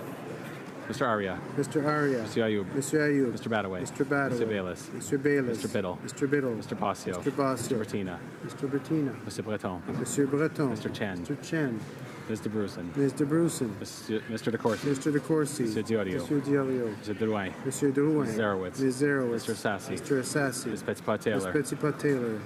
Mr. Aelfson. Mr. Aelfson. Mr. Finnegan. Mr. Finnegan. Mr. Fisher. Mr. Fisher. Mr. Fragascatos. Mr. Fragascatos. Mr. Fraser, West Nova. Mr. Fraser, West Nova. Mr. Fraser, Central Nova. Mr. Fraser, Central Nova. Mr. Fuhrer. Mr. Fuhrer. Mr. Graham. Mr. Graham. Mr. Gerwal. Mr. Greywall. Mr. Harvey. Mr. Harvey. Mr. Housefather. Mr. Housefather. Mr. Hussein. Mr. Hussein. Mr. Yakino. Mr. Yakino. Mrs. Jordan. Mrs. Jordan. Third row at my right. Mr. Jesneski. Mr. Jesnevsky. Mr. Rhoda. Mr. Rhoda. Madame Mendez. Madame Mendez. Mr. Oliphant. Mr. Oliphant. Silamedi. Silamedi. Ms. Kara. Ms. Kara. Mr. Duguid. Mr. Duguid. Ms. Young. Ms. Young. Ms. Gould. Ms. Gould. Ms. Rudd. Ms. Rudd. Mr. Shifke. Mr. Shifke. Mrs. Caesar Chavan. Mr. Caesar Chavan. Mr. Lamoureux. Mr. Lamoureux. Mr. Vaughn. Mr. Vaughn. Mr. Boissonneau. Mr. Boissonneau. Monsieur Lauzon, Argenteuil des Petites Nations. Monsieur Lauzon, Argentin, les Petites Nations. Mr. Chan. Mr. Chan. Ms. Dillon. Ms. Dillon. Monsieur Dubourg. Monsieur Dubourg. Mrs. McCrimmon. Mrs. McCrimmon. Mr. Wilkinson. Mr. Wilkinson. Mr. McKay. Mr. Cousineau. Mr. Cousineau. Mr. Rodriguez. Mr. Rodriguez. Mr. Holland. Mr. Holland. Mr. Cormier. Mr. Cormier. Mr. Pescasolido. Mr. Pescasolido. Mr. Alday. Mr. Alday. Mr. Amos. Mr. Amos. Mr. Anna de Sangre. Mr. Anna de Monsieur Sangre. Arsenault. Monsieur Arsenault. Second row at my right. Mr. McGinty. Mr. McGinty. Mr. Scarpellegia. Mr. Scarpellegia. Mr. Eiking. Mr. Eiking. Mr. Picard. Mr. Picard. Monsieur Poisson. Mr. Poisson. Ms. Goldsmith Ms. Jones. Goldsmith Jones. Mr. Algabra. Mr. Algabra. Ms. Haidu. Ms. Haidu. Monsieur Duclos. Monsieur Duclos. Mr. Carr. Mr. Carr. Ms. Monsef. Ms. Monsef. Mr. Leslie. Mr. Leslie. Mr. Sohi. Mr. Sohi. Mr. Galmo. Mr. Galmo. Ms. Duncan Etobicoke North. Ms. Duncan Etobicoke North. Ms. Chager. Ms. Chager. Mr. Varani. Mr. Varani. Ms. Jones. Ms. Jones. Ms. Murray. Ms. Murray. Mr. Beach. Mr. Beach. Ms. Hutchings. Ms. Hutchings. Mr. Champagne. Mr. Champagne. Mr. Casey Charlottetown. Mr. Casey Charlottetown. Ms. Alislav. Ms. Alislav. Ms. Ratanzi. Ms. Ratanzi. Mr. Dhaliwal. Mr. Dhaliwal. Ms. Vandenbell. Ms. Vandenbell. First row at my right. Ms. Qualtrough. Ms. Qualtrough. Mr. Sargent. Mr. Sargent. Mr. McCallum. Mr. McCallum. Mr. Godale. Mr. Godale. Madame Joly. Madame Joly. Monsieur Dion. Monsieur Dion. Ms. Wilson-Raybould. Ms. Wilson-Raybould. Monsieur Leblanc. Monsieur Leblanc. Ms. Foote. Ms. Foote. Mr. Morneau. Mr. Morneau. Mr. Bryson. Mr. Bryson. Ms. Mahaichuk. Ms. Mahaichuk. Mr. Macaulay Cardigan. Mr. Macaulay Cardigan. Madame Le Boutillier. Madame Le Boutillier. Madame Bibot. Madame Bibot. Ms. McKenna. Ms. McKenna. Mr. Baines. Mr. Baines. Ms. Bennett. Ms. Bennett. Ms. Fry. Ms. Fry. Mr. Hare. Mr. Hare. Ms. Paradis. Mr. Paradis. Mr. Easter. Mr. Easter. Ms. Scrow. Ms. Scrow. Mr. Nault. Mr. Nault. Mr. Bagnall. Mr. Bagnall.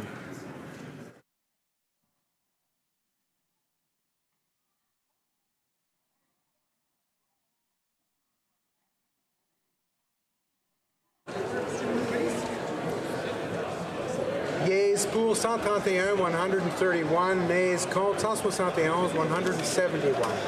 I declare the motion defeated. It being 6:22 p.m., the House will now proceed to the consideration of private members' business as listed on today's order paper. Private members' business, resuming debate on motion M43 in the name of Mr. Kelly, Taxpayer Bill of Rights.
Order. I would just like to remind members that the House is continuing on with its business, so I would ask members to please leave the chamber if they're not staying for the debates.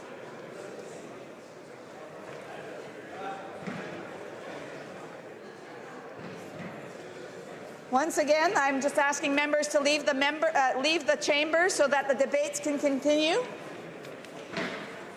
Resuming debate, reprise de débat, the honourable member for Elgin, Middlesex, London. Thank you very much, Madam Speaker. Thank you. And I am honoured to speak tonight on the motion 43 put forward by my colleague here, instructing the Finance Committee to study and report on the means of creating enforceable duty of care. Now, I feel that when I come to this chamber, I come with years of experience of working with constituents who have dealt with Canada Revenue Agency issues. And to that is what I would like to speak of this evening and just share with you some of the constituents' issues and some of the settlements that we have gone through in the past. I know that the previous speakers that have spoken in the first hour of this debate have discussed this motion, including files such as Irv LaRue and constituents from their own riding. And so this evening, I would like to share with you some of the situations that occurred in my years as a constituency assistant over the last 11. So, you know, when we're working as constituency assistants, we work with so many different people. Many people come in with issues, whether it's their passport, whether it's Service Canada and not receiving their old age security. But one of the biggest files that we worked on in Elgin, Middlesex, London was to do with Revenue Canada. And what I find is it's very difficult for some people when they're dealing with the Revenue Canada agency. And you know that the motion that our colleague has put forward, I believe it's very important to understand that there is a service of care and a duty of care that is necessary for the constituents. You know, as a constituency assistant and through the members of Parliament's offices, we have worked many times on a variety of reviews, whether it's reviews of business taxes, whether it's reviews of marital status, child tax benefits, or just your regular income tax returns where they can go up to 10 years and look into your individual files. But I wanted to share with you a couple of particular cases that I had. And one started with a good friend of mine who is a chartered accountant. First of all, this gentleman's name is Bill Graham, and he has the biggest heart of gold. And when one of his clients, who was a retired farmer, came to him with $1 million debt owed to Revenue Canada, he decided to do it pro bono, and within a few months asked me if I would join his team to see if we could get any movement on the Canada Revenue file. This gentleman, who was aging, had a wife who had just had gone through the last 2 years and had become blind. Their son and a nephew had also passed away, and he himself had had many failing health issues. And due to some arbitrary audits that were done on his farm, they found that he owned $1 million. Now, I recognize that a lot of times when arbitrary audits do happen to the two people through Canada Revenue Agency, a lot of times it's because they themselves had not done some information or had not put forward some of the requests, whether it was putting forward a tax return that was necessary, such as a T2, or whether it's the corporate income tax, or whether it was just their personal income taxes. He himself was not able and capable to do so at the time, so an arbitrary assessment had occurred of him. Now, this is a gentleman who, right now, if we're talking about his income, we'd probably be looking at a man who brings in $25,000 to $30,000 a year. It, at one time, was a very successful farm, and that was back in the 80s and 90s. But unfortunately, the situation had changed for him, and because of his deteriorating health and that of his wife, he no longer ran a very lucrative farm. So after this, he had gone to Bill Graham, as I said, and this arbitrary assessment was done where he owed over $1 million. Unfortunately, he himself had tried many, many times to speak to them, show them the information, show medical notes and a variety of different things, and none of that stuff appealed to them to change their decision. Unfortunately, that's when our office had to get involved, and that was when I was working for Member of Parliament Joe Preston. And I sent in all of the information, as well as referring back to the Taxpayer Bill of Rights. Now, I realize the Taxpayer Bill of Rights is truly that. It's sort of like the Ten Commandments. It's something that you should live by, but it seems not to be as enforceable as necessary.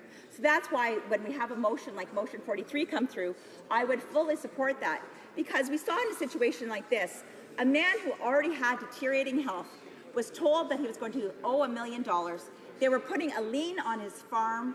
They were then taking all of his old age security that he was going to receive, and they started taking that and withholding that. So any government funds that was being sent to him were then being held back as well. So we took a family that was going through a horrible time in the first place, and the Government of Canada, or through the Canada Revenue Agency, actually just made it worse for this poor gentleman and his family. I am very proud to say that after a number of months' work and many, many phone calls and that all the documentation that we sent in, the direction of this file did turn around, and he fortunately did receive the audit back where he owed about $10,000 in taxes, not $1 million. But can you only imagine when a person is going through the worst time of their life, receiving a bill in the mail for over $1 million in back taxes? And those are the sort of things that I think this motion is really necessary, and it's necessary to recognize some of these other things. As I was discussing earlier, I spoke to my assistant in St. Thomas. Her name is Kelly. And like I said, we have a very, very busy constituency office. And we were told that we are one of the busiest in the southwestern Ontario area. So we have a defined person that just deals with our Revenue Canada cases. We deal with about 15 new cases per day, and it's just not a changing of addresses. A lot of times it's dealing with marital status reviews and a variety of things. But I said to Kelly, I need to know what's happened this week. Well, it's really unfortunate when my assistant can pull from her memory bank something that just happened yesterday kind of idea, because it's that common that we're finding these issues. So I wanted to share with you an email that Kelly sent me today when I said, please just share with me one simple situation. So she shared with me, a constituent came into the office and had to provide proof of her marital status. Her husband was living in the United States.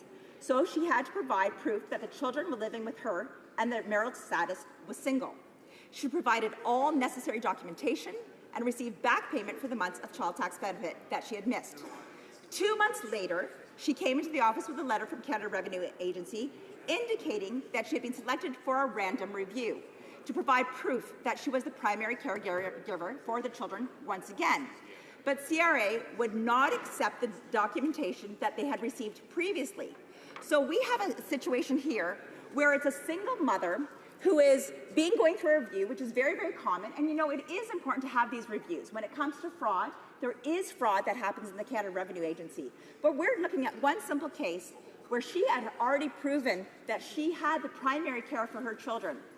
The next thing that we know is this random review comes on, because the random reviews do occur where they're just doing an arbitrary review of somebody. And at that time, once again, you need to submit all documentation proving that she was primary caregiver, that her children were in school, and a variety of things. And at that time, her child tax benefits and any benefits that came from the Canada Revenue Agency, such as the Ontario Trillium benefit and the GST benefit for families, all ceased. So this woman was advised that she could not provide the same information that she had provided 2 months previous, which it makes extremely difficult for families. Luckily, with a successful staff that I have and a very good staff that knows you have to go after everything, they are working on this. But only imagine if you're in a community where you don't know to go to your member of parliament, where you are sitting there and you have other troubles. Unfortunately, we have many people that will walk into our office with a brown envelope. You see that it's from the Canada Revenue Agency, and due to the issues that have happened to them in their past, they bring their unopened mail to us all the time. This is unfortunately not uncommon. We have many people that will show up and say, I'm scared to open this letter. And you know, I have dealt with many cases where we see families for months and months and months who have been cut off their child tax benefit, who owe huge amounts and enormous amounts because of past debts. And a lot of times it might just be something as simple as a T-slip that was duplicated and the Canada Revenue Agency thought they received more money than they actually did. Sometimes it's proving that someone had stolen, someone had stolen their social insurance number. That too has happened. We have a case of fraud, which I understand. When we're dealing with these things, it's very, very important that we recognize that fraud occurs. But in this motion, what this member has asked is that there is a duty of care, and that we recognize the simple term, which I would call customer service of the Government of Canada, needs to be used in situations like this. We are, in some cases, removing food from people's table, making so that they can't pay rent, and a variety of different things. And it's because there's either been an error done by the agent or an audit that was not looking at all the correct information. I fully support this motion, and I hope that everyone in this room and in this chamber will also support this motion, because I think it is a right step forward for Canadians, and we must continue to protect Canadians and do what is best for them. I thank you very much for your time, and I really look forward to the questions. Thank you. There's no questions. Resuming debate, reprise de débat. The Honourable Parliamentary Secretary to the Leader of the Government in the House of Commons. Yes, thank you, Madam Speaker. It's with pleasure that I rise to address the motion that we have before us today. And I was interested in listening to the member across the way as she talks about this whole issue of taxpayers' rights and how tries to give the impression how the Conservatives are now the great defender of taxpayers' rights. And Mr. Speaker, they say proof is in the pudding. And at the end of the day, Mr. Speaker, they had 10 years to do some of the initiatives that the member is actually talking about from within, Mr. Speaker, and obviously they failed in terms of being able to accomplish that, Mr. Speaker. So, Madam Speaker, I'm not wearing my glasses, and no, no excuse, Madam Speaker. Allow me to continue digging. Yes, Madam Speaker, my apologies. That's what happens if I kind of lose focus and start looking over at the opposite members as opposed to the chair, and you'll notice that I did call you Madam Speaker when I first started because I looked at the chair, Madam Speaker. Having said that, the point is that we have an opposition nowadays that wants to try to come across as the great defenders of a number of issues. And when they had the opportunity, Madam Speaker, to address the issue, what did they actually accomplish? Well, many of the constituents that I represent would say, in a couple of words, not much. Because, Madam Speaker, when they had the reins of power, when they could have implemented some of the things that are being mentioned in this particular motion, they didn't do it. And there's a good reason why they didn't do it. I would suggest to you the minister responsible for Canada Revenue who probably sat down with the caucus back then and explained that it really wasn't necessary, that some of the actions that this motion is talking about doesn't really make too much sense. And I'd like to be able to go through it, Madam Speaker, and maybe suggest to members that there are a number of issues that I would ultimately argue that Canadians are very much in tune with. Understandably so. Taxation, Canada Revenue Agency, everyone's concerned about that because we all contribute to taxes or all have a vested interest in what's taking place there. I have for many years advocated that what we want is a consumer-friendly type of Canada Revenue Agency, one that can have the outreach that is necessary, that people can make that live connection whenever possible in a timely fashion, Madam Speaker, not only for people that pay taxes or the consumer or Canadians as a whole, but also for small businesses and likewise, Madam Speaker. I would suggest to you that there is wonderful opportunities, and that's why, I was actually quite pleased in the 2016 budget. We've proposed to invest $185.6 million for the CRA to address the government's commitments to service excellence through a number of initiatives, namely, in particular, for telephone service and correspondence. Now, let me suggest to you, Madam Speaker, that is quite different than what we saw in the former government. The former government was more preoccupied in terms of cutting back than they were in terms of reinforcing with resources that are necessary in order to try to meet some basic standards of service delivery. And I can tell you, Madam Speaker, over the last number of years, I've had the good fortune to talk to many of Canada's members of our civil service. I would ultimately argue our civil service is second to no other in the world. In fact, we get other world civil service or civil services from around the world, agencies that come to Canada to learn in terms of how it is that we administer the types of programs that we do, including Canada Revenue Agency, Madam Speaker, where we will get other countries that recognize that our civil service and the manner in which they carry themselves is in such a high quality and professional manner that they're looking at ways in which they can actually duplicate it. And I suspect, Madam Speaker, you will find it unanimous amongst the Liberal caucus members at the very least in terms of just recognizing the level of expertise that our civil service brings to the table day in and day out. And this is something in which we take very seriously on this side. So when we take a look at the motion that's before us today, Madam Speaker, and we hear how the Conservatives want to coin the phrase of taxpayers' Bill of Rights, and so that it fits nice in their press conferences or their press releases, and maybe their 10%ers and in their mailers and so forth. Let me make this suggestion as a comment on those sorts of titles, that they also make reference to the fantastic work that our civil service actually does for all Canadians, Madam Speaker. But let me highlight why it is that I believe that this is not a bill that members should in fact be supporting.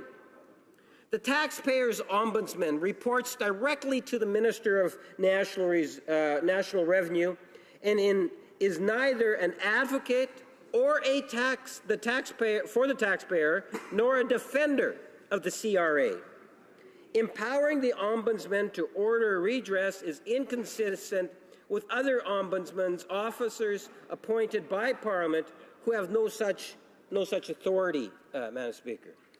I can understand why it is that the official opposition is trying to promote this, Madam Speaker, but I don't believe that it's in the best interest, that there are many other things in which we can do that will in fact achieve what it is that this motion is hoping to achieve in different ways, Madam Speaker. The need to give a unique characteristic to this particular ombudsman, Madam Speaker, I don't think can actually be justified, quite frankly, given that there is a mechanism that is there already today. The creation of an enforceable duty of care would be redundant and would provide no more force than what we currently have today. The Taxpayers' Bill of Rights contains a mix of legislative rights and non-legislative service rights, Madam Speaker. It's difficult to support this particular motion. We need to recognize that it would limit the minister's ability to deliver on her mandate to improve the CRA's service, Madam Speaker. Ultimately, the motion would force the agency to implement a series of very costly measures that would have no concrete impact on the improvement of services or ensure higher level quality, Madam Speaker. To me, that speaks volumes. At the end of the day, with scarce resources, there's many things that we can be doing, some of which we have already taken action on in Budget 2016. I made reference to the millions of dollars that we're putting in terms of to improve the quality of service, Madam Speaker. The millions of dollars that I haven't made reference to that Canadians are also concerned with is in regards to just the way in which people are paying taxes and those that are choosing to attempt to avoid, looking for the back door or avoid paying taxes. And in investing in that area, Madam Speaker, there's no shortage of ideas in ways in which we can improve Canada Revenue Agency and the types of services that they could ultimately provide. And I think at the end of the day, if we can reinforce what has been very successful for us in providing that better quality service, well, those are the things in which we should aggressively try to pursue. And for me personally, Madam Speaker, I can tell you that the constituents that I represent, what they want to be able to do is to feel comfortable that they can make the connection. And the best way we can make that connection, I believe, is one of the examples by looking at what we've done in the budget and allocate serious resources that's going to better enable our civil service to deliver the type of service that they too want to be able to deliver. Thank you, Madam Speaker, for allowing me to share a few thoughts. Reprise au débat. Resuming the debate, the honourable member for Saint-Hyacinthe-Bagotte. Thank you, Madam Speaker. Every time I rise in this House, my first thought is to represent the citizens of my riding of Saint-Hyacinthe-Bagotte and defend their interests properly. When I ran for office, it was to improve the daily lives of my fellow citizens and defend their rights. Madam Speaker, in the case of the motion before us here today, unfortunately, I don't have the impression that it seeks to genuinely defend the interests of the Canadian public. I'm not saying that the member did not have that intention, but the motion as proposed does not achieve that. Let me explain why I think motion M43 should be defeated. First of all, the motion being debated would not allow us to force the CRA to provide better services. On the contrary, it would create an unhealthy climate between the agency and the public.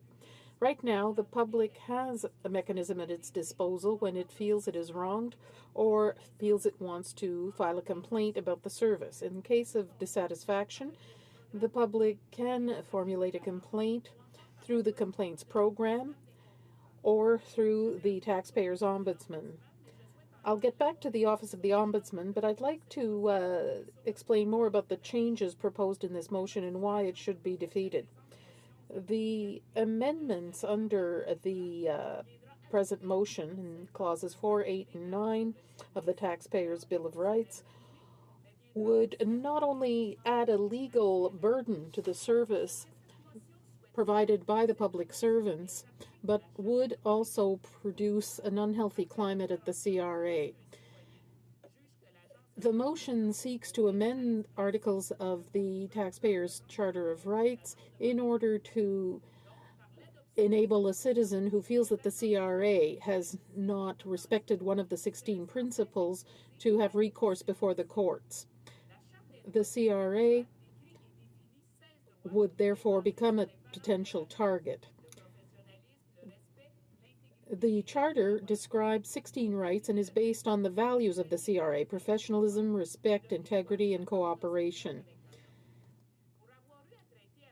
Because I've had to deal with the agency personally, as has my team at the riding office, every day some citizen in our riding comes to us with problems under federal jurisdiction. We know that the CRA serves the population with high standards of accuracy, professionalism, courtesy, and fairness.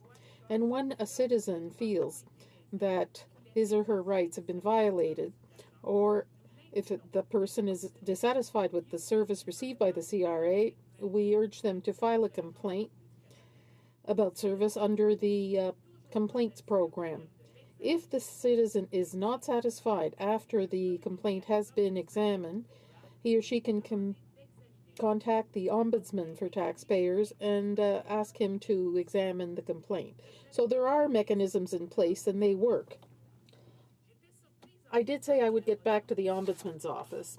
I was surprised to read in motion M43 that the Conservatives wanted to amend the powers and mandate of the Office of the Taxpayer Ombudsman. This was a position created by the Conservatives in 2007. In 2007, when they had the means and the power, they were in government then and had many opportunities to bring about any amendment they deemed fit. But all of a sudden, the Conservatives have this revelation and want to protect taxpayers. Why now, almost 10 years later? So in 2007, the Conservatives created this ombudsman position to defend the interests of our fellow citizens, but without giving him all the tools necessary to truly do it. And now that they're no longer in power, all of a sudden, they want to give him the necessary tools. If they really cared about defending citizens, they could have given the Office of the Ombudsman all the necessary tools on numerous occasions. The Conservatives have always attacked our public servants and public services.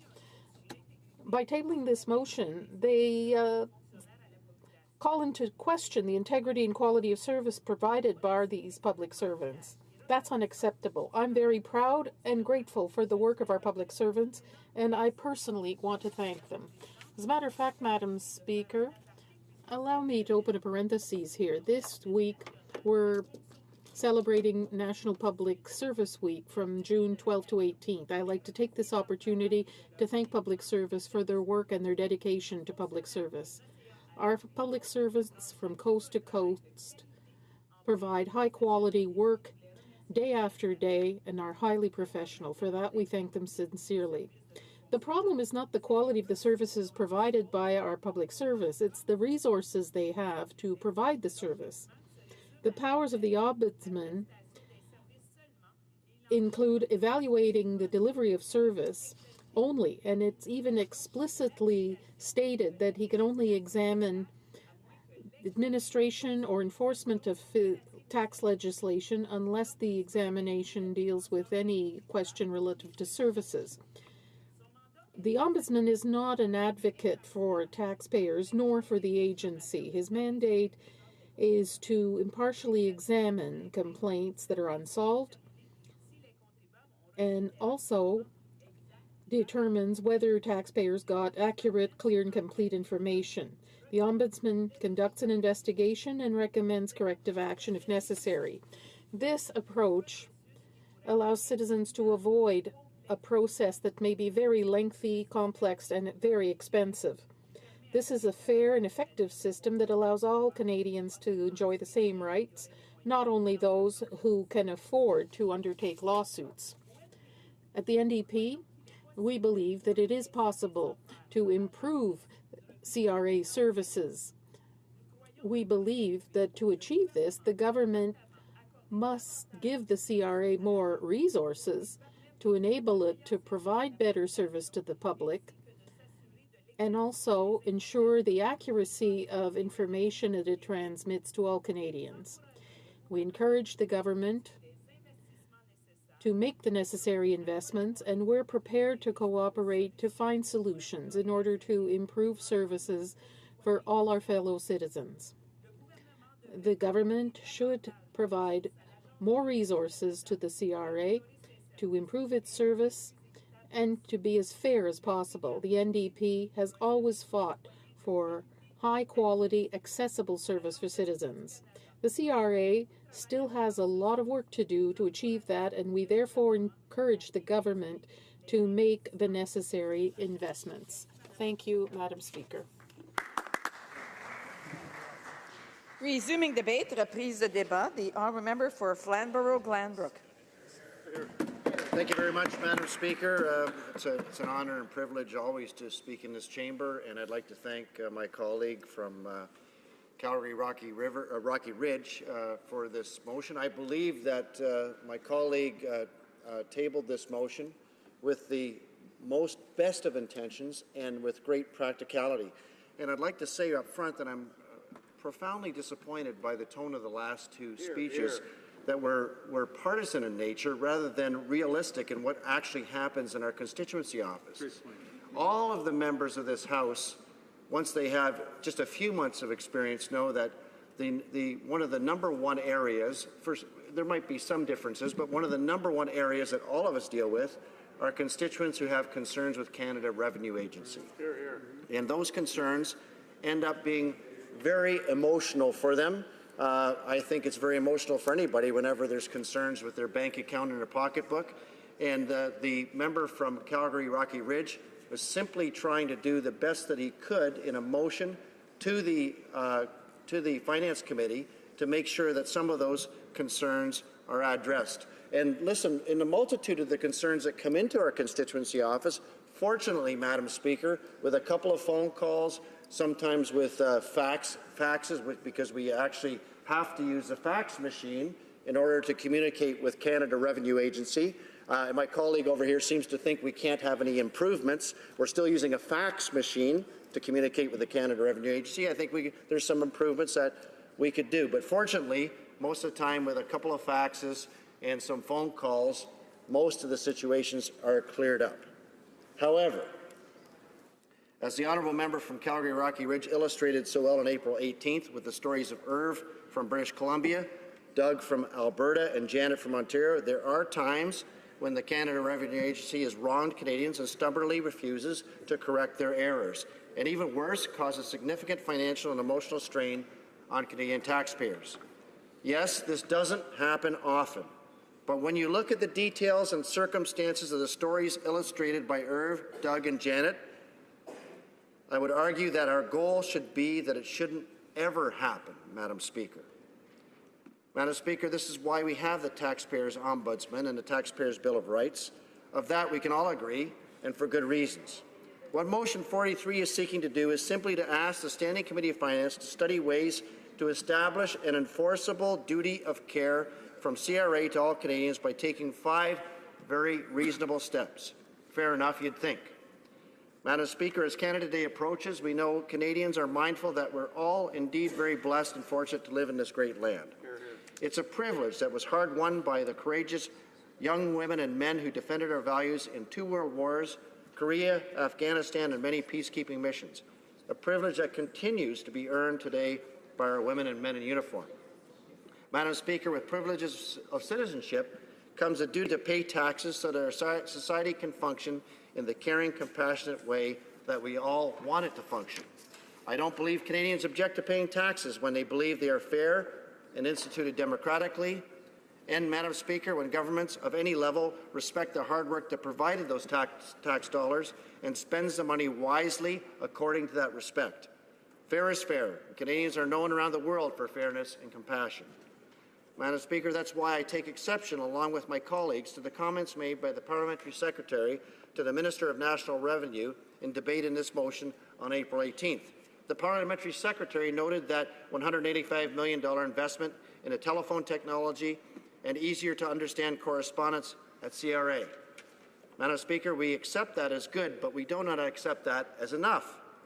Those are well-meaning and reasonable improvements, but they are not mutually exclusive with exploring ways that the Taxpayers' Bill of Rights can be enhanced with an enforceable duty of care. Further, the Parliamentary Secretary levelled a familiar accusation our way, stating that the Conservatives are smearing public servants again. And of course we heard it here again tonight, Madam Speaker. Well, that's just a bunch of balderdash. The vast majority of our federal officials are dedicated to serving Canadians. I have mentioned this on innumerable occasions, and so have my colleagues. We've also said all along that the vast majority of Canadians file and dutifully pay their taxes without incident. However, that does not preclude a study of continuous improvement. That's all we're asking for here. That's not anti-public servant, that's pro-taxpayer. Perhaps most arrogantly, he said that this is a solution in search of a problem that doesn't exist. Well, Madam Speaker, I think he needs to visit some of our offices more often. Canadian taxpayers who have survived ordeals with CRA that have impacted their health, their finances, and their homes would disagree vehemently. Madam Speaker, I reject the notion that CRA or any other government body is beyond reproach, unable to make a mistake, or above the law. When someone is wronged, is it unreasonable to expect a dignified and expedient resolution? When many individual taxpayers, citizens and permanent residents, provide tens of thousands of dollars in revenue to the Government of Canada, shouldn't they expect more? Madam Speaker, let's look at what the honourable member from Calgary Rocky Ridge is asking the Standing Committee on Finance to do over the next 18 months and put it in perspective. All of us here have had some interaction with the healthcare system in Canada during the course of our lifetimes, and hopefully most here and the majority of Canadians were blessed not to have too much interaction with that system. While there are always concerns and issues, we know that the public healthcare system is a source of pride for Canadians.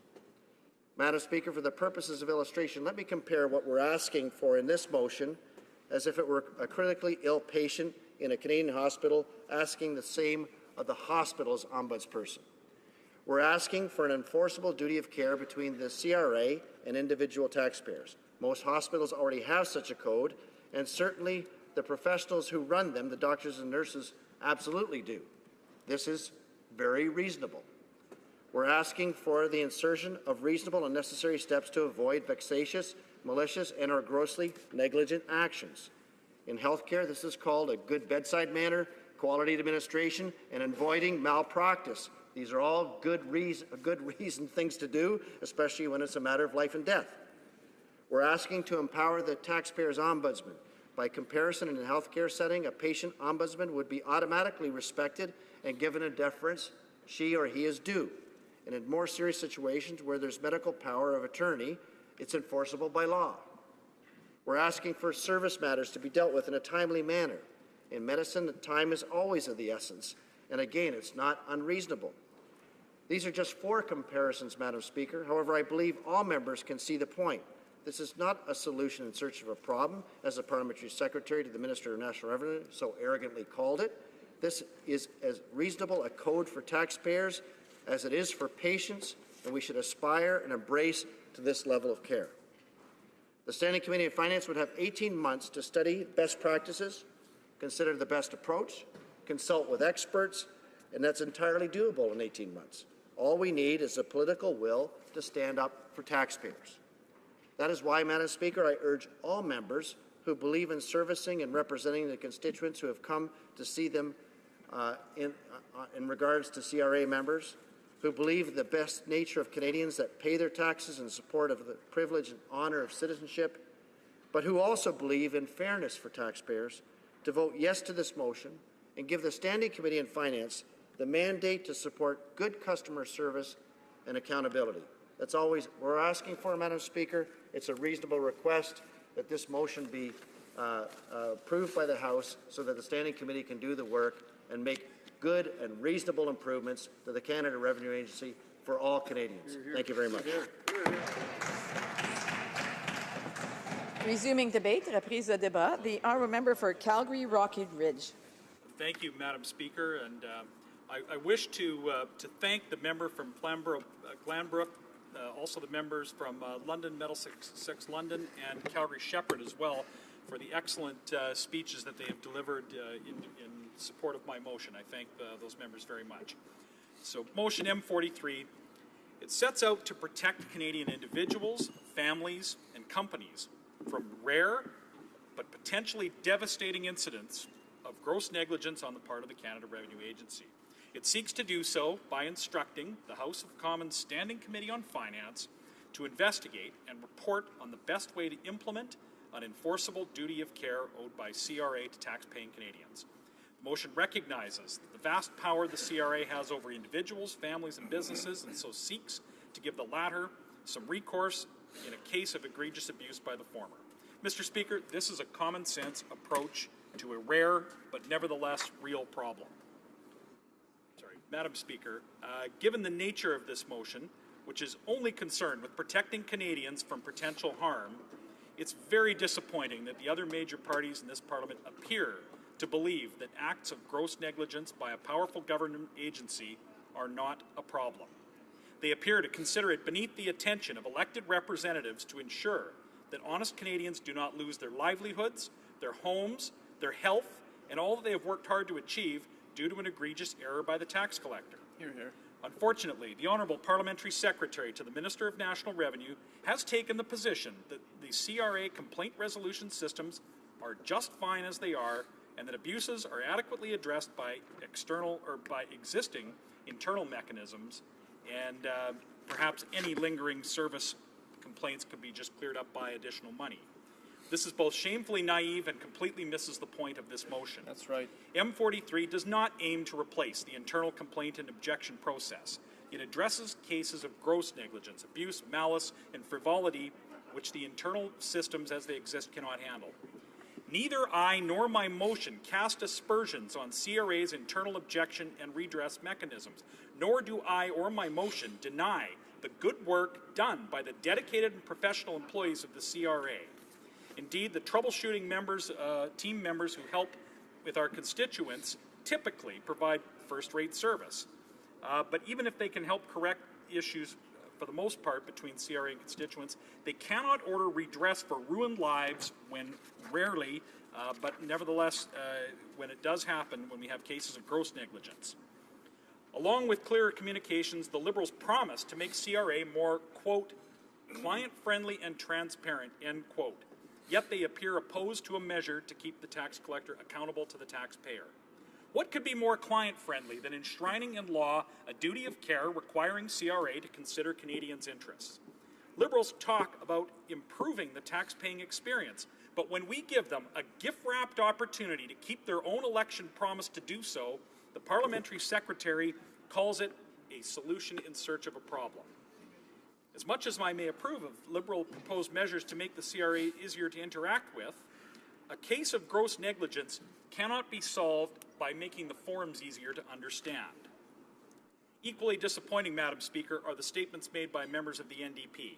They claim to be defenders of ordinary Canadians, and yet they can always be counted upon to put the interests of public employees ahead of the interests of members of the Canadian public.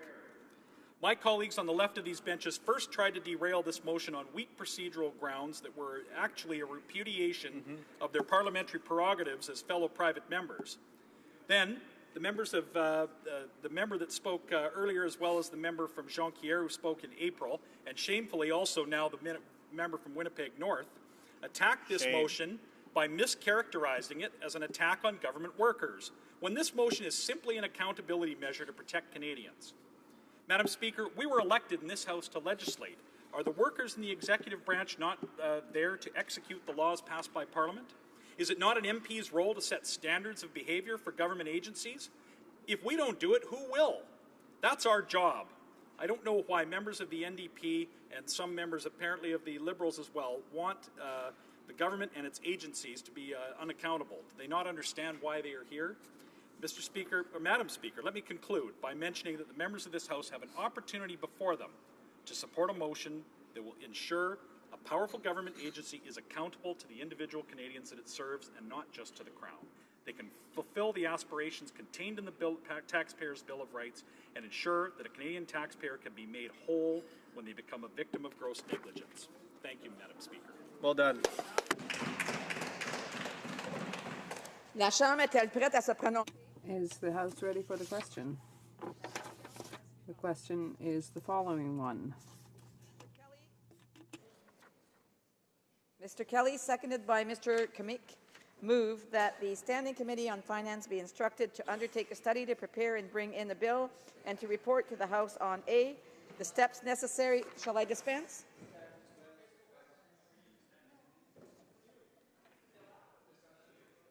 Should I dispense? No? Yes? No? Okay.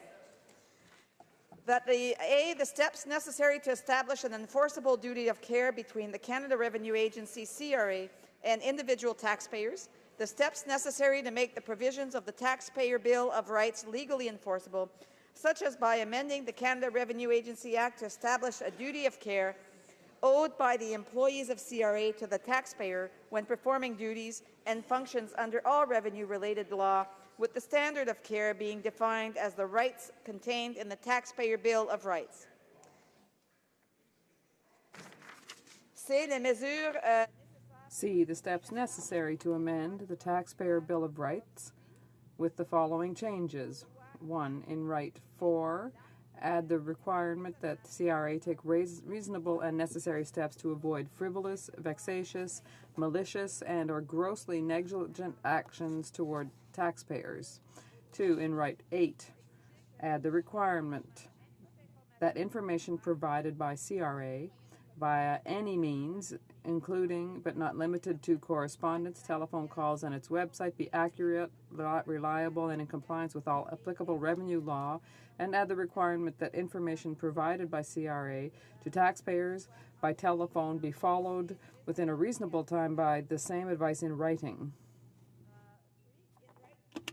9, add the requirement that complaints about CRA's service be addressed in a timely manner, add investigation and enforcement powers to the Office of the Taxpayers Ombudsman, including the power to dispense remedies to make a taxpayer whole in relation to the standard of care set out in the Taxpayers' Bill of Rights.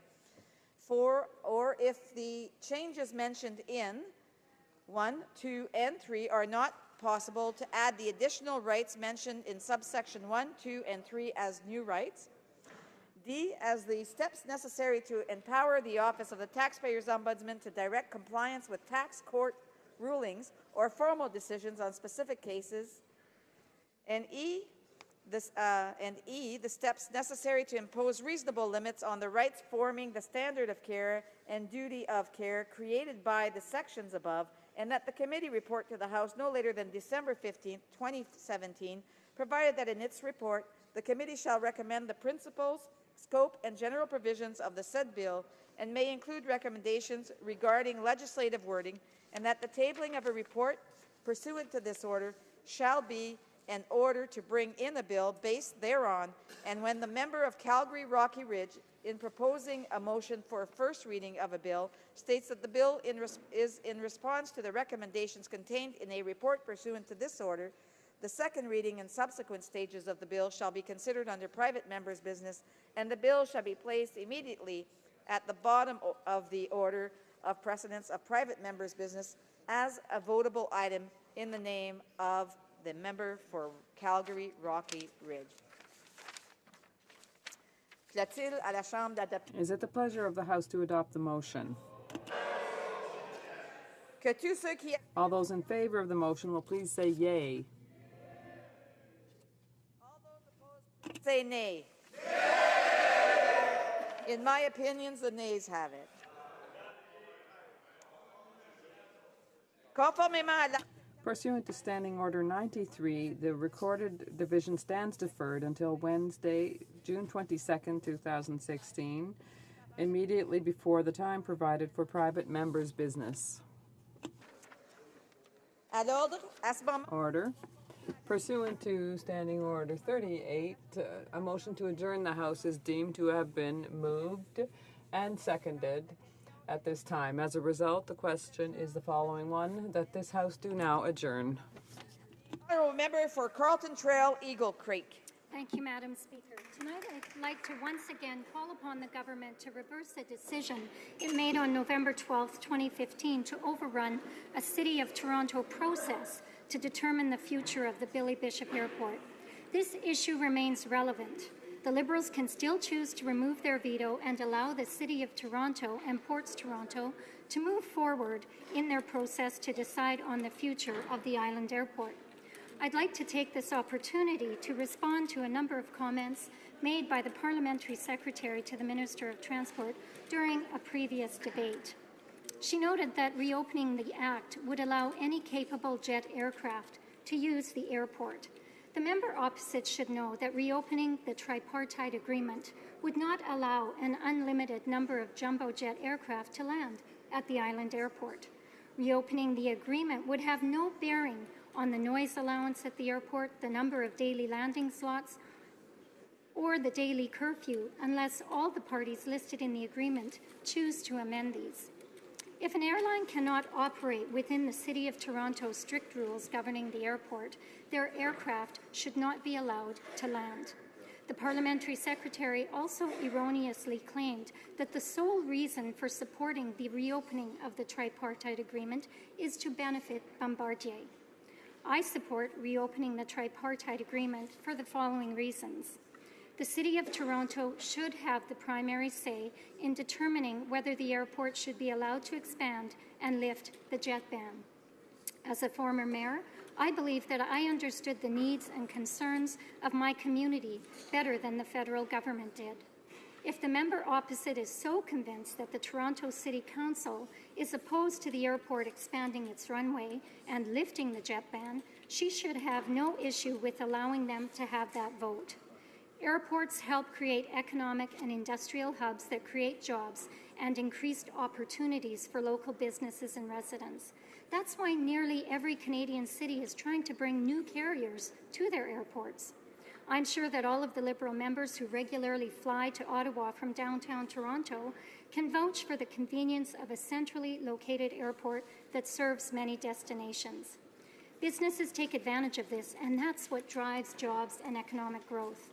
I support the airport expansion because I believe that our regulations should keep up with new technology. Aircraft are much quieter today than they were 30 years ago, and regulations governing airports should reflect that reality. The parliamentary secretary has stated on a number of occasions that she supports getting rid of the Air Canada Public Participation Act because the aerospace sector has changed and the nearly 30-year-old act is consequently out of date. She may be interested to know that the tripartite agreement is actually older than the Air Canada Public Participation Act. By her logic, the tripartite agreement should be reopened or shelved. In conclusion, Madam Speaker, if the parliamentary secretary is so confident that the Toronto City Council supports the minister's 88-character tweet, will she allow them to determine the future of their local airport? Thank you. The Honourable Parliamentary Secretary to the Minister of Transport.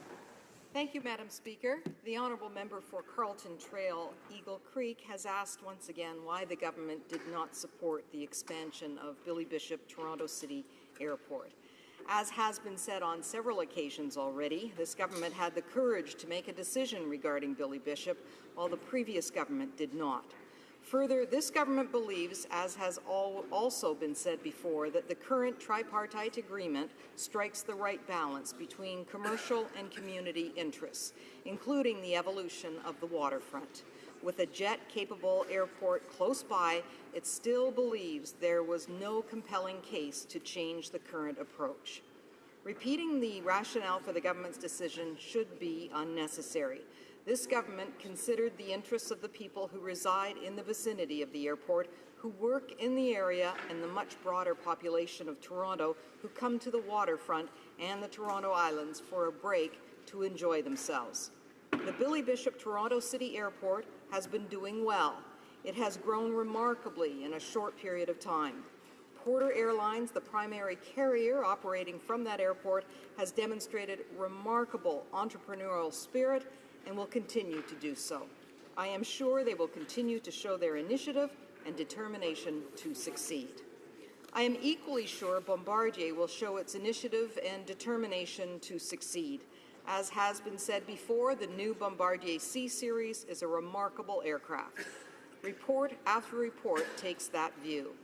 It needs to get out into the world and show everybody its capabilities. It will soon have a chance to do just that. The C-Series will be entering commercial service with Swiss Airlines in just a few months. Air Canada has announced a significant order for the C-Series aircraft. These events are, we are sure, just the beginning of a bright future for that aircraft. That does not mean this government is going to ignore Bombardier and its employees. The government has said several times in the past it will continue to work with Bombardier to understand its situation and future plans, and it will. The C-Series is a great aircraft, and to tie its future to a decision regarding a single airport is not only incorrect, it is also shows a singular lack of imagination and initiative on the part of those making that connection. Thank you very much, Madam Speaker. The Honourable Member for Carleton Trail, Eagle Creek. Thank you, Madam Speaker. It is obvious that the parliamentary secretary has been left to defend an indefensible decision made by the Minister of Transport that was made to appeal to very few at the expense of so many. This brand of not-in-my-backyard politics that the minister is leading and his parliamentary secretary is defending will only lead to economic stagnation within Canada. If the parliamentary secretary and the minister she serves is so concerned with the impact of aircraft noise on residents of Toronto, what other action will we see from this government for people who live perhaps under a 24-hour final approach path for Pearson Airport? Thank you. The Honourable Parliamentary Secretary to the Minister of Transport. Thank you very much, Madam Speaker. And following the comments from the Honourable Member for Carleton Trail, Eagle Creek, I am pleased to be able to reiterate that on December 18, 2015, it was announced that Bombardier had received type certification of their C-Series aircraft. Transport Canada's approval of the design, airworthiness limitations, and operating conditions of the aircraft means that Bombardier can now take the important final steps, including seeking international approvals and crew training to deliver the C-Series to its customers worldwide. I am sure that this will be a key step in bringing the C-Series to the broader market and increasing its use by airlines everywhere. Thank you very much, Madam Speaker. The Honourable Member for Windsor West. Madam Speaker, and here to continue debate on the Trans-Pacific Partnership that has been taking place in this chamber and across Canada, thanks to work from the member of Essex from the NDP side, who's done a terrific job on this matter, promoting the rights of Canadians. And I raised in this chamber the concerns of the TPP, and this deal, Madam Speaker, puts us in again a position of a greater trade deficit. So what I mean by that, Mr. Speaker, it means that we will then venture into an agreement that will undermine the value-added goods and services that we produce in Canadians for Canadians and those abroad, and allow the shipping in of other goods and services that will be of lesser value. So I would speak specifically to the auto industry, Madam Speaker, in this particular case. In the auto industry, the situation is so bad that even in the TPP agreement, and meaning the deal is so bad, that the United States, our trade partner with NAFTA, where we have a fully integrated auto manufacturing system in place. So say, for example, your neighbor and your neighbor across from you both contribute to the well-being of your community directly. Well, our neighbor to the south has got a 25-year exemption on auto because the deal is so bad for auto manufacturing. They get 25 years to plan for basically this intrusion onto the market. And those value-added jobs, Madam Speaker, are very, very important, are the ones that we're trying to win back because they pay pensions, they have money for families, it's growing the middle class, they have benefits, they lead the world in safety work regulations. And what do we get, Madam Speaker, as my colleague from Hamilton has noted? What do we get? The U.S. gets 25 years. We get 5 years. 5 years, Madam Speaker, 5 years, and we have an integrated market. The reason I brought up the integrated market is because vehicles like those built in Windsor go across the border back and forth to produce the minivan, arguably from the plant that is the most successful manufacturing plant from the Second World War, providing hundreds of millions of dollars to the coffers of this nation, and also great employment for workers, money for the United Way, and more importantly, Madam Speaker, Canadian innovation that is also spread across other sectors, because one auto job counts for about 7 to 9 other jobs, and those are at risk. So the U.S. gets 25 years. So where are they actually going to go for replant development? Where are they actually going to go to actually get the parts and the service and the structures? They will be enticed to go to the United States because they got 20-plus years of exemptions for exporting and importing that we won't get. And Madam Speaker, think about this. Malaysia got 12 years. Our government is promoting a deal where Malaysia outmaneuvered, made sure that they actually had a better, bolder agreement of 12 years. Now, if we're playing Malaysian handball, I can say, well, maybe they might have some competitive spirit there. But when it comes to innovation, science, technology, and value-added jobs that actually have human rights, labor rights, gender rights, and most importantly, contribute to our economy as a whole and to our united ways across us from coast to coast to coast, I say we defend those workers. These people are telling them, good luck, see you later. The Parliamentary Secretary to the Minister of International Trade. Thank you very much, Madam Speaker. It's an honour to get up in the House this evening on the first Italian Day on the Hill, Madam Speaker. We recognize, this government recognizes the value, the immense value and contributions of the manufacturing and high-tech industries in Canada that bring products to market. So I understand very well the honourable member's question, and I thank him for it. As mentioned in the House, the government supports free trade, but we are serious about wanting to consult and hear the views of Canadians and parliamentarians on the merits of the TPP and whether or not it is a good agreement for Canada before deciding whether or not to ratify it. The 5-year provision that the honourable member cites in the auto trade, in the auto industry, is one example of a provision that has been heavily criticized in certain quarters. There are other provisions that have been promoted in certain quarters. We need to get to the bottom of it. The government pledged to take a responsible approach to examining the details of the Trans-Pacific Partnership and assessing their impact, and that's precisely what we're doing.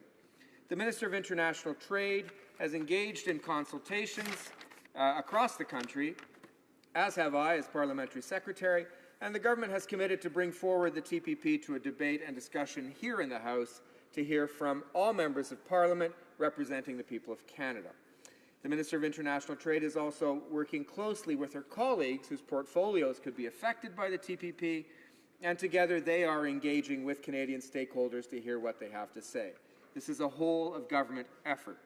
Monsieur le Président, le gouvernement du Canada. Mr. Speaker, the Government of Canada has held more than 250 consultations with more than 450 partners since November, including all provinces and territories, industry representatives, industrial associations, civil society, study groups, Indigenous groups, academics, students, unions, and the public at large. The government has already made engagement efforts with regard to the TPP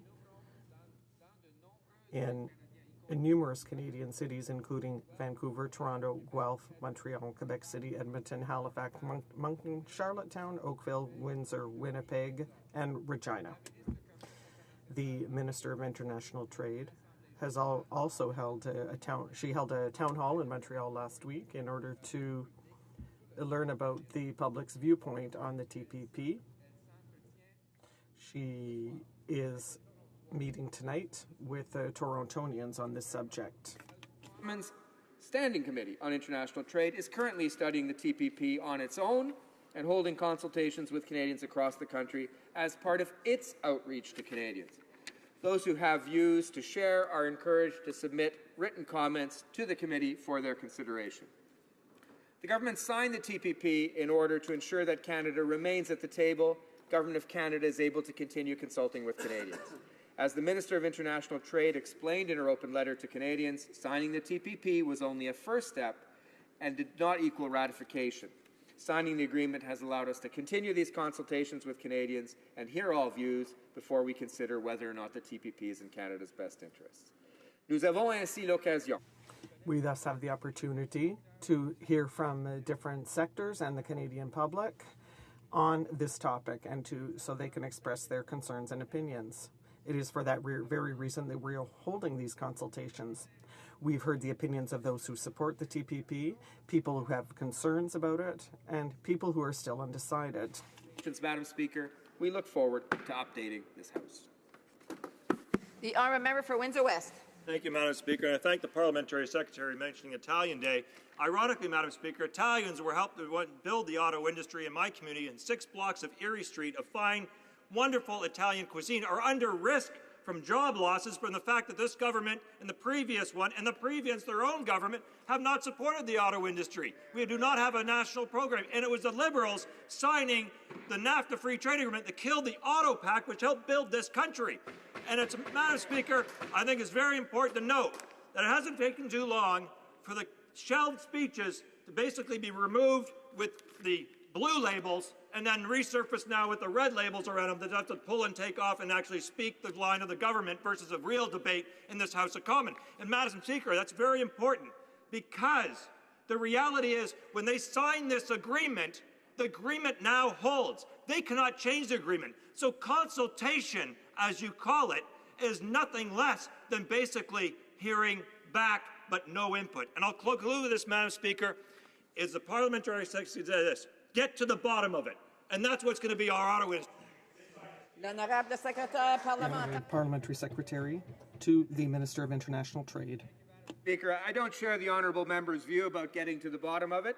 The fact of the matter is we are learning a great deal about the agreement, both for and against. And this wasn't the previous government's policy, Madam Speaker. It's our policy. It's the rational thing to do, neither to condemn the agreement without having read it, nor to accept it blindly. And we will make a decision that is in the best interests of all Canadians. The reality is that the global trade policy framework has changed since NAFTA and the WTO. There are many barriers that our companies face in getting products, people, and services, and even data across borders on a day-to-day basis. So it's our responsibility to ensure that this is a good trade agreement, that this is the right decision to be made on whether or not it is in Canada's best interest to participate in the TPP. De plus, notre responsabilité. Furthermore, our responsibility to Canadians is based on our engagement to be transparent, and that includes holding an open dialogue. Madam Speaker, as you can see, a great deal of work has been done and work remains to be done. Kamloops Thompson Caribou. Thank you, Madam Speaker, and I'm very glad to have the opportunity to follow up on a question that I asked, and that was regarding the Daniels decision. On April the 14th, a very important decision was rendered by the Supreme Court of Canada, and for the first time, our Métis and non-status Indians got some clarity that they had long been waiting for, and that is that they are Indians under Section 9124 of the Constitution. So this has really got significant and immediate consequences and important consequences. There is approximately 200,000 Métis and 400,000 non-status who really have been left in a limbo for a long time. You know, we did note at the time that the minister says that she welcomed the decision, respects the Supreme Court, and was really glad to see that there was some important interpretation put around it. But my concern is, Madam Speaker, and the government always likes to suggest that we're not respectful of rights, that we're indifferent, that we're not concerned about the significant challenges our Indigenous communities have over the years. There is nothing that is further from the truth. But it is our responsibility, and it is the government's responsibility to share with Canadians the consequences of many important decisions. So, and I'll give you a quick one. And at the time I said, the government knew the decision was coming down. They should have been anticipating how it would end, and they should have had a plan in place. Plan A if it goes in a certain direction, and Plan B if it is in a different direction. Instead, they sort of act surprised, like they've got this decision and they haven't contemplated anything in terms of how they are going to respond to it other than saying they welcome it. And there's a simple example, and it was immediate. I believe it was the son of Mr. Daniels, or might have been another person that was interviewed at the time. They said, we have an expectation that we will have the right to the health care benefits that status Indians have. And if you're not aware, Madam Speaker, it's simple things like dental coverage, it's simple things like pharmaceutical coverage. That is an expectation. So we asked the government at the time, have you thought about it? Are you going to be providing those kinds of supports? And they were kind of like, we welcome the decision, and you're wrong to ask the question. Don't ask the question, because that's inappropriate. So, Madam Speaker, we are trying to find out what analysis the government's done and where they're going to go next. And, this isn't the first time that they sort of jump in and they have great sort of glowing words, but they actually don't do a very good job, whether it's all of a sudden sort of saying a year ago, June, we are going to implement the 94 recommendations, but they don't have a plan. And so what continues to concern us, Madam Speaker, is there's a significant decision.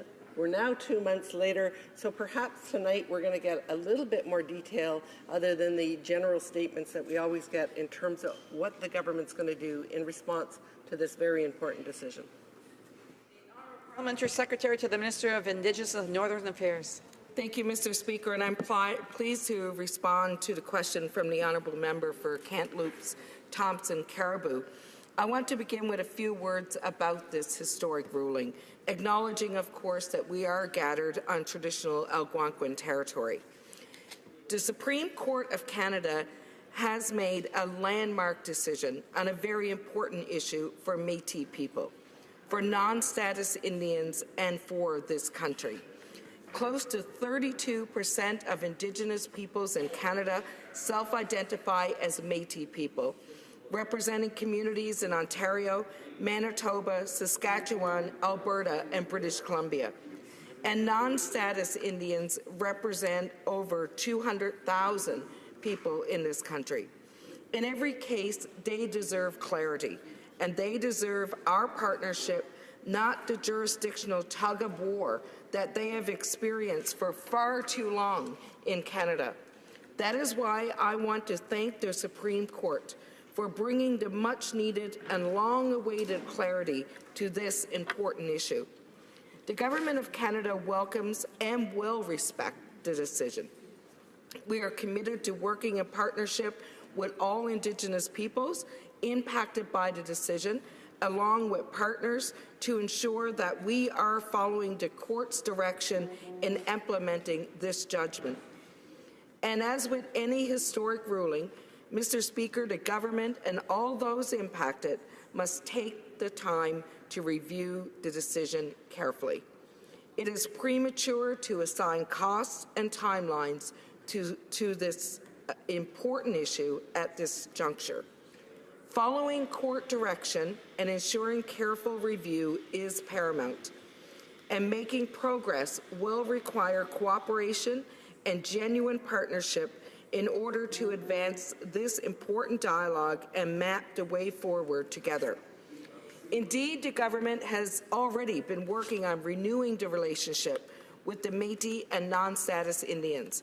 As Métis Council, National Council President Carter said, the new government has already recognized the Métis Nation and is prepared to deal with us on a nation-to-nation basis. And as Dwight Dory, the National Chief of Indigenous Peoples Assembly of Canada, said, this ruling is a historical recognition that has been long overdue. We will work with all partners to advance reconciliation and renew the relationship based on cooperation, respect for rights, our international obligations, and a commitment to end the status quo. I look forward to having the support of all colleagues and to working closely with the Minister over the next while to ensure that this is done. This is our promise. This is what we intend to do. Thank you, Mr. Speaker. The honourable member for Kamloops Thompson Caribou. And so again, Madam Speaker, this is a decision that's been coming for a long time. It came down about 2 months ago. We are no further ahead in understanding than we were 2 months ago in terms of response to, I think, a very important specific decisions. Medical benefits, are they in, are they out? Natural resource projects. We're very complicated already, and I think we're, again, no clearer in terms of how we're going to integrate the Métis and non-status into the decisions around natural resource projects. So, Madam Speaker, they're very quick to sort of come forward in terms of accepting, for example, the 94 calls to action of the Truth and Reconciliation Commission, but they are very, very slow in terms of what they're doing with the Daniels decision, and more importantly, sharing it both to the Métis non-status Indians and to all Canadians. Honourable Parliamentary Secretary to the Minister of Indigenous and Northern Affairs. Thank you, Mr. Speaker. Our government's overarching commitment is to renew the relationship between Canada and Indigenous peoples based on recognition of rights, respect, cooperation, and partnership. The Supreme Court decision speaks to a renewal of that relationship and reaffirms that we are on the right path. Mr. Speaker, as I have said, the Government of Canada respects the decision. And again, this is a new chapter. It is a brighter and more hopeful chapter in which we will be able to lift up Indigenous peoples throughout the country. The Supreme Court decision reaffirms that conviction. And as a parliamentarian and a Canadian, I welcome the support of all partners in realizing that vision and looking forward in implementing the ruling of this historic decision on behalf of the hundreds and thousands of Métis and non-status Indians across Canada. Thank you, Mr. Speaker. La motion portant que la Chambre. The motion to adjourn the House is now deemed to have been adopted.